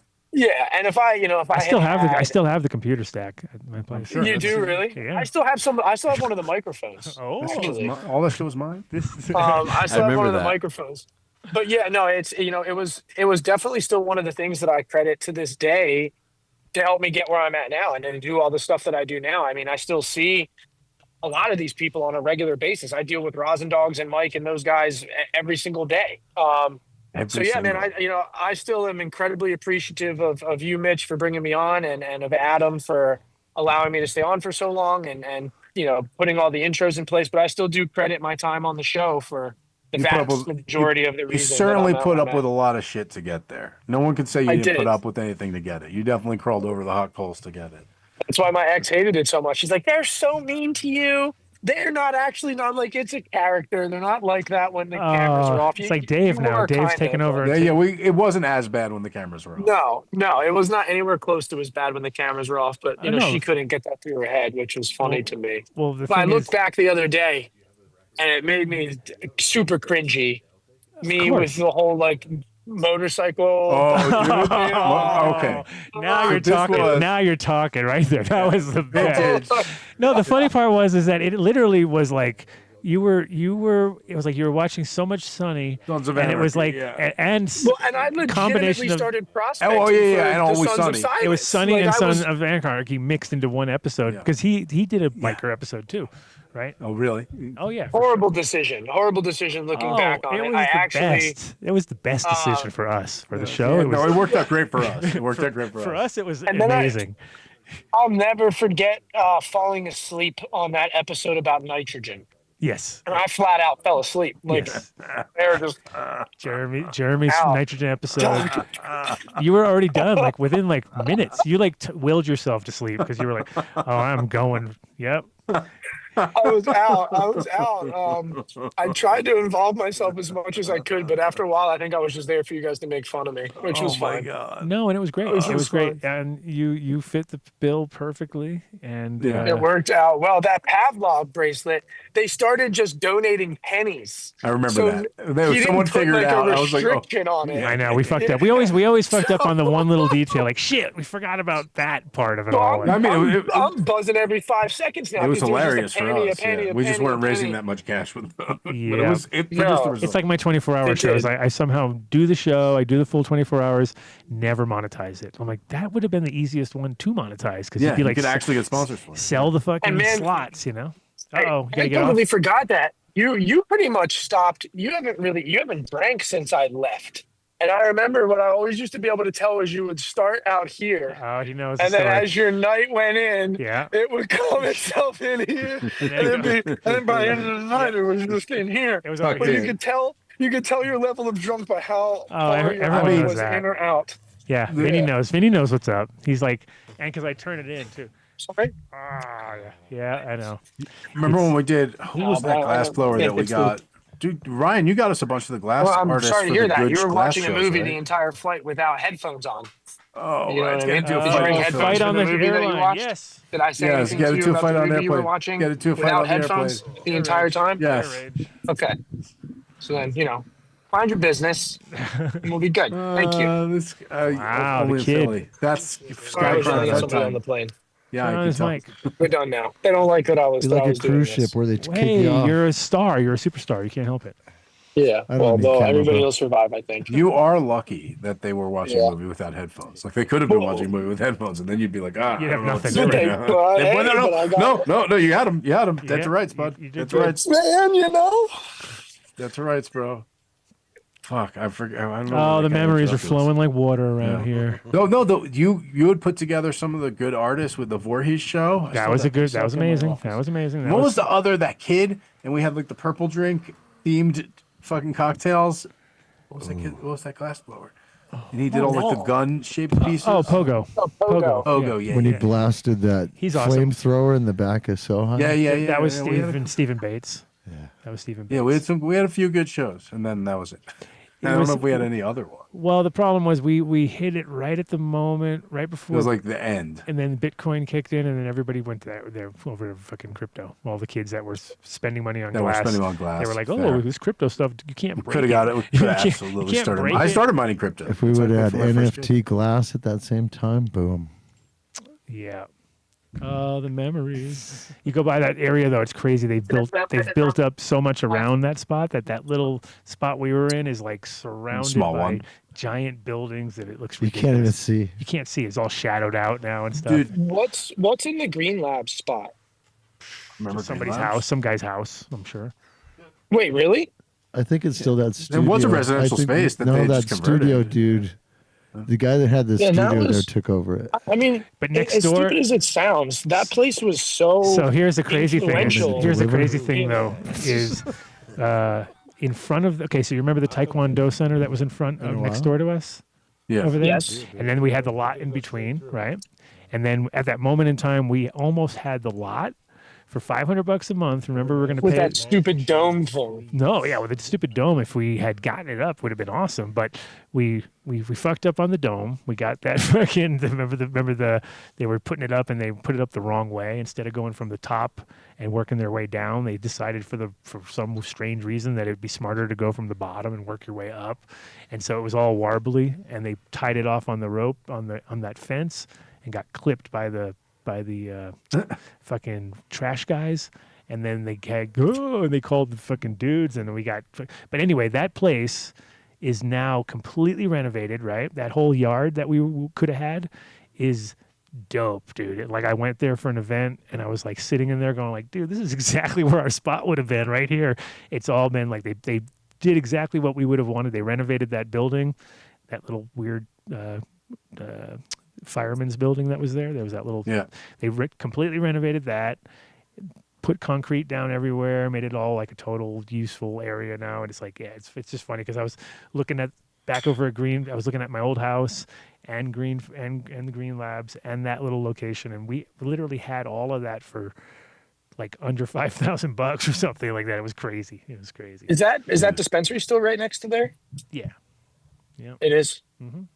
Yeah, I was watching some old videos and somebody sent me like a video from Vice News from when we had an event there and the milkshake machine was on the event and we were giving out cups with the milkshake machine and there was like a still picture of me holding a cup over a plate over the top of the cup and it's high country. Man, a lot it's of called, stuff happened it's at called that place. You high know what I co- mean? High country. There's a lot was it? happening. High A country. lot of the country was seeing the cannabis world for the first time from events like that on Vice News, and like it was amazing to me how much you guys were really involved in the culture then, and like looking at it as a 24-year-old, it was like, oh, this is cool. I didn't really, looking back on it, I'm really able to see like how much, influential things took place in just those 4 or 5 years. It's pretty crazy. It was the transferring of like the center of cannabis going from Amsterdam to here. And it was really funny because I just happened to be across the street from like where they decided to put the cup, and it was just like, wow, this is weird, dude. Like everything is following me. Wait. You weren't even planning to go to the cup? That just happened? No, you remember how the cup came to that Expo Center, like right across the street, and it was just like weird because all of a sudden it was like, really, it's gonna be because I remember Matt Stan calls me up and goes, "Hey, could you go check this place out for me?" And I'm like, "Sure," and I go, "It's literally across the street from my spot, down the block, a block and a half." Remember when we did the fucking Raekwon concert with Burnt MD? That was awesome, dude. That was awesome. And the cops came, Yeah. and they were gonna shut it down, but then they saw it was Raekwon, and they were like, "Oh, the chef." Dude, he goes, for real, like the real Raekwon. He goes, "You got the chef here?" And I was like, Yeah. "Yeah, and fucking Preemie is here too." What? Premier? No way. And then the guy came back. Yeah. He came back, and he came back, and he goes, and he literally said to me, "This is a fucking." He wasn't like a real cop. He was more of the he was the guy doing all the fucking like licensing and like he was like illegal. So he comes back and he's wearing a hoodie and like he's got his fucking hard shell fucking sneakers on or whatever, and he's like, "You like mota?" I'm like, "What, dude? Are you the?" He was the permit guy. He was the permit guy. He was the guy doing all the permits. So I was like, "Oh my god, I got the inside scoop with the permit guy now. This is fucking the best night ever." It went from the worst night to the best night because I was like, "This is great." And then the cops came back, and then I was drunk, and then they had to pull me away. Remember Tim Martin? And everybody had to pull me back because I was getting all stroppy with the cops at the end. I was like, because they're like, "Pull him back." Yeah, it was terrible. Drinking days. Oh, back in the drinking days. Yes, exactly. Are you going to bring the beard back anytime soon? Oh, maybe for next year for my 33rd edition, I'll do a classic. Yeah, I think we need it back. So Mitch, I took both my beards and I shaved them off and put them in shadow boxes. I have them in shadow boxes now. So, Nice. Yeah. Are people going to be able to like? You going to auction them when you die or something? Probably. I'll pay for my funeral. I'll be, I got these old beards of Adams. I'll be like, I'll give you like a $20. I don't see you getting much for my beards. I tried to give them to Nick. I feel like there was a picture of one of your beards over Nick's face somewhere at one point in time. Yes. Wait, are they in like one piece? Like someone could like Yeah, one piece. Yeah, it's built out. I had them. Sick. I did one. Okay, so I did one during COVID where I put it onto a mask. And then I would wear the mask with my beard. That's good. That was my little first angle. That's really good. Could be beard. Oh, I guess you had to be you couldn't do pubes. the beard with a mask. Fuck. It wasn't really. Yeah, it was like, and I just was like, I figured, fuck, it's better time to do that. And then the second one was shadow box to give to Nick for his birthday. He wasn't feeling that at all. He was not excited about that. No, he wasn't. He was like, no, not interested. And then the third one was just like, well, fuck it. Now it's a tradition, so I gotta, every couple of years do thing. something with it. Yeah. If everybody had their beard, we'd have a great collection. The kid would have some horrible little mustache collection. I can't. Yeah, this is about as best as I can do here. Scrappy porn. But I get the benefit of it though because I don't have like a hairy back. Oh, I'm pretty sure you got the life Is he beard nudging going. at you and me, Mitch, or what's he doing? No, I'm just saying, like, hairy dudes are usually hairy everywhere. So, like, I'm That's okay true. not being able to grow a beard and my ass isn't hairy. You know what I mean? Hairy ass. Like, I is a look pain at in my the ass. brother, and he is a goddamn gorilla. He's hairy everywhere. I'm like, man, I'm so glad I don't have that gene. So glad. I'll take my shitty mustache for a non-hairy ass. I feel like I'd take a shitty mustache for a non-hair. As a hairy ass guy, I feel like I'd take the same bet. Yeah. See, that's a good bet. That's a good bet. Like, That's a good bet right there. But I'm gonna hop off here. I gotta go get my bags. But it was great I gotta seeing go you guys. Put the kids to bed and eat some dinner. Yeah, it was. Happy. First of all, we should say happy 500th episode, Don. Yeah, seriously, guys. And Adam, I heard Mitch saying it earlier when I wasn't on there. Bro, doing 500 of anything is fucking hard. The level of dedication that you've put out, and man, you hated missing the show.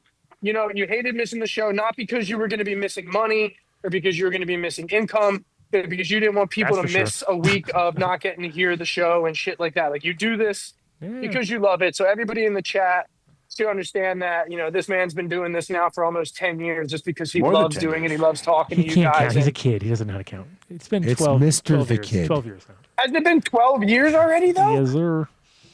I guess 2013. So, yeah.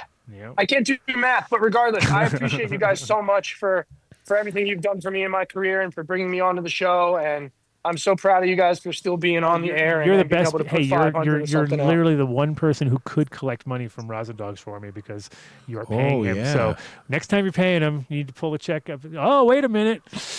How many raps? Okay. How many raps did you sell Next this time. month? Yeah, how many Man, raps? and shouts to Mike and the Sour Family Farms team. They have been crushing it in Illinois. I mean, we're talking big numbers of sales for them in Illinois, just from the Sour and the Elemento. So, thanks for introducing me to them. I love fucking working with those guys. And Checks if you're in the in mail. Illinois, make sure you And- pick up some Rosin Dogs and some Sour Family Farms because it's there. No, it makes us feel good knowing that somebody with lacking the math skills that you said you don't have is running a big business and Yeah. helping Adam out and keeping it alive. Yeah, Appreciate well, it, hey, buddy. man, it's been successful so far. So, my Yeah. math hasn't failed me too much. Okay. Just a couple times. Yeah. Well, there was that check in Amsterdam. Mitch was fully aware. Yeah. Well, look, I'm going to be out in I'll be out in Colorado probably towards the end of July, so I'll make sure I come by and stop on the show one day. All right, Mr. The Barbecue Kid. battle. Barbecue battle.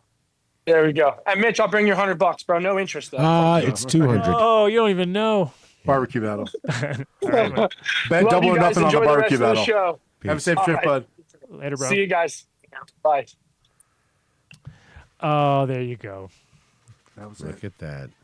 It's good. I gotta go too, though. You need multiple brains anyway to Right remember on, stuff man. because as you're going back in time, it's like Yeah, there's no way that would have you been ha- terrible. you That have would've your just been, own like, pieces of a story. You have your own piece of the side. You were on one side of the room, the other person's on the other side of the room. You saw what you saw, they saw what they saw. Somewhere in between is probably where it really was.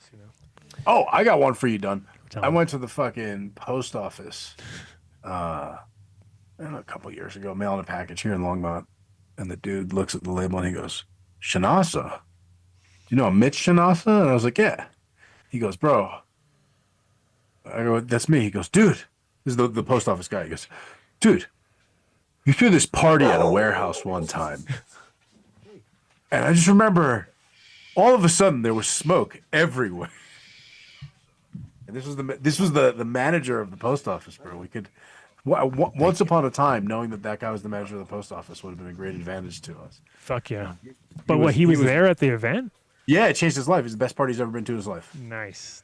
That was Now a he fun, works for the that was a post funny office. one because we were at your place and We were moving out of there, so we were like, fuck it. Yeah. And it was like Last because you had minute. that upper zone and it was Yep. kind of like Terminator vibe or like a Road Warrior vibes that year, kind of like you're looking down on the Thunderdome or something like that. Oh no, you're talking about ADSI. Yeah, what are you talking I'm about? talking about when we were moving out of my. Oh, when you did the my smoke out. warehouse, Oh, when we did the leaf smoke. blower. Oh, the leaf blower. Yes, I remember. Yeah, that. and we fucking shut all the doors. Oh, yeah, I and totally fucking made remember it a gas chamber. That was funny. Yep. Oh no, that one. Yeah.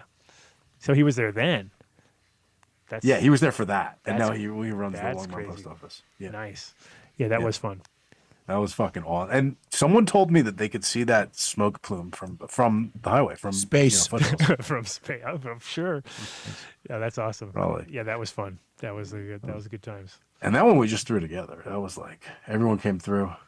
Yep. So yeah, I blew you out at the last day. Hey, and also Brad is Brad over at Green is Green on their final day. Were you there that time too when we did the leaf blower? I wasn't there for that, but I have a lot of memories of Brad is Brad and Green is Green. Yes, sir. Fuck yeah. Dude, it was crazy times. I think about how, like, I mean, maybe I'm wrong. You guys correct me if I'm wrong, but I feel like it ain't like that anymore. I may still talk to Jay at Dark Horse and shit. Like, it ain't like that anymore. As you said, Dave, they were $7,000 pounds back then. Yeah. And I know, but the focus was really on Colorado was like leading the way. You know what I mean? it was So- happening so much, and I don't know. I don't know that there will be a renaissance like that again in our lifetime. I hope there is, but that was something really special to be there then. Mm-hmm. It really was. Like, and I don't. It'll be cool if it happened again, but I don't know. I'm Maybe. not sure. Hey, are you guys watching that show, Common Side Effects? By the way, No. No. Done. You haven't watched that shit? Holy shit, dude! It's gonna be your favorite show. What, It's on what networks Max is or it HBO. It's on HBO Go or whatever that is. Common Side Effects? Yeah, it's written by Mike Judge, so right off the bat, like There you that's go. sold. And it's animated, which is weird, but it's about a guy who's kind of like a Paul Stamets kind of guy, and he discovers a mushroom that can cure any disease, heal any wound, bring you back from the dead, basically.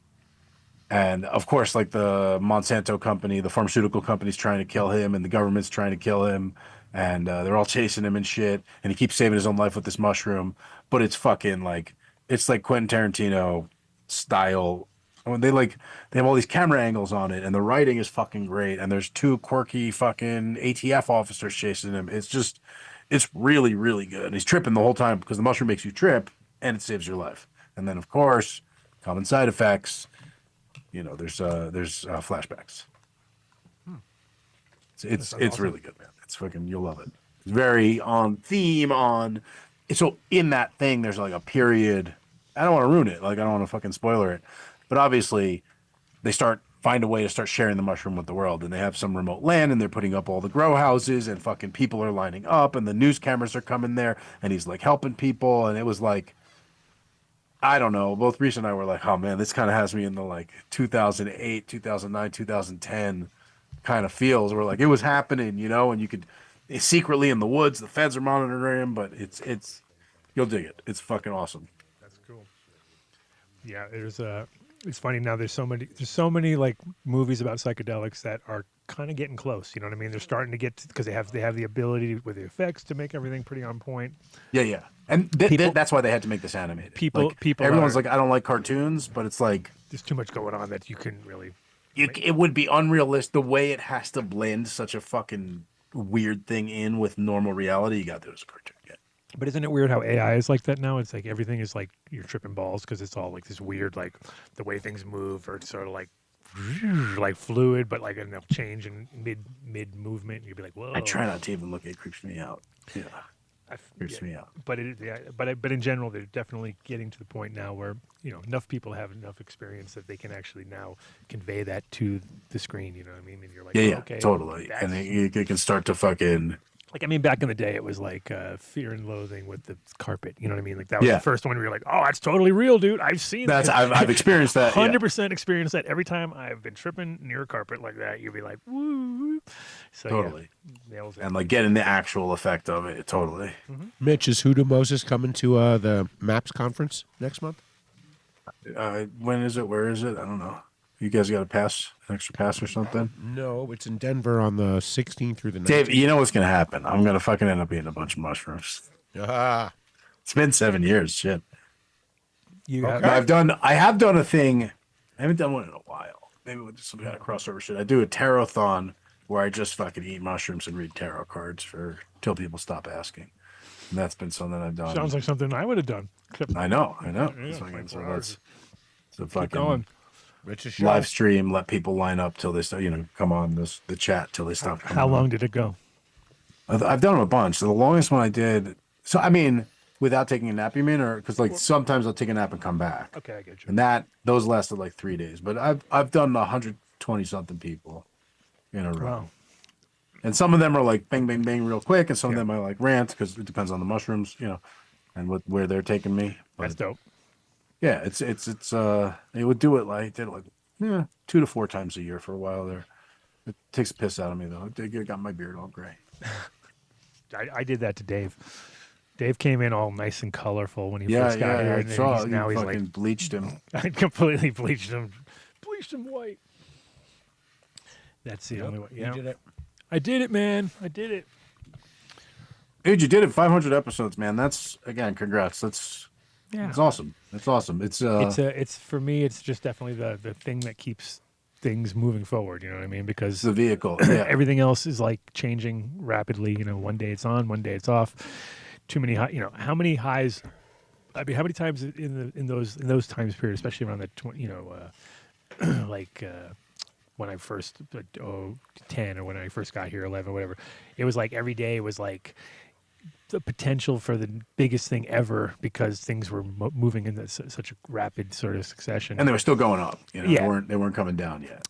And like our landlord here, do you remember Charlie the landlord? Do you remember Charlie the broker? Yeah, I remember Charlie the Broker. Okay, so Charlie the Broker is our landlord of the So the cafe.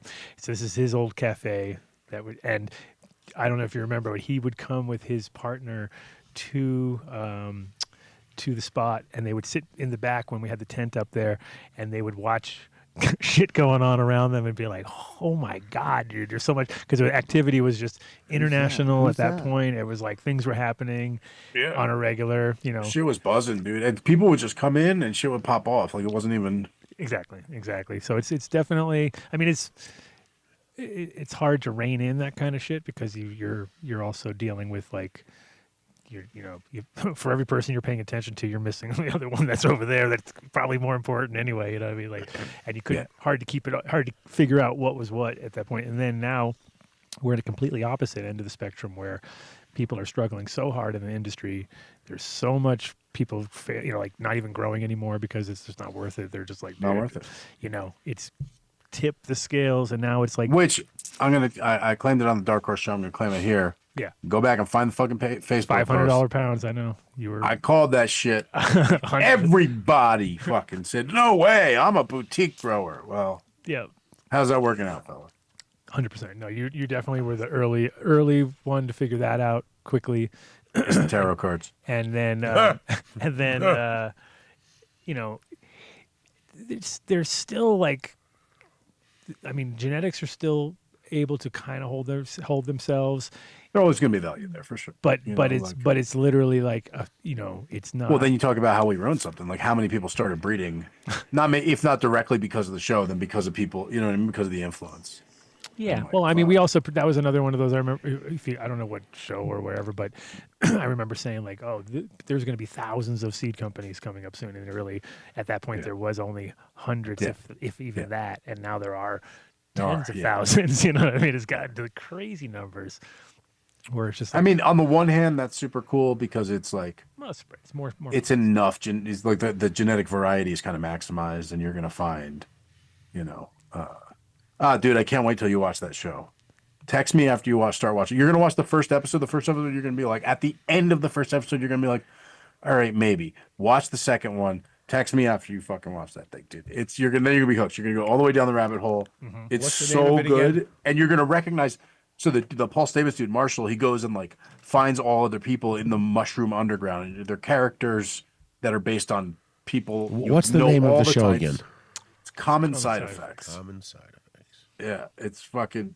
You're gonna be like, I know a guy exactly like. It's so good. It's so good. It's so fucking good. Nice. Here's a drop from the very first episode. All the news out there is fake, so we're going to talk about all the fake news out there and all the people who got suckered in. Fake news. I invented it. 2013. Right then, you coined the term. 2013. Believing that it was real. Wow. All the news out there is fake, so. Dude, legit, you invented fake news. There you go. Back in the day. Gee, thank you. But that is what's funny about doing stuff like this is that you. Thanks a lot, Adam. Yeah, appreciate it, Adam. Hey, man, no problem. Anything else you guys need to create? We're here to ruin it for you guys. You ruined it for the fucking planet. Well, they've already done Adam Ruins Everything show, so I can't do that. That's already been done. Adam Conover, he's got a new show now. He's already ruined everything for Adam that I can do.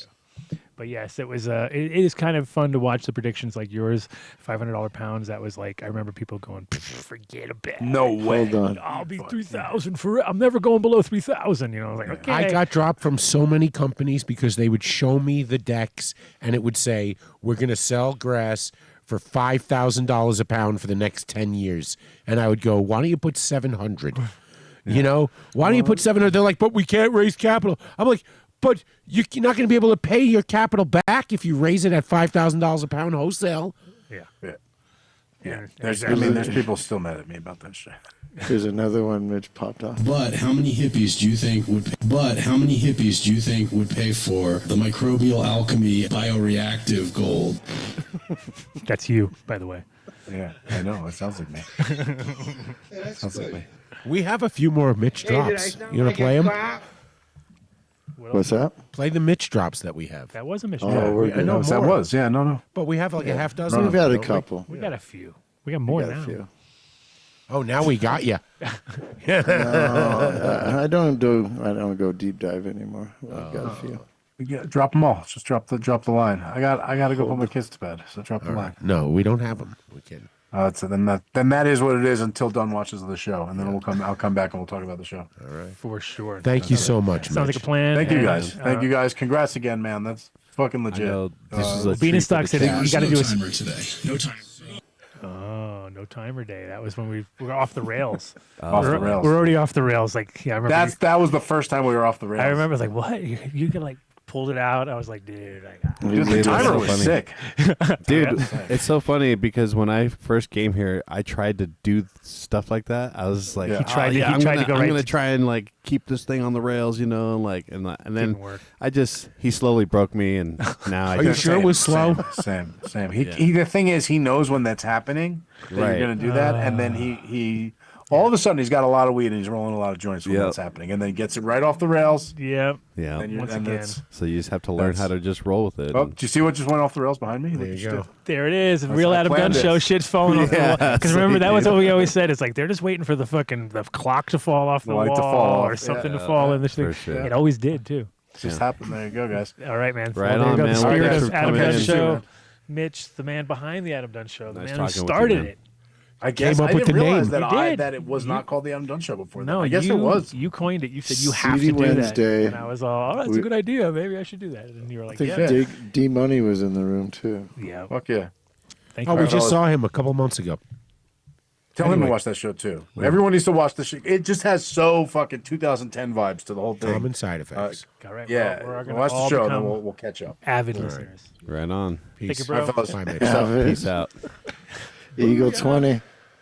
Do we have like one? We have one more ad, right? Seeds here now. Yes, we do. We got seeds here. Seeds here now. The number one cannabis seed bank. Oh, actually, wait, hold on. Let's see. I got. Seedsherenow.com, the gold standard in genetics. We got the Mayhem sale, the 60% off clearance seed sales. This month, the breed of the month is goat and monkey seeds, which is 45% off. all Monkey those seeds, monkey do. Goat and monkey seeds. Wow, dude. The show's been too long for Dave. I'm sorry, Dave. It's okay. This month, the flavor of the month is grape, and that's 20% off all those seeds and quality vetted genetics. If you want live genetics, there's iwantclones.com. Check it out. Seedsherenow.com. Longtime supporter. I don't know how many of the 500 shows they've been supporting, but a lot of them. A lot of them. Over 400, I think. For sure. For sure. They've been around for a long time. So thank you, Seeds Here Now. James Bean. Actually, pretty Thank you, weird that James. He wasn't on the show. He is huh? man on the scene. Okay. Huh? Yeah. Anyways. No, he can't. I was just about to reach out and say, dude, I had so many people on and I didn't want to clusterfuck it because we already pushed it. Cluck it. I pushed it and it worked. Well, smooth either as way, silk. he was in all the stories. He was, that but we he were can, talking but about, he you know. can join us anytime because we still have a half hour just chilling right now. And actually, Victor Brown, I think I don't know if Victor's listening, but I think he might be. What are you looking around? No, I'm not. He's like, you still have a half hour. We're done. No, we have a half hour. No, I was looking at Dave We're doing because the double Dave was up. all like, "Oh, I'm sad." We're doing because the We're double just up. keeping this as the yeah, we're keeping it Patreon. rolling, dude. Shh. That's right. I got the bass. It's all hooked up. Shit, dude. And Come on, Dave. But no, I had to. You don't want to party? So Victor, Just drill a hole in the wall. wait, glory hole? What's going on over here? Yeah, Glory hole in the wall. dude. Vinny's putting glory This holes guy, in his side. this guy Hey. wants some glory hole right here. Hey, That guy just got off the set of Brokeback Mountain. or something. Yeah. That's all right though. We welcome you to the show. Welcome. All right. But no, that was really cool. That was good times, and I'm glad we got the full lowdown on the story because, you know, I just had That was a good one. I had the silhouette with the mushrooms, but I kind of knew it already because I remember that he asked Eddie, and he asked a few other people, and literally everybody was like, "Oh yeah, no problem." That's the thing about mushrooms is that you can will mushrooms pretty easily. Like if you really want them, you just have to think about them and. Well, yeah. They'll happen. Oh, they're pretty much because anybody that's like a Mark style guys, you need mushrooms. Like, yeah, I got They're so happy to not because you know it's like it's very hard to consume all mushrooms that you produce if Yes. you like even play around with the idea. Very It's true. like, okay, and we have a pound of mushrooms now. Like, and we Yes. we don't need a trip for 6 months probably because it was a very good one. What are you guessing about? That we have a pound of mushrooms. Oh. Yeah. So I was just reaching out to see if Victor because Oh, you send it to bike. Oh yeah. Shit. Bicycle. Ah. Listen to that. Bicycle man. Victor's he said, "Yep." I was like, maybe he wants to join. See, want to join? Texas Grown asks, has the show slowed down? Have not been around lately. Not active tonight. Has the show slowed down? No, we're an hour over our normal times. I know. Yeah, I'm just kidding, I think dude. people It's the dropped opposite. out from the East Coast. Yeah, We're talking no, about- I mean, yeah. Opposite of. We've had 5 guests Right. in a row, so it's not really. It's Yeah. not slowed down in the sense of we're combining. We're old. Okay, I'm gonna send. Yeah. Now it's going to get entertaining. Now we're going back in time machine, way back time machine.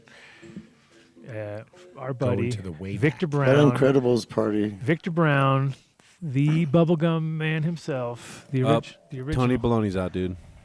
He's out? Yeah, so we might as well just shut it down. Oh, then the show's over. Yeah. We only do it for Tony Let's just shut it out. What do you mean he's No, out? He we're- said goodnight. Oh, Kelly's still here. Kelly's here. Kelly's hanging. She's a soldier. Kelly's such a soldier. All right, here we got Victor Brown coming on. The man, the myth, the We're legend. sorry to hear that. That's a show and a half. in There's itself. 79 people. Yeah, I know. They're all hanging for the 500th episode. 500. 500. 500. 500? So Victor Brown, who I think is going to join us in a second.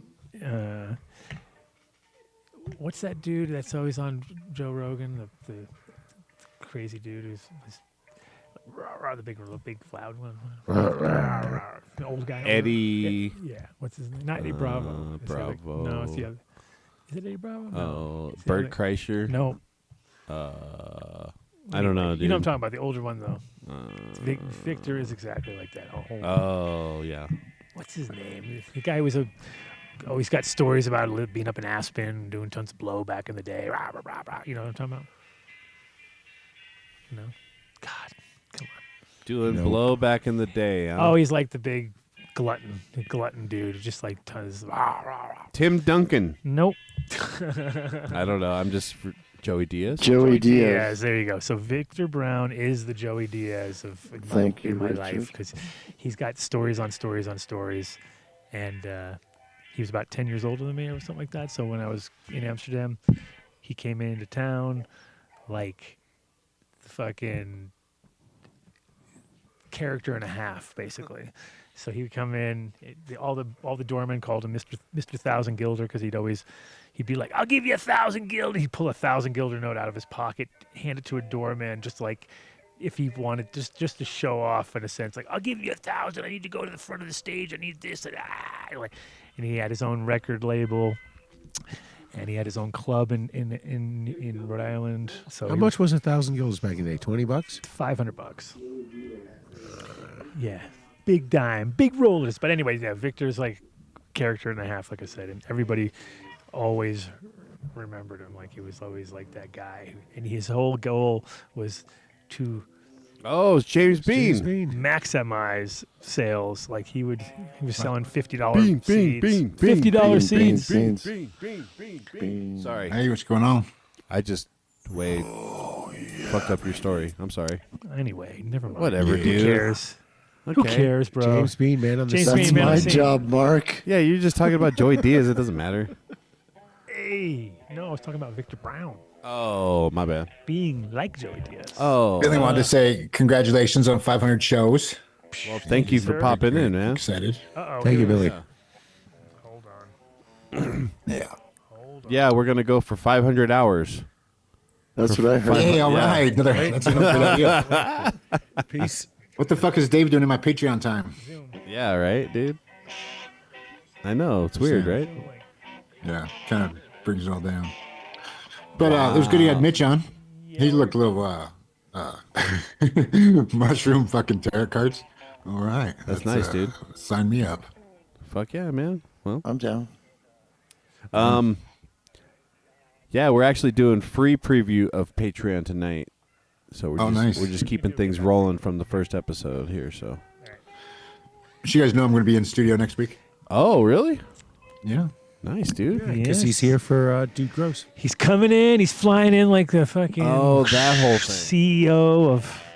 Yeah. Put your order in now. What do you want? Coming in with a limo. He's got a brisket? big super limo he's bringing on. Who? Me? Oh. What? Who? What? Nothing. Burn ends. Of course. Oh, you're coming in for the okay. burn. I'm coming for the burn ends. Coming for the burn ends. And hey, I mean, I know you guys are having like a fiesta there next week. It sounds like got some elote, got some Mexican happening. Yeah. Yes, you need I- something? No, Blankets. I'm bringing Bring shit. I blankets. can bring something in. I'm from Mexico. Remember? Oh, a big Oh, sombrero. Like Yeah. like The you know, largest some, one you can some get. legit tamarind or The urban sombrero, some of that actually. red shit they sprinkle on everything. I got That's you. right. Yeah, you should ask Eric if he needs some special spices, Vinny. Yeah, you need some legit Some chiles. I legit, got some legits. How are you going to get that? He's coming bring him in. a- yeah, He's gonna body my pack. He's gonna suitcase. body From pack a grocery body store pack in himself. Mexico. Just left. He's gonna go. Zzz, zzz, zzz. Yeah, you can tell me Just a during the week. second Tell me ago. during the week, and I'll. Okay. Tell me next.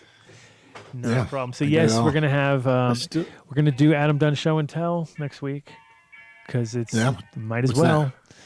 You bring your weed and tell us, show us, and tell us. Oh well, dang! Count me out there in a bad time to be there, right? Right? No, Well, exactly. you're going to bring some Mexican brickweed. You bring the No, bricky, the I bricky, will bricky. leave the kakakush here. The kakakush. Bring the kakakush, and Nobody wants that shit. no, but the thing is, everyone's coming into town for the Dude Gross show, so they kind of fly into Denver, or they're coming up the road, or whatever. So we figured they can all come by here. We do the show on Friday, and we do the show and tell, hang out, Rager. Rager. All right. You throwing me a party. Sounds like. Do you mind if I And then come? we have Sounds DJ Mystery Man coming in with this. Wait, can't Bean? No, Bean. Yeah, Bean's gonna be on the Wheels of Steel. He's bringing his USB. Yeah, so you got to fly with now is USB. You used to have fucking flight crates. Bloop. And usually 1,200 if you're smart. I go, no, just bring one just in case. Just in case you guys are fucked up. Bring my extra 1,200 with me. Oh yeah, that's always a good idea. Big fucking giant thing. Fucking jet cat, yeah, tank. Oh, here we go. What's going on? Is that Mr. Victor Brown or Mark's not here to Mark's fix it, not though. here to fix it. Mark! There's a problem. I'll dip out. Oh, wait. Uh-oh, what's I'll going dip on? out. There he Yes, is. I do. In case you guys are fucked up. Hold on. Oh, you got to turn your There you other go. things down. Turn There your you go. things down, Victor. Got it. Turn your phone sideways. Turn your phone around. Turn your phone sideways. Turn your thing off. Guy in the chat. So These fucking I rookies. dipped out. So now the two screens are there. Yo, Oh, yo. you're good. Yo, yo, yo, yo. You're good. I'll go now. I'm going to be having flashbacks all night. Every Uh-oh. now and then, like, it'll be on Friday. For some reason, I'm never around on Fridays. All of a sudden, I try not to click on you and see you because then as soon as I see your That's what face, they all say. I'll listen to like 5 minutes of the show and then I'll just have flashbacks for the next like 5 hours. You'd be like. So I was kind of giving the intro again because some people don't know how integral Victor Brown was to the Cano world at the time that he was, because I've had to tell the gray area story multiple times.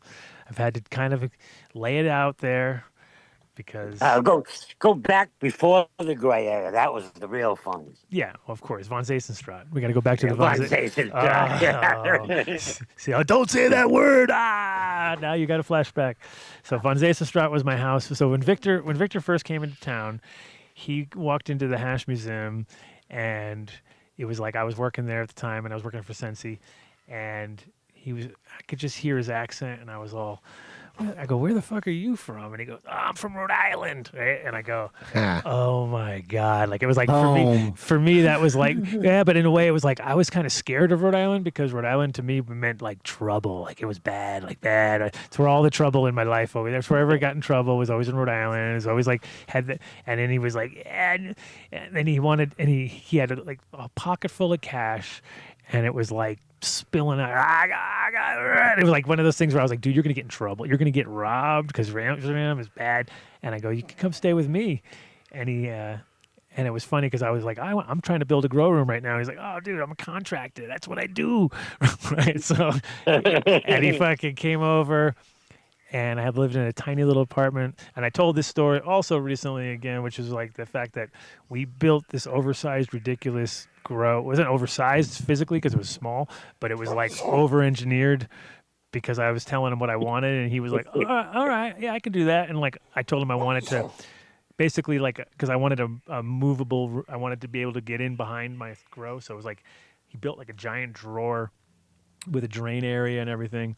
And it was cut a room in half, built the thing like the entire size of the room. And the funny part was that I kept asking him if he needs help, and he would never accept any help because I'd be like, do you need help? He'd be, nah, I got it, right? And he would like sitting cross-legged with the 2 drills, one with a drill bit and one with a screw bit, and he was fucking just slamming shit together. And he wasn't even like, it was like kind of funny because it was like all he wanted was coffee. I'd be like, so you need anything? Just make me a coffee. And I'd make a coffee, and then like come back and he'd have like the next phase built and the next phase built.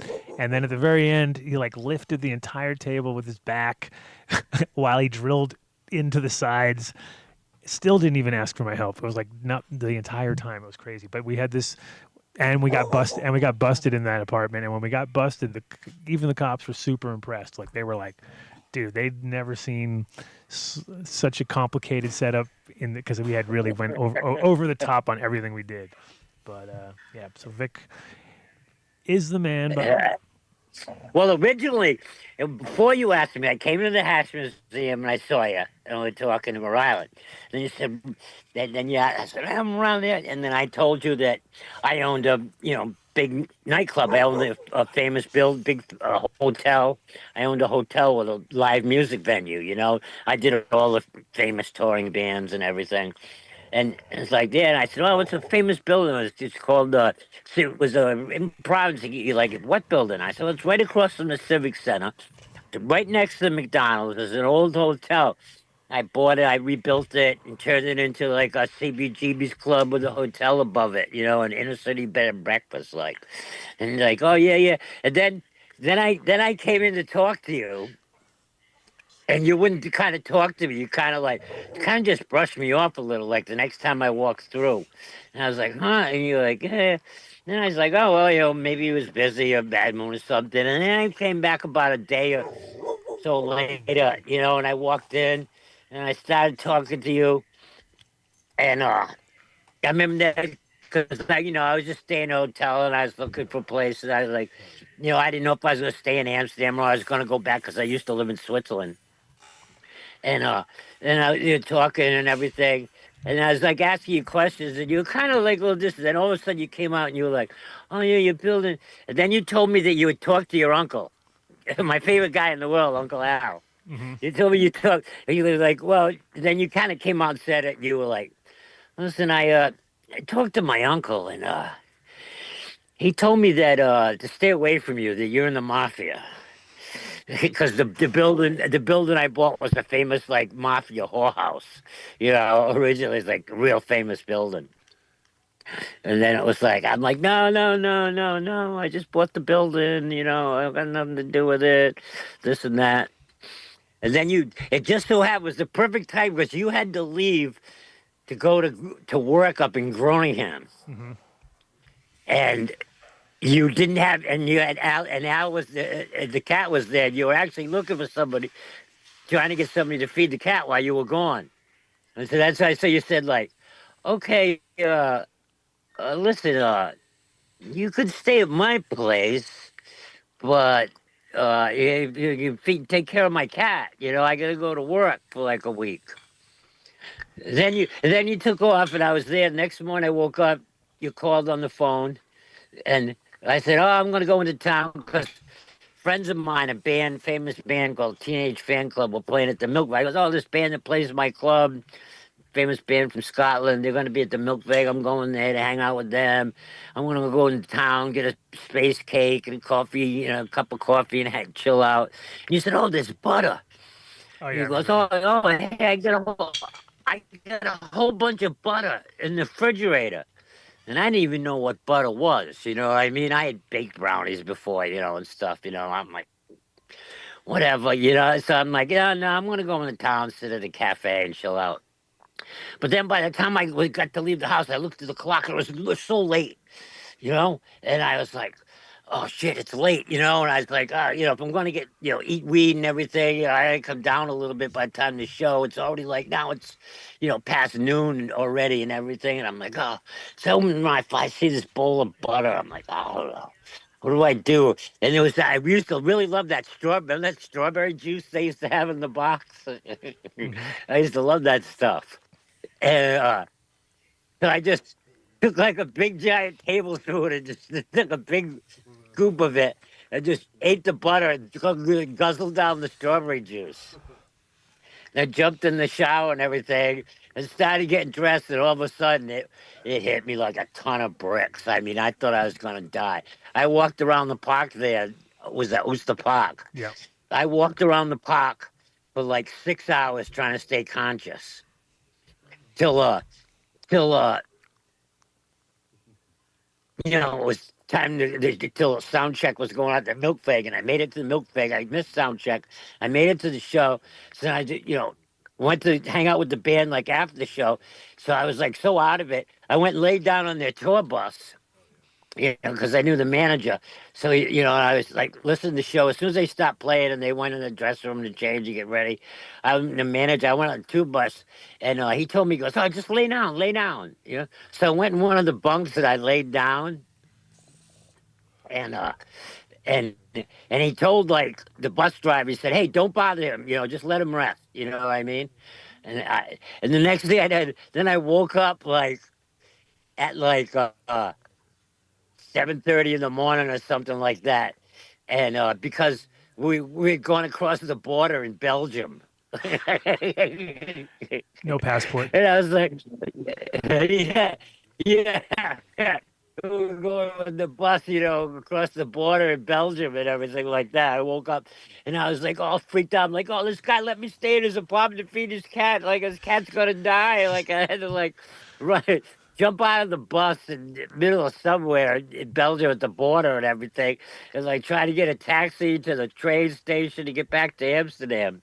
I thought like poor Al was gonna starve to death. That's hilarious. That was it. Yeah. Yeah, oh yeah, I have so many flashbacks. No, it is, and it's funny because you were not even really there that long. It was a couple years, right? Like maybe 2-3 years, maybe or something like that total. Like well, I was there. I was there, and I went back because I still had the club. Mm-hmm. So I was there for like almost a year. I think that was like in 1991. Then I went back to like close my place down so I can get out of there, you know? And then I came back like toward the end of 92, I think, or something like that, you know? Yeah, and so then I was there for almost a year, like 10 months. The first time we did all the Von Zasenstraat stuff. Yeah. And then I went back to my club for about a year and then closed the place down, got out of it. You know, and then I came back like just after you had just opened the CIA, and I came back. And then that was when we were planning the Cup, basically, at that point, because it was like we got the CIA in July of 93. Three. Was it 3? Yeah, 93 July, and then we had that for 2 years. Before, and then the funny part is, so the only reason we got the CIA was because of Victor. Like, I mean, I got it because I got money from my other friend, but then there's no way we could have maintained it because our rent was ridiculous for what it was. I mean, and everybody who came into it was like, "Oh, is this a squat?" We'd be like, "No, dude, we're paying rent, dude. What are you crazy?" Because it was too big for a normal place in Amsterdam. Like most people didn't have that much space at all. And what I was saying on the show last week is that we didn't even understand that the guys who owned the place downstairs, at least I didn't, I was oblivious to the fact that they were there smuggling hash back and forth from Morocco, because it was obvious later when you made sense when you were like, oh yeah, they were painting cars at 2 a.m. and they were doing all this weird shit and they had boats and they were rich and they had all sorts of money, and it wasn't because they were renting. They were renting Winnebagos like campers. Yeah, but they were working on them very suspiciously at night, and they were in Amsterdam. Oh, so yeah, 100% they were getting deliveries brought up, but it was like we never said anything. And then one day when like I realized like our building was probably the most illegal building going on at that moment in time, just because it was every single floor was something crazy, and we were like the least crazy, but we were the most obvious because we had a sign outside that said cannabis in Amsterdam, and pretty much we had like you know open book, walk in, there's plants. It was pretty obvious what we were up to, but above us they were like dealing ecstasy. They had a fucking illegal kitchen going on, like a Suriname illegal kitchen going on, prostitutes in the front, the guys downstairs. It was like I remember sitting there one day going like, holy fuck, dude, I'm like in the epicenter of just craziness here right now. Yeah, Yeah. it was. Yeah, you couldn't. Yeah, I have to be like I can't even tell the stories unless you're there around or somebody's around it, because they'd be like, what are you talking about? You Well, you know, it's I'm like, funny. You know what's hilarious is like right now, everybody's all. Like, I've seen like 4 different people with THC donuts, and I'm like, oh, dude, donuts. We did the donuts so long ago. Like, I am the donuts was. I still don't eat edibles. You know what I mean? Because like that one time I almost died the first day I was at your apartment, and then the other time was when I had just opened the gray area and I had hired Govin there, the chef. Yeah. And then I just built the place for Tony and Jean. Yeah. The from first Soccer Mother. serious seeds. Yeah, when it was still You know, serious. out there next to Femke's apartment. Right. Exactly. And then, so I just built it, but then I had to take off. I forget where I had to go. I had to go somewhere. And it wasn't when you I broke think your tooth. it must have been a band or something, the Skylights or the Five Blind Boys or something, you know? Mm-hmm. I had to take off with a band somewhere. And then, but there was a big party. They were having a big opening party. So I had Govin made donuts. I gave him a bunch of old wheat and hash and stuff to make the chocolate frosting. And I drove all the way back to get there to the party, and drove like 6 hours back from somewhere. I got to the party and I was starving. And the donuts, like, they didn't have good donuts in Holland. Like, they were always cakey and stuff. Not like a real nice. Well, those donuts were delicious. They were like real fluffy, like air donuts, like Dunkin' Donuts, raised donuts, you know? And they were delicious, and I didn't know what was happening. You know, I just was so hungry. I just kind of like, oh yeah, it's got some chocolate frosting on them, all right. And I must have woofed out about 8 of those donuts, and I almost died again. Yeah. No, it's funny because I saw like 3 different companies were like the world's first THC donut. I'm like, get the hell out of town with that. I'm sure we weren't even the first, but no, it was. So if people who are listening don't, if they do know Amsterdam, then they've probably run into the gray area at some point. Mr. Victor Brown was the man behind it all, and I always have to laugh at the reality of like the fact that you went to Praxis and bought a bunch of paint and came back, and I remember like looking at it and being like, you were like, dude, it was all on discount, everything was discounted, and it was like like 5 shades of gray, and we were just painting, and I remember like thinking, like I said, no, that's how it actually came. Bought was, no, not that I had bought like a bunch of paint, like from the big, was that Praxis, the big mega store? Yeah, Praxis. Well, I bought that and kind of painted it like everything white, like just painted over stuff like the base coat. Mm-hmm. But I couldn't decide what colors I wanted. And I can remember Monica always used to wear, purple. Like, you know, like at the time, like Monica always used to dress really cool. She had always dressed like black with green and purple, you know? And I was like, oh, yeah, I want to paint it like, you know, kind of rock, something like him. And I used to love the way Monica dressed in the black, green, and purple, you know? And I kind of tried, so I'd go, and paint was expensive. I used to go for gray. He's like, well, that's stores. right in between all those. There you go, boom. So I kept going to the paint stores, and I tried, but the place was so small and tiny, and had that big mirrored wall that I'd stop painting like some green and some purple. And I was like, oh, this looks like shit, you know? Yeah, I remember. So then I was like, well, I guess I'll go like earth tones. You know what I mean? You know, I'll go with, beige and some greens and, go like earth tones, And I did that. I still looked like crap. You know what I mean? And then I tried like 3 or 4, because I lived there for a while before it opened. Mm-hmm. You know what I mean? Mm-hmm. Long time. I must have lived there for at least 6 months or more, before it opened. We used to stored all the tons of hemp seeds there. Yeah. I used to sleep. That was my bed. Was the big giant bales of hemp seeds. Like I made beds and couches out of those sacks of hemp seeds. Great in Amsterdam for I remember the mice too was out of control because. Oh yeah. And I hunted mice all night. Yeah. And then so I kept trying all these different kinds. It didn't work. And finally, what happened was, so then finally I was like, oh man, I got to do something. And then finally I was just like, I just had all these cans of different colored paint. You know what I mean?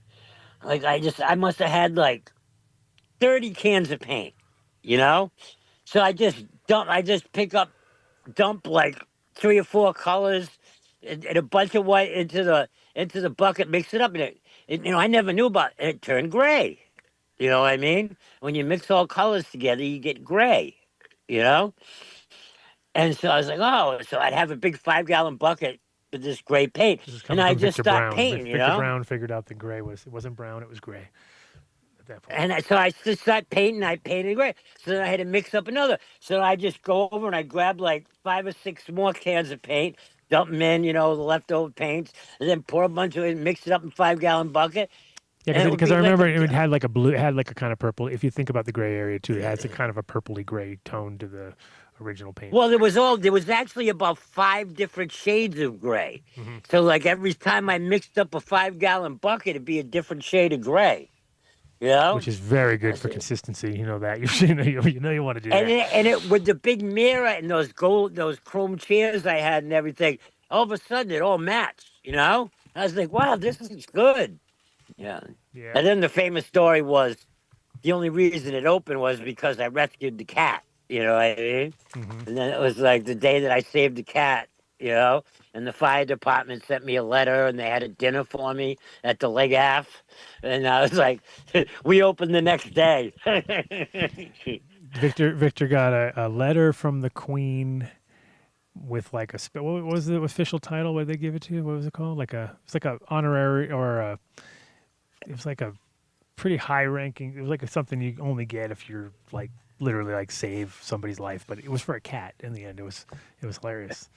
They had the whole fire department was on the street. They had like 10 fire trucks there. Cat had fallen down like in between 5 stories, like down between, like they have these little gaps, like of a foot wide gaps between buildings all over the place. And the kitten falls down there, and there was the whole street. The whole block was full of fire trucks, and they were jackhammering through a wall of somebody's apartment trying to save this cat. And I couldn't sleep, so I went across the street to the lady who owned the gift shop across the street. It was like part of the building, and I said, "What's going on?" I find out what's going on. I walk up and I get up. I go up the roof and I look and I see the gap. And they all tell me, "Get off the roof. Get off. No, you can't be up here." I go, oh, wait a second. I wanted to go to sleep.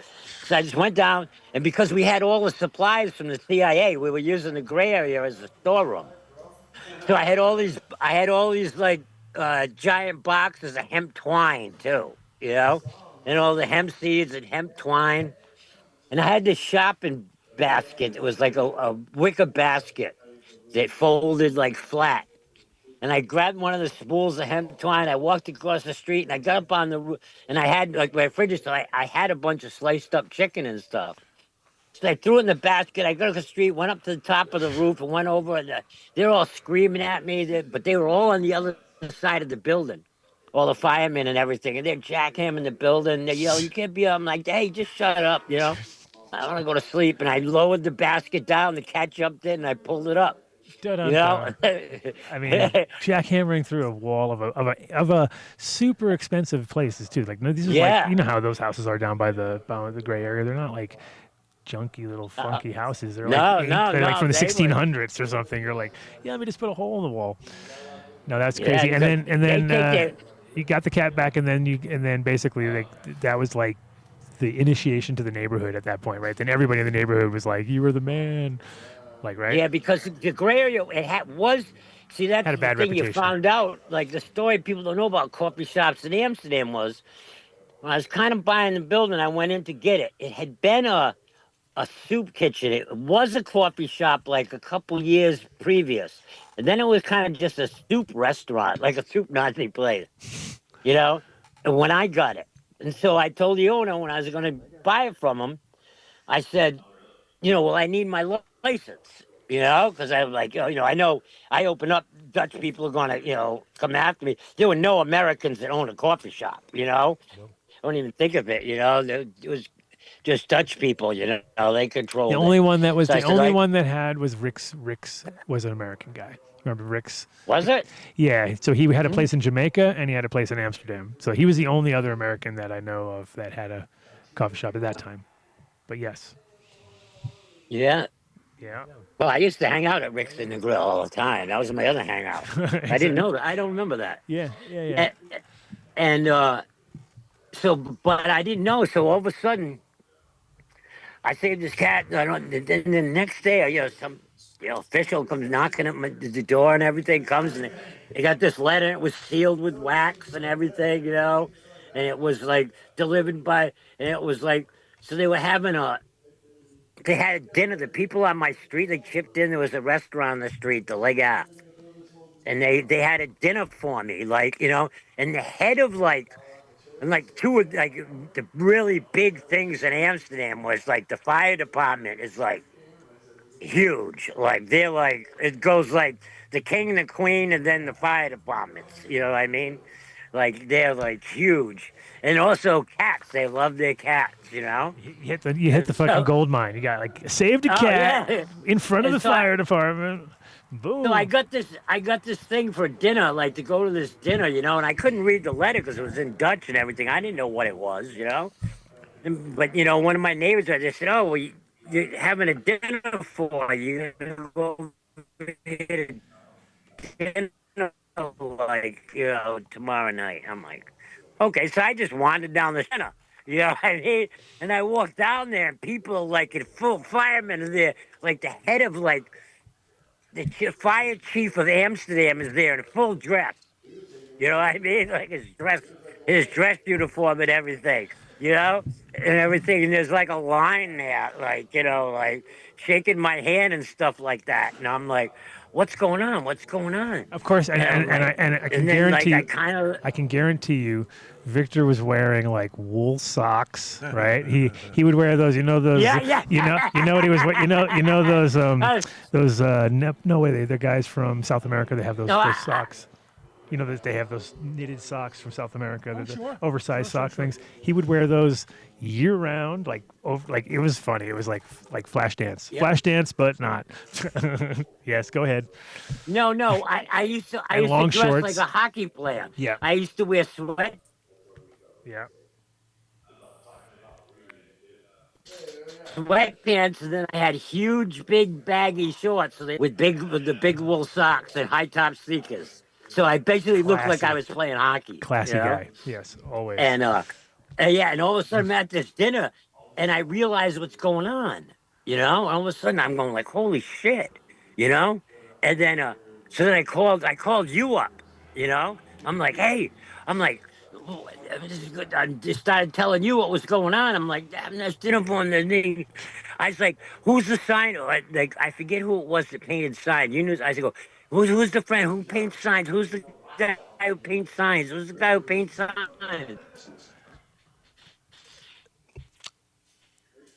And you were like, oh, I need him now. And at 7:00, the guy was there in the morning. At 7:00 in the morning, to paint the sign out front, put the coffee shop up, because I had found out that there was because when I was asking for the coffee shop license, the guy who owned the building, said, he goes, well, he owned 60 buildings his family did in Amsterdam, and then, that's how I found out how everything worked was. So he said, he had people who owned coffee shops in his other buildings. He said, I'll go ask them where to get it, So I'm like, okay. And he came back and he told me, he goes, oh, there's no coffee shop license. I said, no. I said, I can't, give you $40,000 for a deposit, and then I can't have a coffee shop, Mm-hmm. just an apartment, And he was like, no, there's no cost. I said, yeah, there's law. You can only have 50 grams. And I see people who got them on the wall, like in coffee shops, you know, and they go. And so he went back and asked again. And he was actually related to like the royal family. Like he was like a distant relative. And that's when you find out in Amsterdam, you don't own anything. When you pay your rent, you get a receipt every month. And there's like three, it gets divided in three. Like part of this, so I think mine was like 3,000 guilders, you know, a month or something like that. You know, I forget, you know, just say 1,000 guilders went to William of Orange, like the royal family. They built that land, you know, put in the canal and made the land. They still own that land, you know? And then somebody who built the building in like 1800 or something, you know, 1700, you know, got a percentage of the rent. And then the third person, just basically you own the key. It's called key money. You just buy the key, you know? And then when you pay your rent to whoever sold you the key, basically, you know? But that rent gets divided to the royal family who still owns the land, the family that built the building, you know, and whoever sold you the key. Yeah, it's you know? crazy. It's crazy. But they didn't have you know, he went to like his relatives, like, you know, like the Attorney General for Holland, to like the royal family and stuff, to ask him, and he kept coming and he goes, no, there's no such thing as coffee shop license. Yep. Anybody can open a coffee shop in any building they want in Amsterdam. And you also, the thing is, they can go in and close any coffee shop they want. You know, anytime they want, they could just go in tomorrow and say, yep, you're closed, you know, because there's no such thing. It's not legal. You know, I've tried to explain this to people that, you know, everybody thinks like, oh, you got to buy a coffee shop. It had to be a coffee shop. It's like, no, it's just that nobody's got to turn you in and complain about you. Right. You can go open a coffee shop tomorrow as long as nobody. But if all anybody has to do is, you know the chief of police or somebody that could go in and tomorrow and just say, no, you're closed. You know? Yep. And they explained to me that the reason was actually because Holland, all the other countries like Belgium and Germany and Denmark and everything had been taking Holland and had Holland in the world court for years, you know, trying to like sue them or whatever because of the marijuana, you know, crossing their borders and everything. But Holland would just go in the world court and say, listen, weed's not legal, you know, we're just not locking anybody up, you know. And then the reason he told me was, he had told me that it basically came down to they wanted to legalize it, but they couldn't legalize it because it was written into all these trade agreements. You know, so when you have a trade agreement for wood or metal or corn or whatever it is, there's a trade agreement for every substance between every country. There's millions of trade agreements, like what's going on right now with the crazy tariffs and all. Well, the tariff is different than a trade agreement. You know, it's a little bit different.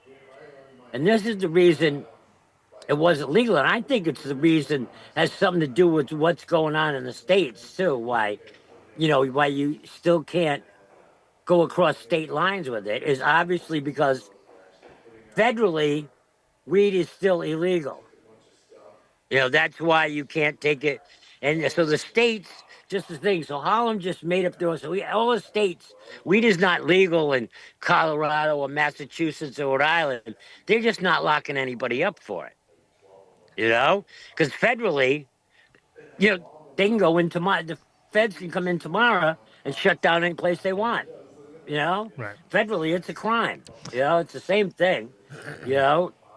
Yeah, no, I mean, and that's the thing is like all the lessons we learned in Holland back in the day, they all come back every time where you're like, oh yeah, that's exactly what they did. It's like they kind of had it figured out, and you kind of never didn't understand it back in the day. Like you'd be like, why you do it like that? That doesn't make any sense. And now it totally makes sense because it's just because of the legal setup, you can't go to point B without clearing all the things in between. And the thing is, it's like Colorado, the feds.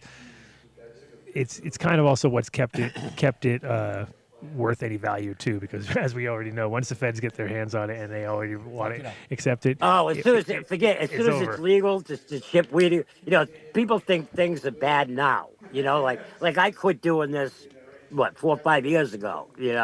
When it dropped down to, below 2,000 a pound. I was like, forget this. And if people think, now. Like I said, now I know people, they're like, 500, 600, a pound. You can get it. Yeah. And then, but if they ever make it so it can go across state borders. Yeah. Well, it's basically, like you said, I heard you saying that earlier in the show. Mm-hmm. You made the sugar cane comparison. Somebody did. Dave's famous sugar cane. Yeah. What it is basically, these places where weed is supposed to be grown, and growing it, and everybody's still doing it. I can't believe people still grow it indoors. Like, what I mean? It's like, and they grow it like in, it's not going to be grown in Maine or, it's going to be grown where the plant is supposed to be grown. Like you said, it's going to be in Oklahoma. There's going to be 6,000 acres of light depth greenhouses.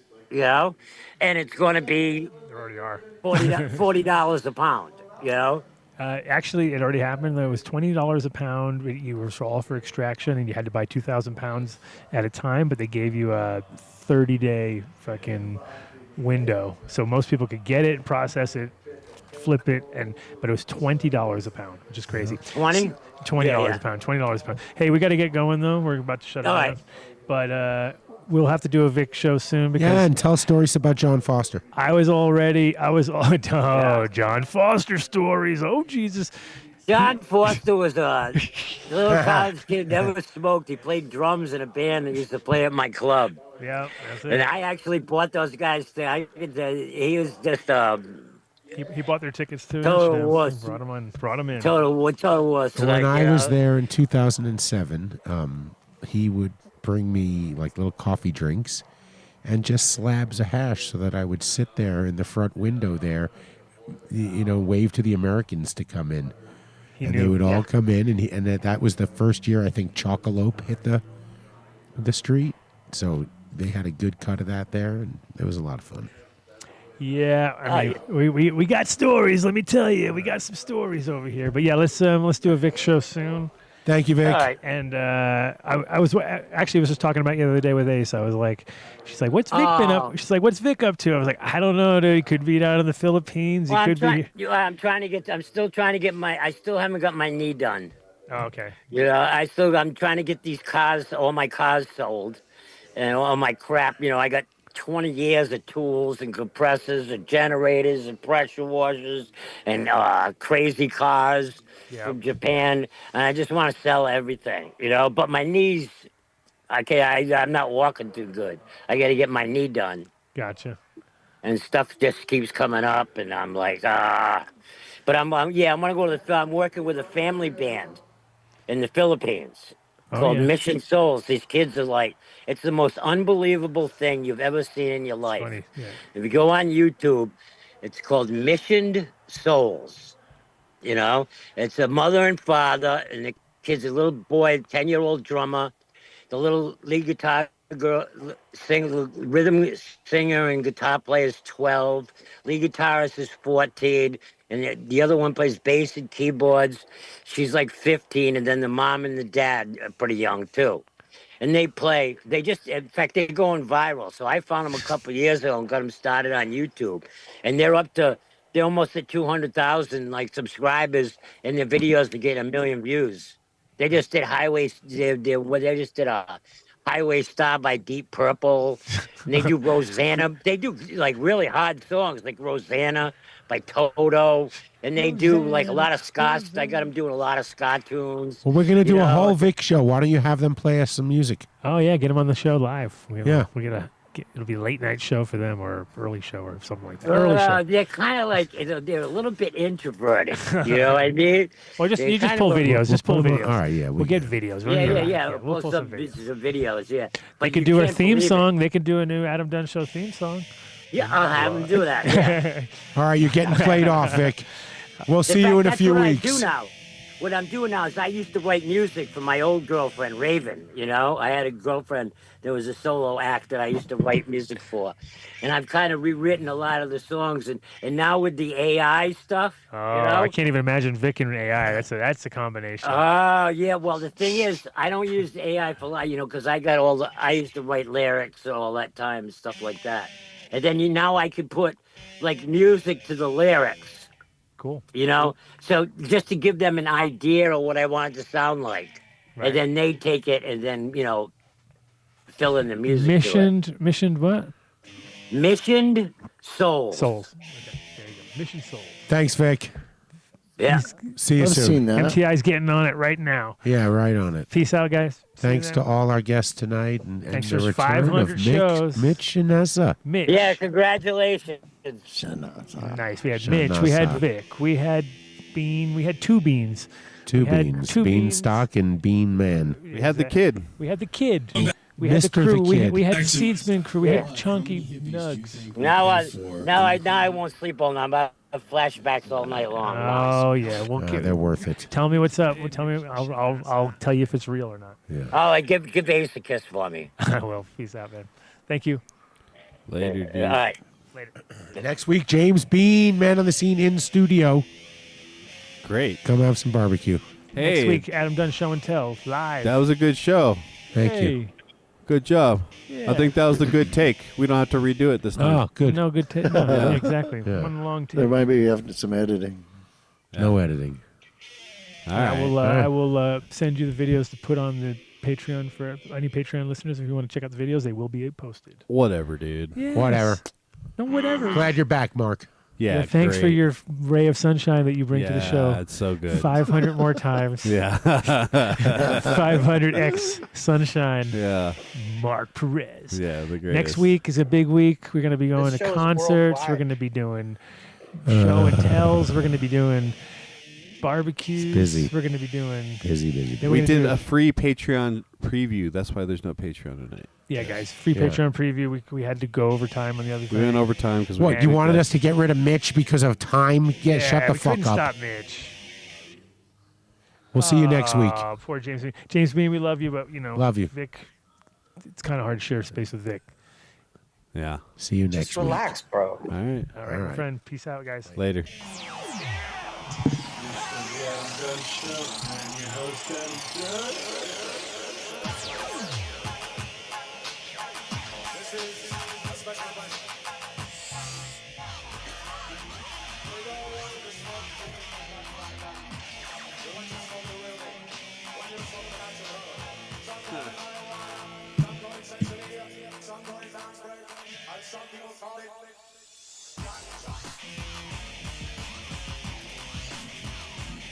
Patine. No patine?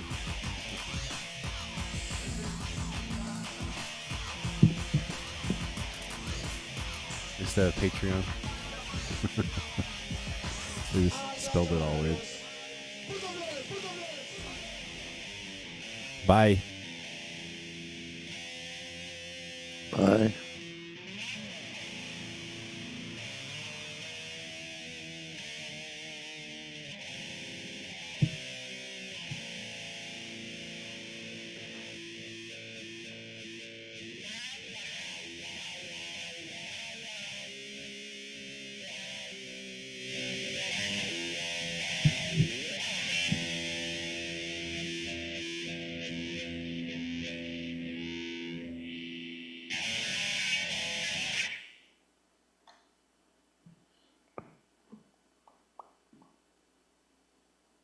Get high. Where are you Catch a at? buzz.